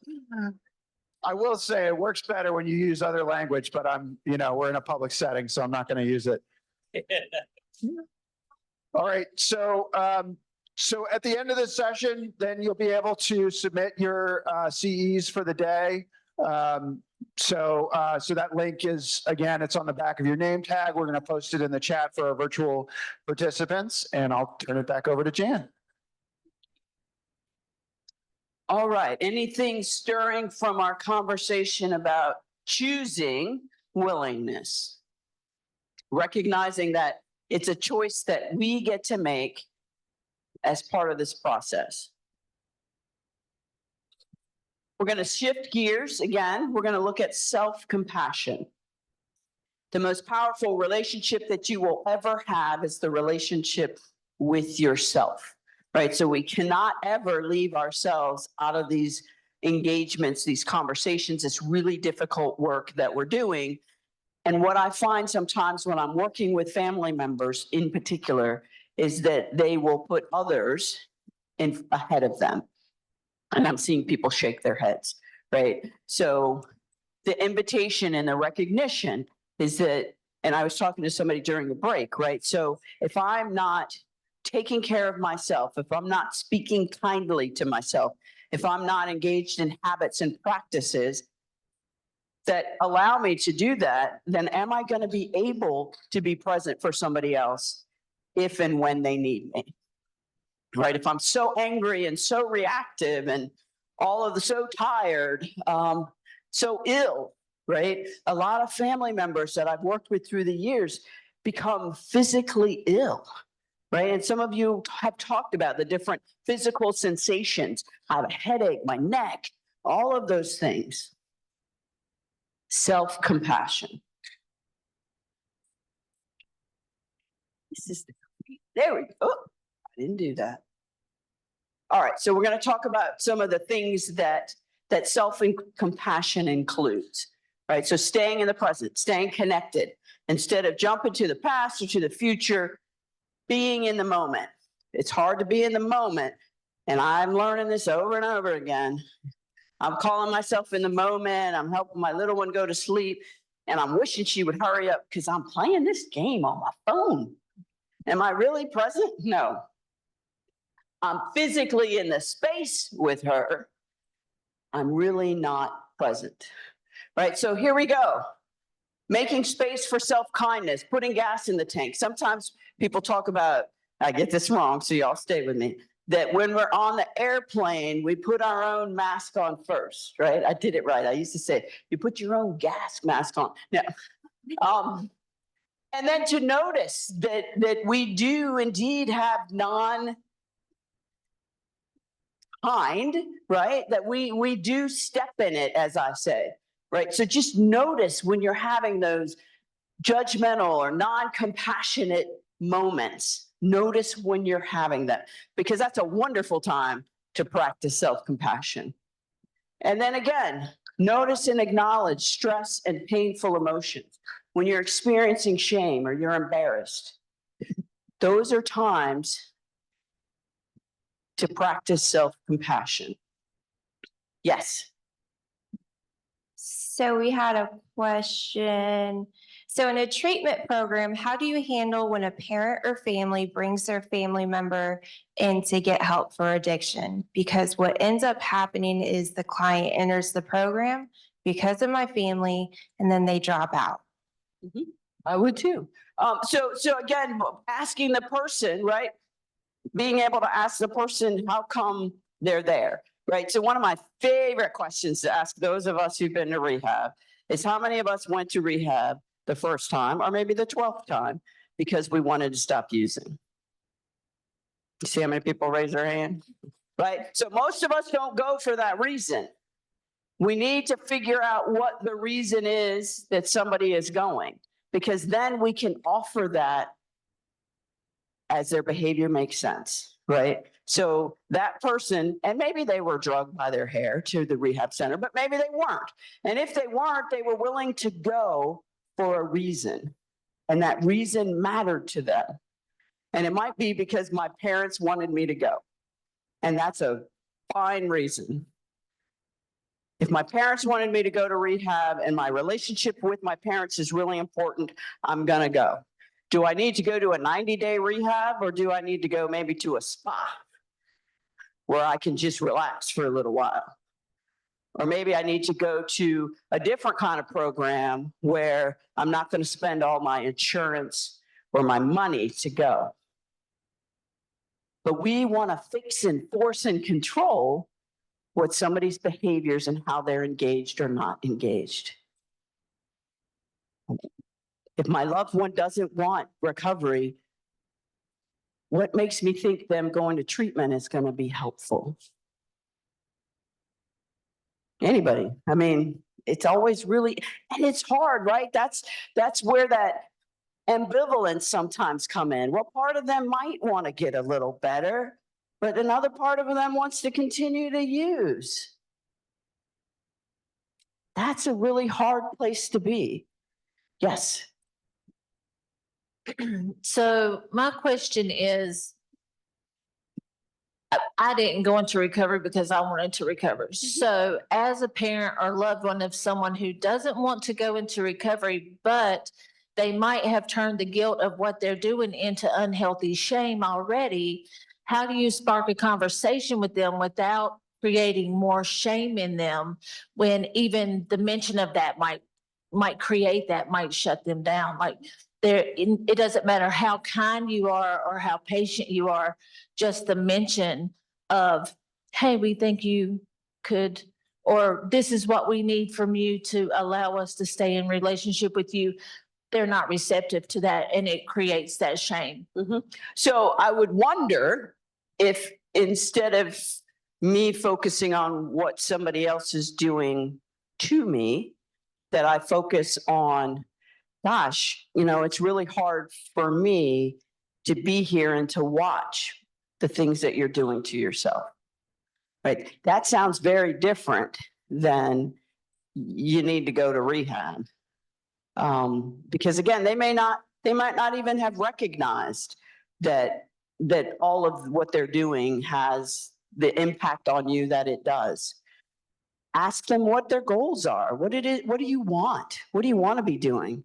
And then really load it. What brings you joy? And is getting high bringing you joy? Because if it is, okay. More than likely is not. And how come it's so important for you to continue to use drugs or go to jail or whatever the case may be? How is that getting you to the place where you want to be? Because more than often than not, it's not. So really being able to, the same thing that we're doing is being able to look at what our goals are and what matters most to them. We want to offer those same questions to them and let them begin to reflect on some of, gosh, I say I want to do this. I say I want to lose weight and I eat ice cream at night. Maybe if I say that enough, I'll do something about it.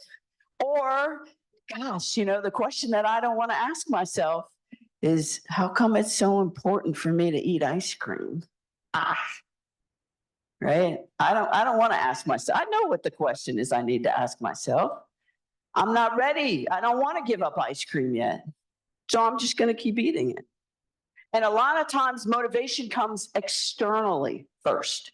And then the hope, right? We can change. We can stop doing something. It's about staying stopped or staying or maintaining that new behavior or that change that we want. Great questions. So self-compassion. We had a conversation earlier, I think it was Carol back there, who talked about a parent. And this is, again, another snippet from the Rethinking Rock Bottom. And it's a parent who's talking about how she got to the place of having compassion for herself and compassion for her daughter. Do you need to push this or can I push it? I've started looking at it differently. This was the gift that Katie left me, was being able to be there for someone else like I didn't have. And when you see one parent connect with that child that they hadn't talked to, or they see a glimmer of hope and come back and say, thank you for listening, that makes all the other times so worthwhile to when I think I'm tired, I don't want to do this anymore.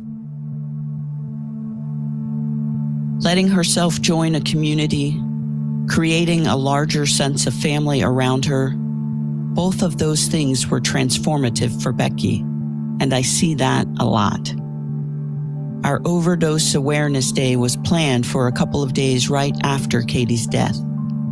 I remember asking Becky if she felt it was too soon for her to attend. For me not to show up would have been like telling me don't come home, because I felt like I was finally home. And Katie died on a Thursday night and Overdose Awareness was on a Friday. And, you know, all of these things happened in a special way. And I'm grateful, because there's a lot of people that didn't have it the way that I did. And in the community that I have, still to this day, they don't have. Just the importance of having that community. Mm-hmm. And that connection and knowing everybody there cares and they understand and there's no judgment. Even when I say stuff mean and I have to come back later and apologize, you know, that we're human and we do that. Yeah, so that unconditional love and unconditional regard for each other. It is clear how much Becky changed. I asked her what she would say to herself if she could go back to the beginning of her journey, knowing what she knows now. You're a good mom. You did everything you could do. You were there. Slow down. Take a breath. It's not your fault. She loves you.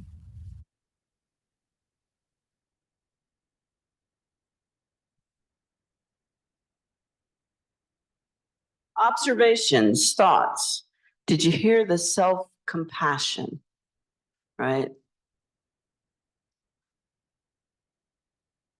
It's been pretty remarkable. And again, this came about, you know, we got to see real time how using these different tools and strategies changed Becky, right? Her daughter Katie died.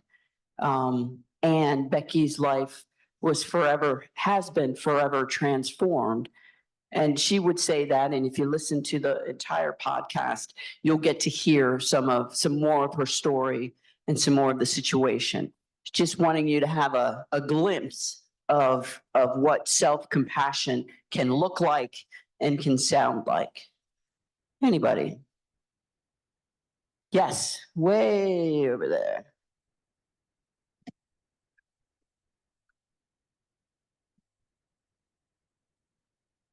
I lost my My brother to an opioid overdose in 2016. And so it really, her like comment to herself really made me feel a lot of things, because it's kind of the opposite of the reaction I had when I was 21.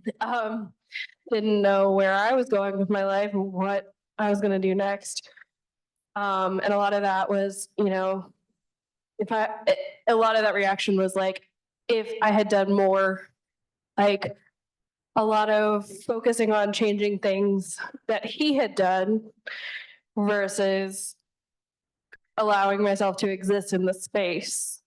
And so it was really important, I think. Thank you. And one of the things that I believe we need to do better is to support siblings, right? A lot of times when loss happens, and rightly so, we ask the parent, we go to the parent, and we need to go to the parent. Siblings have a very different relationship with their brother, sister, whatever the case may be. And so we need to stop overlooking siblings. And sometimes we go so far as to ask the sibling how their parent is doing without asking the sibling how you're doing. So we just need to do better. Thank you for what you said. Other questions or comments? So in situations like the young lady just spoke about, and in other situations where we do feel some shame or some guilt, or maybe if I had done something different and all of those things, right? How do we get to this place of self-compassion, right? So there are strategies and tools, the 3 Ps, that we can utilize that'll get us there, right? So being patient with ourselves, being supportive, being gentle, getting out of self-judgment and moving into self-kindness, recognizing that we do the best we can until we know better. And when we know better, we do better, right? That's Maya Angelou. Be part of a larger human community, right? So our tendency is to isolate. When we recognize our humanness, we're going to make mistakes. People are going to suffer and experience hardships in life. How can I lean into? How can I create that larger community? How can I be part of that larger community for somebody else? Be present. Painful thoughts and emotions are truth. Pain is part of connecting. We don't need to ignore it. We don't need to ruminate over it. We don't need to evaluate it with judgment. We don't need to over-identify with it and make it ours, which a lot of times we do. Heard some of us do that today. So that's going to be the invitation around practice, our over-identification, just being mindful of what's really happening for me in this present time and space. So who would like to come visit me up here and become my new friend? Peggy, look down. You've already done it, Peggy. You're off the hook. Anybody, somebody, come on up.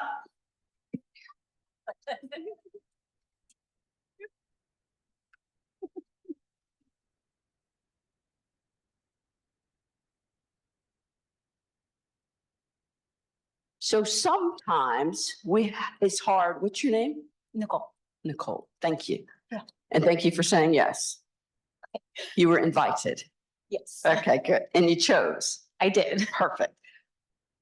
So the recognition is, right, that we're all influenced by important people in our lives. Those people can be teachers, coaches, mentors, people who made a mark on us growing up. There are also people that we've met as adults who are our mentors. Some of these relationships have been positive. Some of these relationships have not, less so. So what we're going to do is I'm going to ask you to reflect on your interactions who've made both a positive impression as well as a negative impression. You with me? Yep, I'm with you.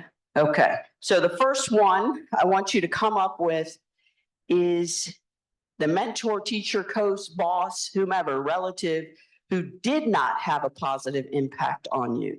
Somebody that made you feel bad about yourself, less than or doubtful of your talents or your place in life. And what are some of the adjectives or behaviors that describe that person?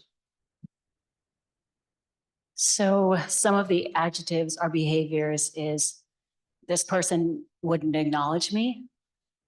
They might interrupt me when I'm talking, make me feel less than, make me feel small, make me to where I want it to feel small, where I would shrink myself. Okay, thank you. Next, think about somebody who had a positive impact on you, who helped you step into the world, learn new things, take chances, feel better about yourself. And again, adjectives and behaviors. This one's an easy one. It makes me happy to think about. My dad would always say, you can do anything. Don't squander your youth. If you can think it, you can do it. So he would just tell me to embrace anything that I wanted to do. He was positive, uplifting. He built me up. So ask yourself, how often do you speak to yourself with a helpful mentor versus the not so helpful mentor? Not enough. Not enough. Yeah. So that recognition. And when you think about your interactions, how often do you speak to, when you think about your interactions with others, how often do you speak to them with the helpful mentor voice versus the harmful? This is a great question because I feel like I operate from that space to try to lift people up and to make them feel good and to make them see what maybe they don't see in themselves. And so I hope that this is the space that I always operate in. And how does it feel when you operate from that space? Makes me feel great. It makes me feel kind, loving. It makes me feel like I'm giving back. I'm doing something worth doing. And the people that you're interacting with during those times, how do you think it helps them feel? I hope it makes them feel loved, connected, seen, and built up, how my dad used to make me feel. And the times when you aren't quite as successful as you'd like to be, is there something that you could practice or do that might make you a little more like that person that your dad describes you as? So is there times where I feel like I could do more or not successful at lifting someone else up? Most definitely. I think sometimes my go-to is to make that person feel better. And I'm learning so much within peer work that it's actually okay to sit in that uncomfortable space with that person. And it is okay to not have the answers and the right things to say, that sometimes they just need someone there. So even when I'm trying to support someone and I walk away, well, did I make a difference? Did I say the right things? I just try to remind myself I was there. So you were present. Yes. Is there anything that you might want to practice so that you can do that in a greater way? Yes. Listen to listen. And I'm learning this one, not listen to respond. Thank you. Thank you.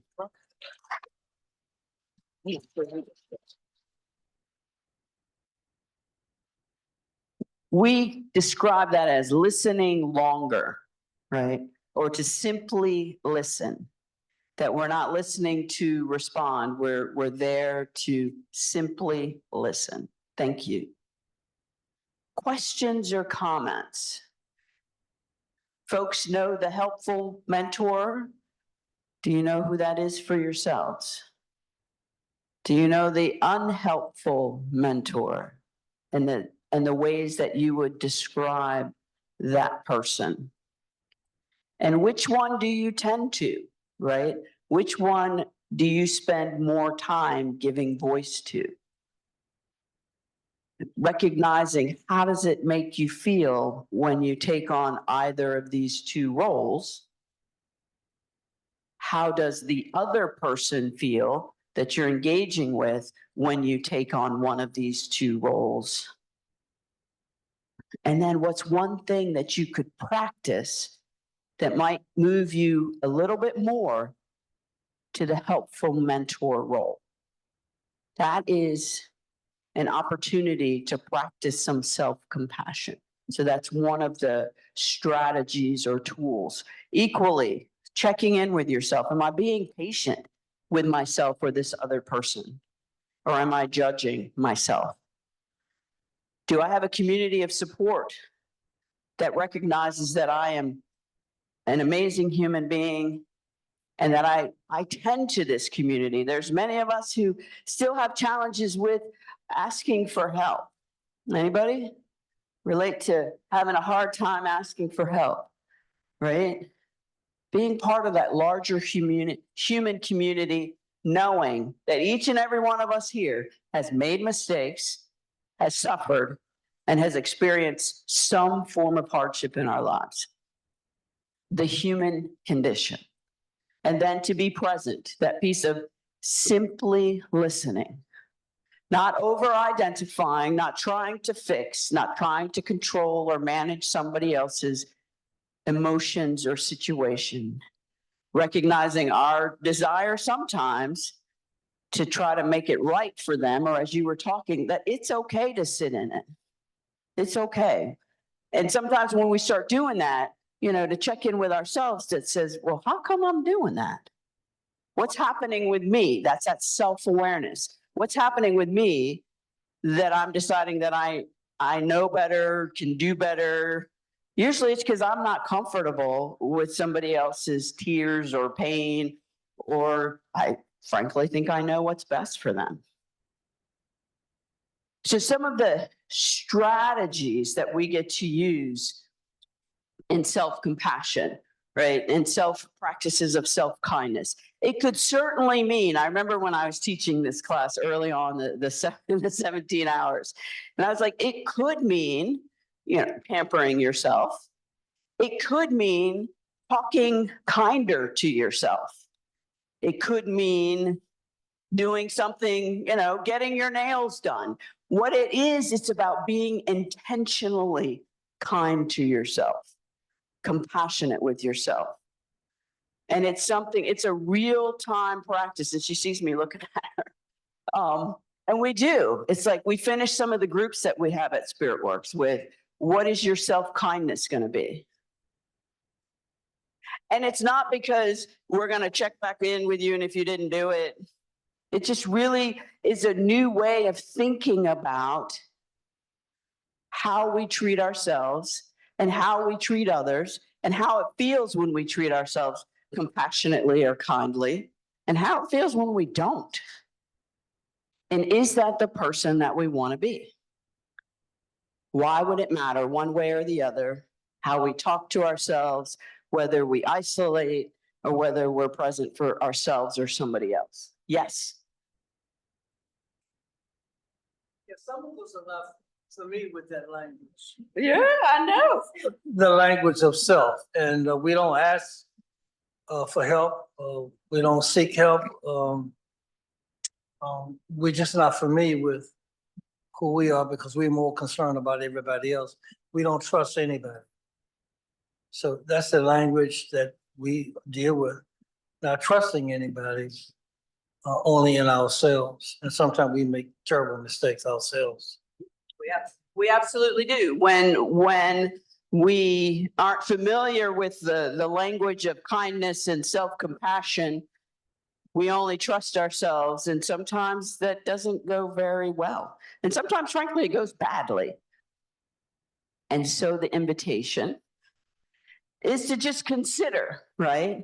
Consider what you're going to do. I mean, I do it every day, right? So what am I going to do that's going to be kind to me after this amazing day that I've had with you? And it's not going to be eating ice cream. Though I'll probably do that too. I'm going to dinner with friends, right? I'm going to dinner with friends. How many of us have ever done presentations and at the end of them, people do their evaluations and then you get it back and lots of them are great. I'm not trying to tell you what to do, but lots of them are great. But there's one that's not. Yeah. That's that negative helper, right? That's taught us to look for the one that's not so good. I see a lot of y'all going, yep. How do we then? Because I used to be famous for doing it, and I can still do it on occasion. And then I get to say I am part of the larger human community and that people make mistakes. And that by doing that all by myself, it's not going to be helpful, right? So having that connection with somebody else who's going to help me, recognize, and it may be an area that I get to go, yeah, and it's important enough for me to keep doing presentations. So I'm going to take a look at it. Yes, hand back there.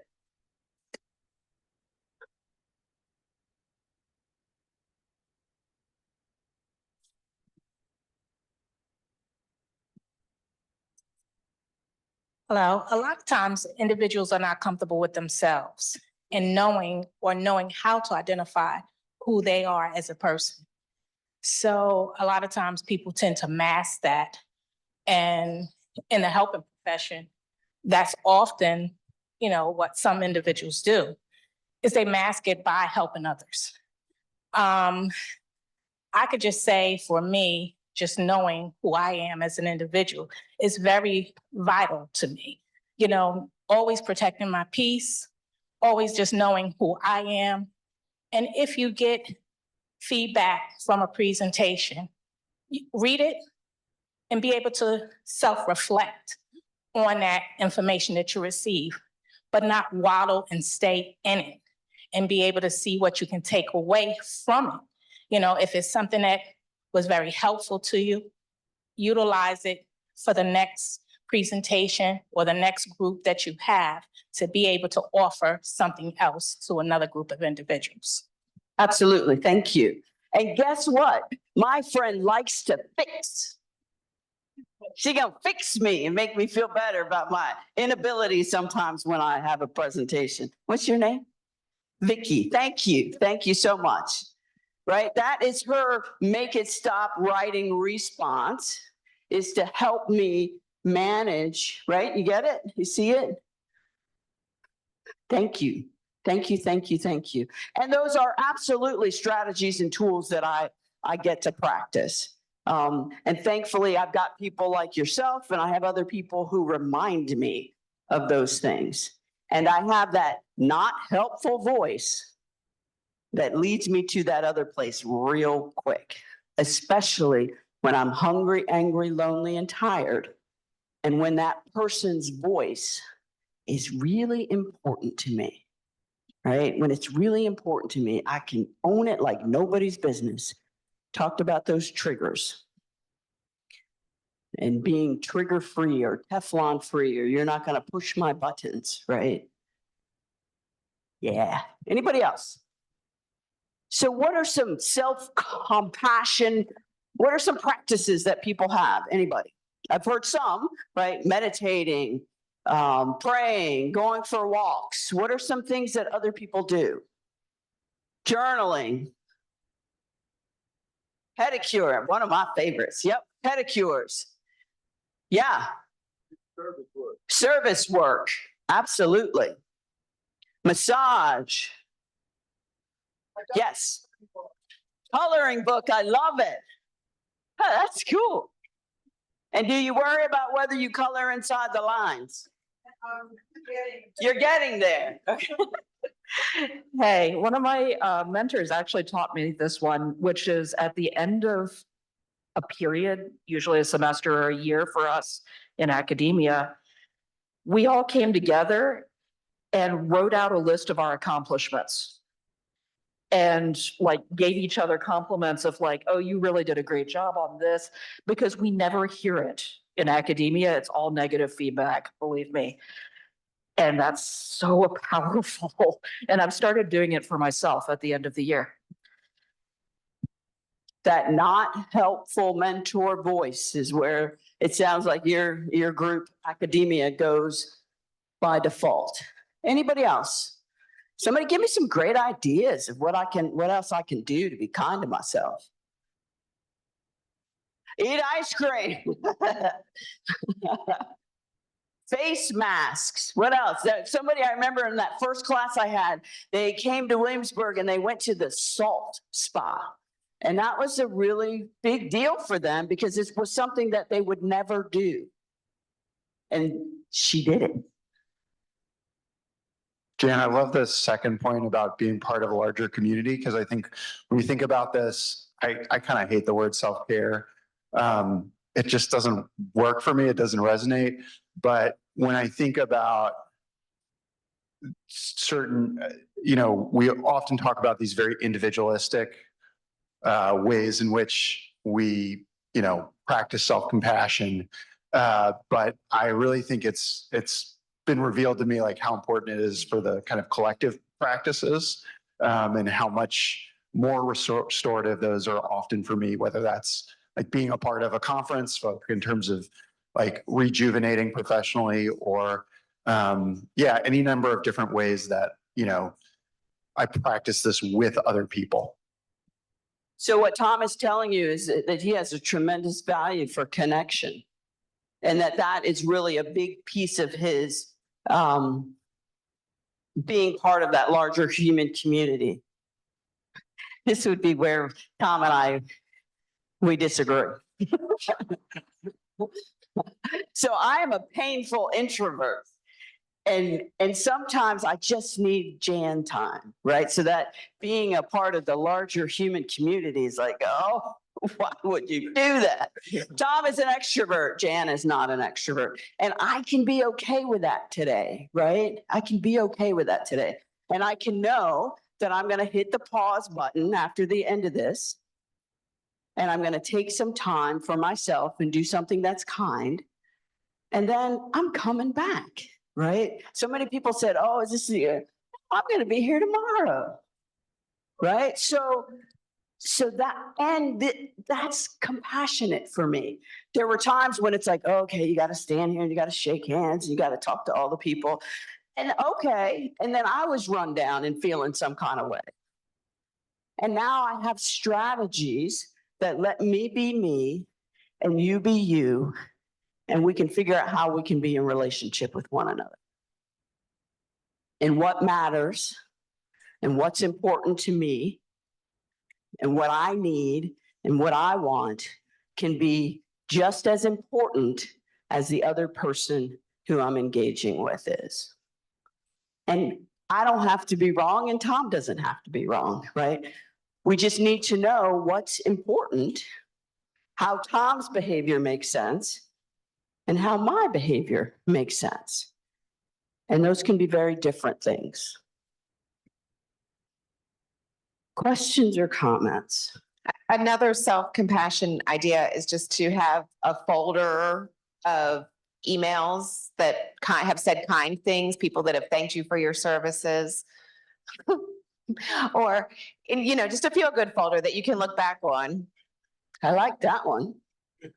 A feel-good folder, because a lot of us have those, right? We get these report cards and we get evaluations. And again, Many of those are driven by what you need to do better instead of what you did well, right? Which again is where that piece of motivational interviewing comes in, allowing somebody to know what they're standing on and then to continue to do things that are going to move them forward. Am I moving too much?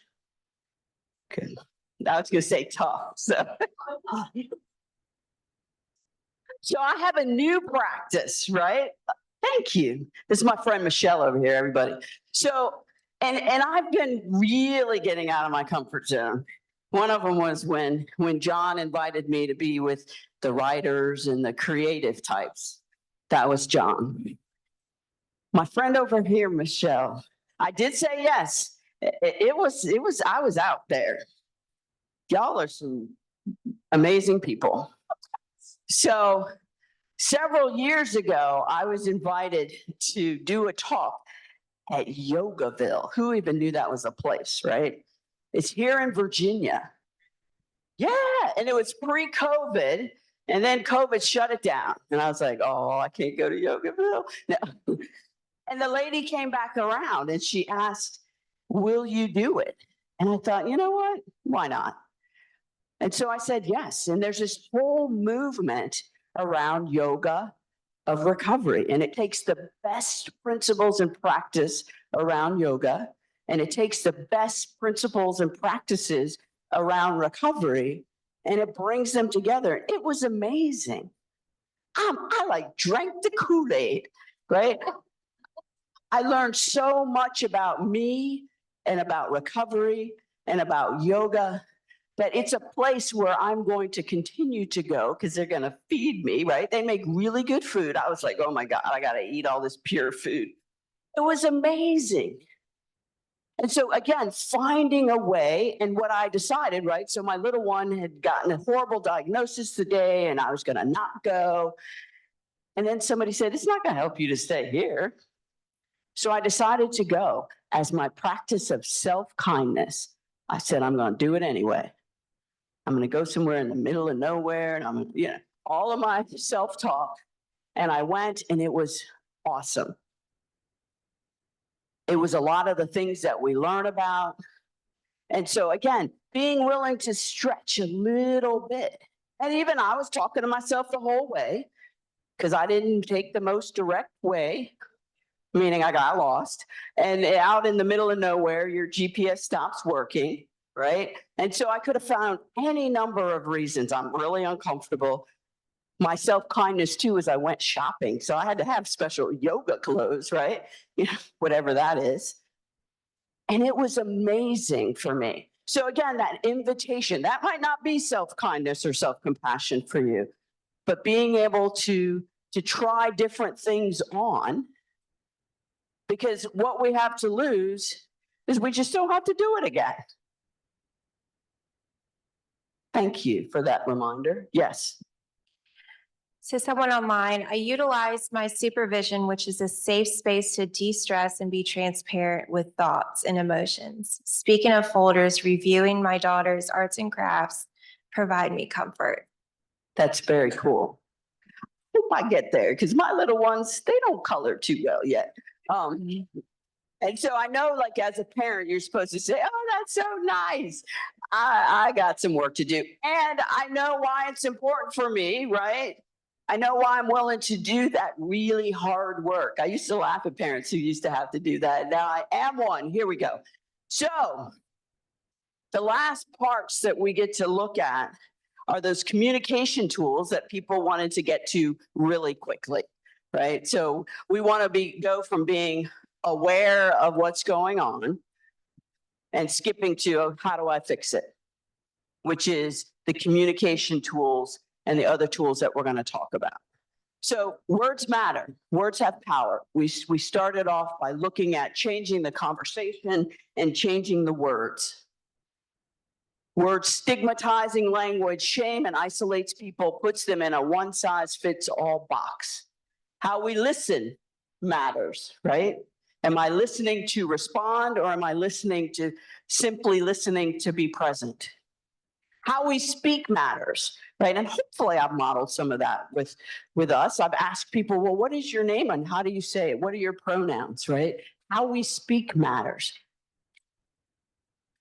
Communication also includes understanding and awareness, which is why we don't rush to the actual communication tools, but we start with helping with understanding and helping with awareness. If we skipped over that, we might be using the right language. We wouldn't know why it was important to us to do so. We make room for others' experience and for them, and we make room for our experience and for us, right? So a lot of times when folks came up or when you were invited to vicariously do one of the exercises, you got to really go through that. You got to make room for yourself and your experience. And I didn't necessarily, I asked you, what was your experience? I didn't ask you to tell me all the details of the, and it's okay if we do. I want to make room for you, and I want to make room for your experience. I want to make room for me, and I want to make room for my experience. Going back to boundaries, it's hard to do that if I'm giving somebody an ultimatum. It's hard to make room for me because I don't get to do the things that are important to me. If I put you over there and said, if you do something, I'm done. I'm no longer in communication. I've stopped with trying to help with understanding, and I don't have to. It is what it is. I don't have to use my self-awareness skills anymore. Effective communication makes it more likely that you will hear them and they will hear you. So we call that turning red lights green.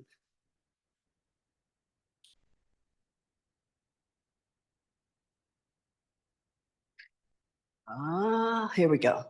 So that's how we want to communicate. We want to use those words that we saw on the second part of changing the conversation, right? Not only what we say, how we say it matters. If we start with listening, you know, the word listen, if you play around with the word listen, the word silent is in there. Remember years ago, this lady said, be silent. She didn't tell me to be quiet or stop talking. She said, be silent. And it was like, wow, how do you do that? And who cares?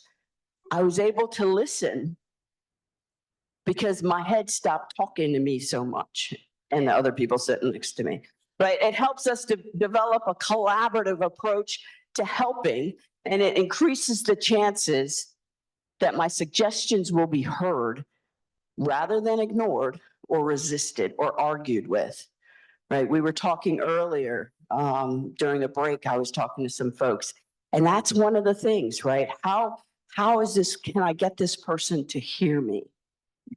By changing the way that we talk to them, by being present, by listening, by helping to turn those red lights to green lights. Yes. I want to share how true this is. Yesterday, and you know, I'm the trauma healing and response network for the city of Richmond. And if anyone knows, we've been having just like continuous murders with young, you know, the teenagers, with our youth. And so I've been going to a lot of, you know, murder scenes and engaging with those families. So yesterday I had to go pick up my nerdy grandson, who's a nerd, but he's a nerd. Doesn't know the life because, you know, my daughter doesn't introduce him to anything, you know, she owns her own business, all of that. She kind of like sheltered him away from that. And it was so crazy because when I picked him up from football practice, he had called me and I never noticed, you know how they put the pictures when they call?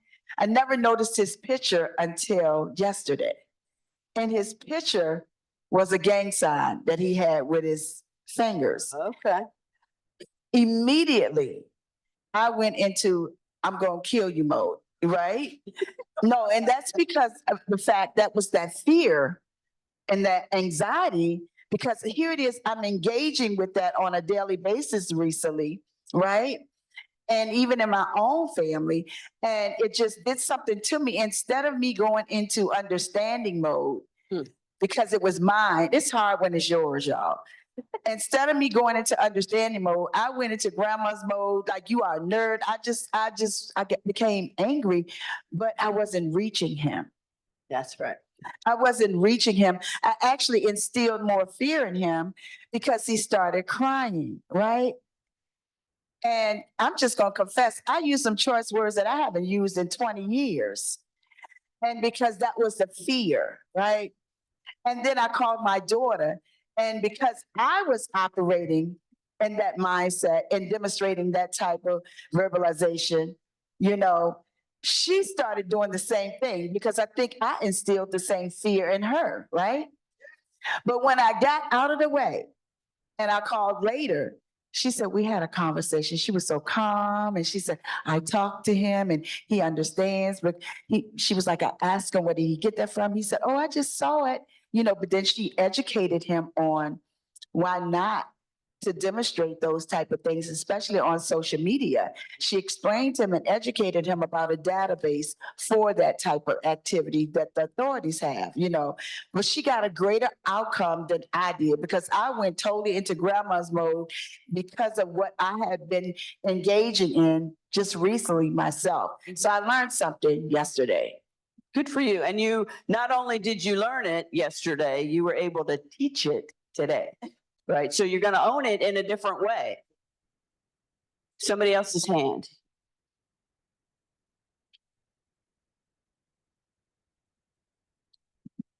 So a lot of times it's not, when you go back to how we deliver it, you can talk to a person, but it is a difference in talking to someone and than talking at someone. So how you communicate to that person, you know, in regards to, can you do something versus I'm telling you to do it, but then not even explaining about why you're telling that person to do it. So how your grandson responded to his mother once she was able to explain, he internalized things totally different. So that is a difference in how. Absolutely, absolutely. And you did the things, right? You hit the pause button, you went away, you thought about it, you talked about it, you did the things that you needed to do. You recognized part 2 of that self-awareness, why it was so important to you to do this and to have that relationship with your grandson. And that's where some of that education came in. I know y'all are going to grade me down because I have a really hard time advancing the slides. I'm ready for that piece of crew. So communication, turning red lights to green lights. How do we do it? We do it by simply listening. We do it by using the tools that we learn in motivational interviewing, right? By making observations, by responding and reflecting. We do it by offering. An information sandwich goes like this, right? And so we bury the information like we put the roast beef in between 2 pieces of bread. And I'm sorry for us vegetarians. I'm not sure what maybe avocado. But nonetheless, we bury it in the middle so that it can be heard. Right? This notion of surfing comes from, I believe, CBT and some of those places. What we want to do is we want to ride the wave so that we can hear what's important, what's driving somebody's behavior, and then we can invite the behaviors that we'd like to see. So we're going to go surfing. We're going to ride it out. We're not going to interrupt. We're not going to demand. We're going to surf. Here's the other piece, and we've talked a good bit about how we also do this, right? By catching them doing the right thing, by positively reinforcing them. Because that's the much more powerful way to grow, strengthen, and support what we want to see, even in ourselves, right? There are things that we can do, and some people have talked about it, to reduce the negative behavior. let's have some natural consequences, right? So I'm gonna tell on myself. I decided that I wanted to be here early, which isn't always a thing. And so I decided that I was gonna park in a legal parking space, and I was very proud of myself for that. But it said you could be there for 3 hours. And I was like, man, 8 to 12 doesn't equal 3 hours. And so I had to ask myself, am I willing to have the natural consequences that I've had in Richmond before, where they put a boot on your car and then they move it someplace really far away? And it costs a lot of money when they do that. Those consequences, right? I didn't sit here around and go, okay, I'm just going to get my lunch and I'm not going to worry about it. Natural consequences get my attention. I don't want to have to go find my car this afternoon. So let people have natural consequences, right? Setting limits on people versus, again, creating those ultimatums. Sometimes we just have to step away, tap out, step aside, let that natural consequence happen. And know that that's scary and hard. We've talked about it, right? Because often the consequences that happen from somebody's drug use, drug-related behavior, addiction, et cetera, are really scary things to think about. When we do these things, we create the opportunity or the conditions that would allow somebody to change their behavior. What's even better is to do them all or some combination of them, right? So stepping away and letting the consequence be natural. Say, this is what, and people have described this, right? I'm not able to do this. I see that you are, and that you're going to continue to do it for my peace of mind, right? For safety in my house. I'm going to ask you to not be here when you're using, or whatever the case may be. Really important. And then I was working with a guy not too long ago, and the natural consequence of using an Oxford house was they invited him to leave. And his mom had been paying for it. And so she said, what am I going to do? I said, let's see how he does, how equipped he is at sleeping outside. That's a natural consequence when you don't pay to stay where you are. And when they say the only way you can be here is to not use drugs, the natural consequence was that he got to sleep outside. He was able to do it for 1 day. He just wasn't made for it. She set limits. If you're using, I'm not going to pay for your rent for you to stay there. The house had limits. She stepped away. Within 24 hours, he called her and said, I need help. I need your help. The combination of those tools inspired him to do something different.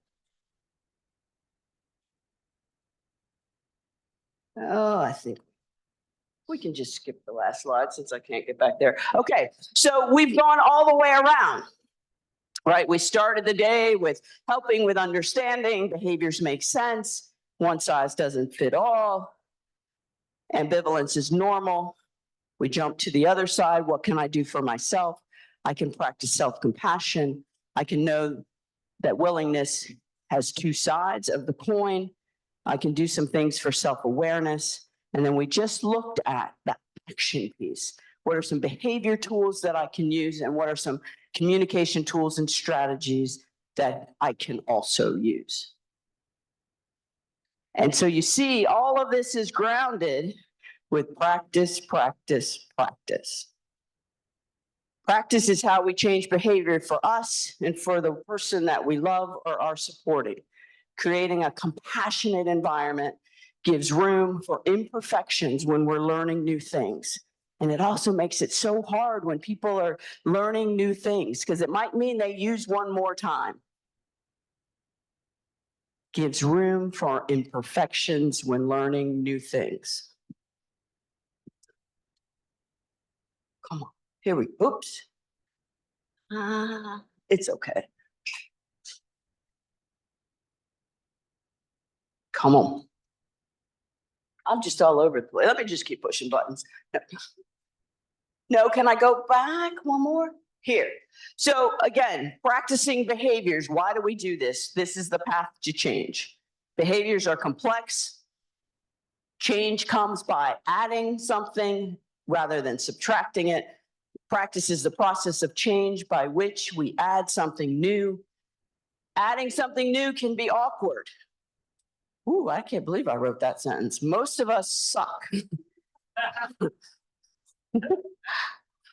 Can change that slide. It might not look that way when you guys get it. Most of us have difficulty with new things and stumble in learning them. Wow. Okay. Often take progressions. We change 1% to 2% over time. Practicing over time with patience, compassion for ourselves is what's key. And for those of you who have something to write with and something to write on, I invite you to take that out.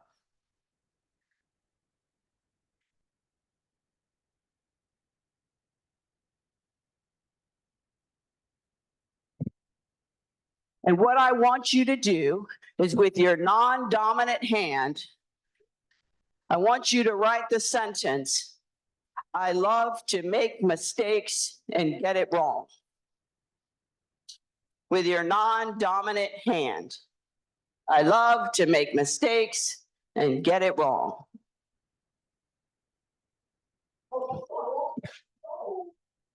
Write it a few times. I love to make mistakes and get it wrong.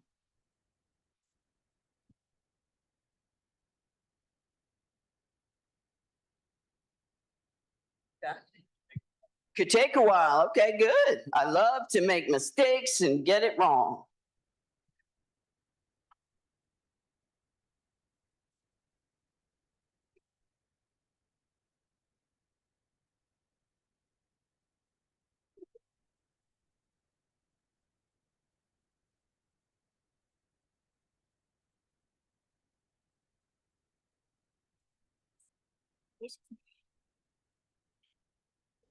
Most of us suck at new things and stumble in learning them. Anybody identify?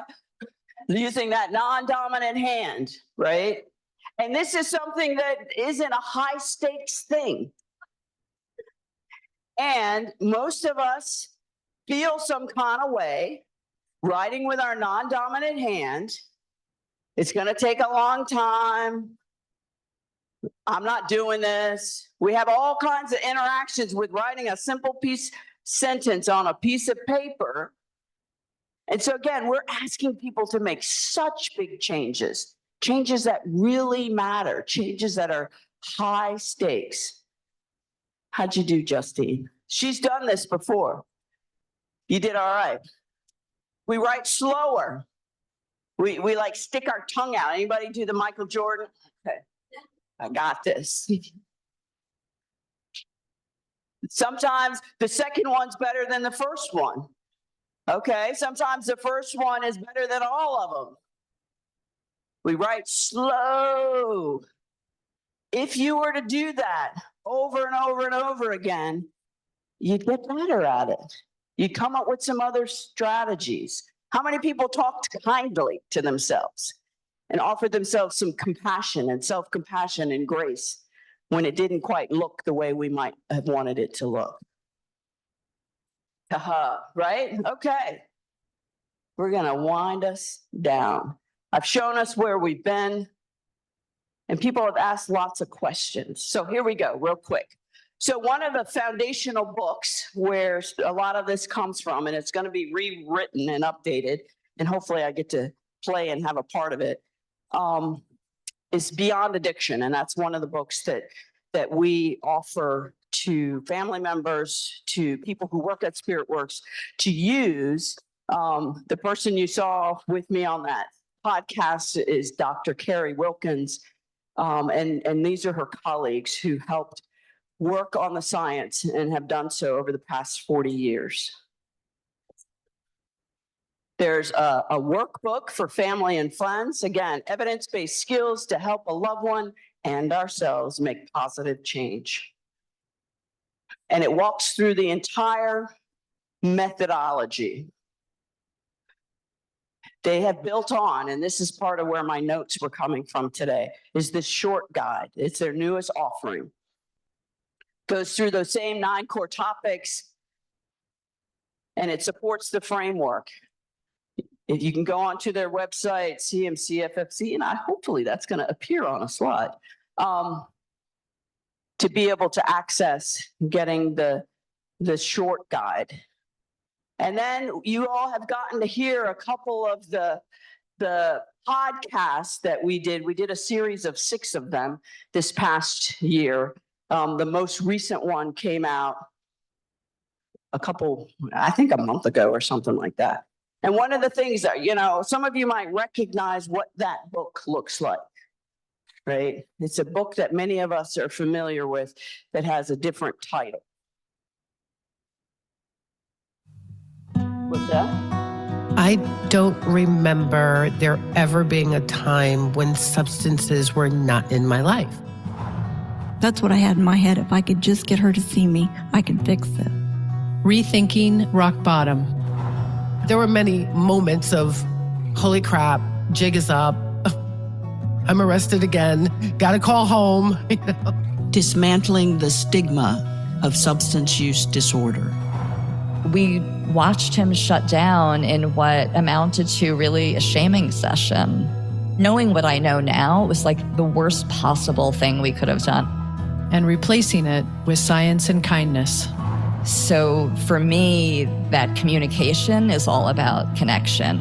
And for him, I think it's like shame remover. There's nothing you can't tell me. One conversation at a time.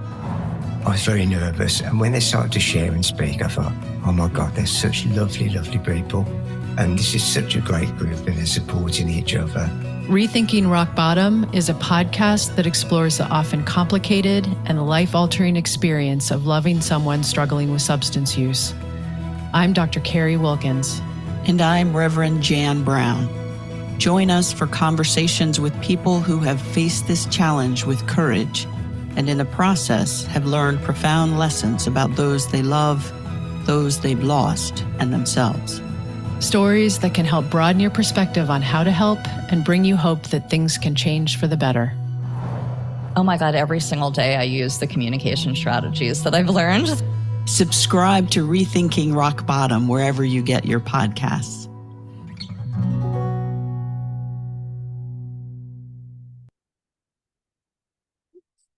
There was another slide. I don't know what I did. There we go. So I just want to say thank you, certainly to Tom, to the Rams in Recovery, to Lauren. This has been an amazing day. I hope that it has been helpful to you. I hope that some of the things that we learned and we talked about offered you a new perspective. I hope that you've been able to give yourself some self-compassion and that you're going to come up with a piece of kindness that you're going to do, and really leaned into or began to understand more fully that not only do goals and why somebody's behavior makes sense to them matter, but looking underneath at what is important and what their values are and what our values are. I will be here again tomorrow. A reminder to folks about the work that's being done here in Richmond with Carol and Denise. And so if you've got a loved one or you are that loved one, to be able to participate in that, I will, because it's clearly the slide that didn't get to show, make sure that I bring tomorrow, and I'll put it somewhere. It's on somebody's table. Actually, I'll put it on your table. Can I do that? So on this family recovery documentary project, on their table tomorrow will be the website address and some information on how you can get more information on the Invitation to Change and the Center for Motivation and Change. And I have to say, this is a really cool table and project. And if you haven't gone, it would be good if you did. I'm going to get to be in a movie as an expert. Not in my wildest dreams, right? One of the things, and we were talking as we were standing in the line at lunch, and I know I only have about 2 minutes and I can do it. Is the other place where we need to do a better job is engaging family members, right? Years ago, and this is what we were talking about, years ago when I started SpiritWorks, I used the model of the NAMES project, which is the AIDS project. And one of the things that was like, gosh, how did they move the dial so far, so fast? And it was because when it started changing the most was when family members came to the table and were actually equal participants at the table. Then we became somebody's daughter, somebody's mother, somebody's sister, somebody's father. And that made all the difference in the world. And so I thank you for what you're doing. And I always thank family members because sometimes it's a hostile environment when you all step in places like this. And so thank you. Thank you for elevating the family member's voice. Thank you for what you're doing. And thank y'all for staying. Give yourselves a hand.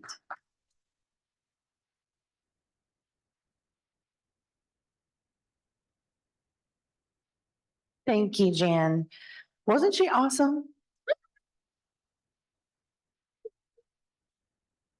Ooh. I could sit here and listen to you all day. Oh, I did, but yeah. So engaging. Wonderful. Thank you.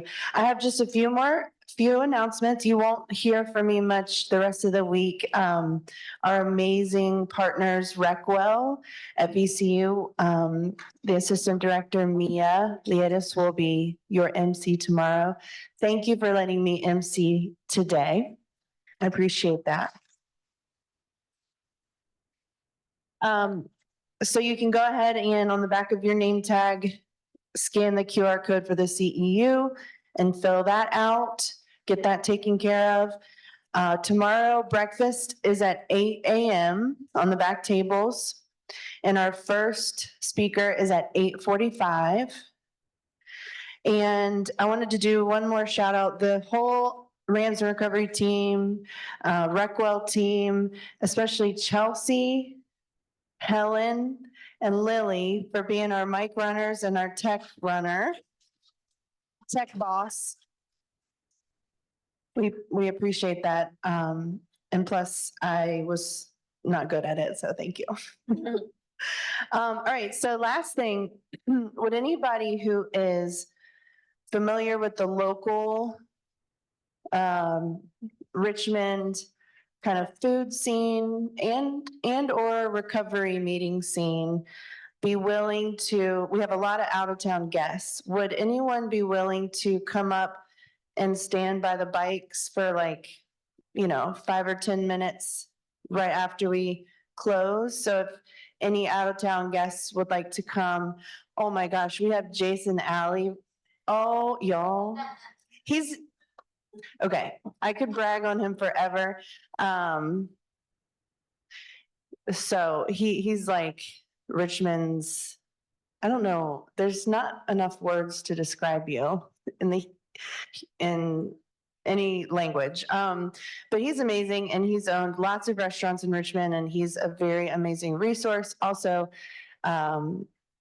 basically the reason why we're going to have such an amazing dinner here tomorrow night through Ben's friends along with John Fryer. So thank you, Jason. In case any of our out-of-town guests need any recommendations. All right. Oh, Tom. Nope. Oh, we start at 8:45 tomorrow. Food's at 8, so we'll see you tomorrow. Yeah, thank you.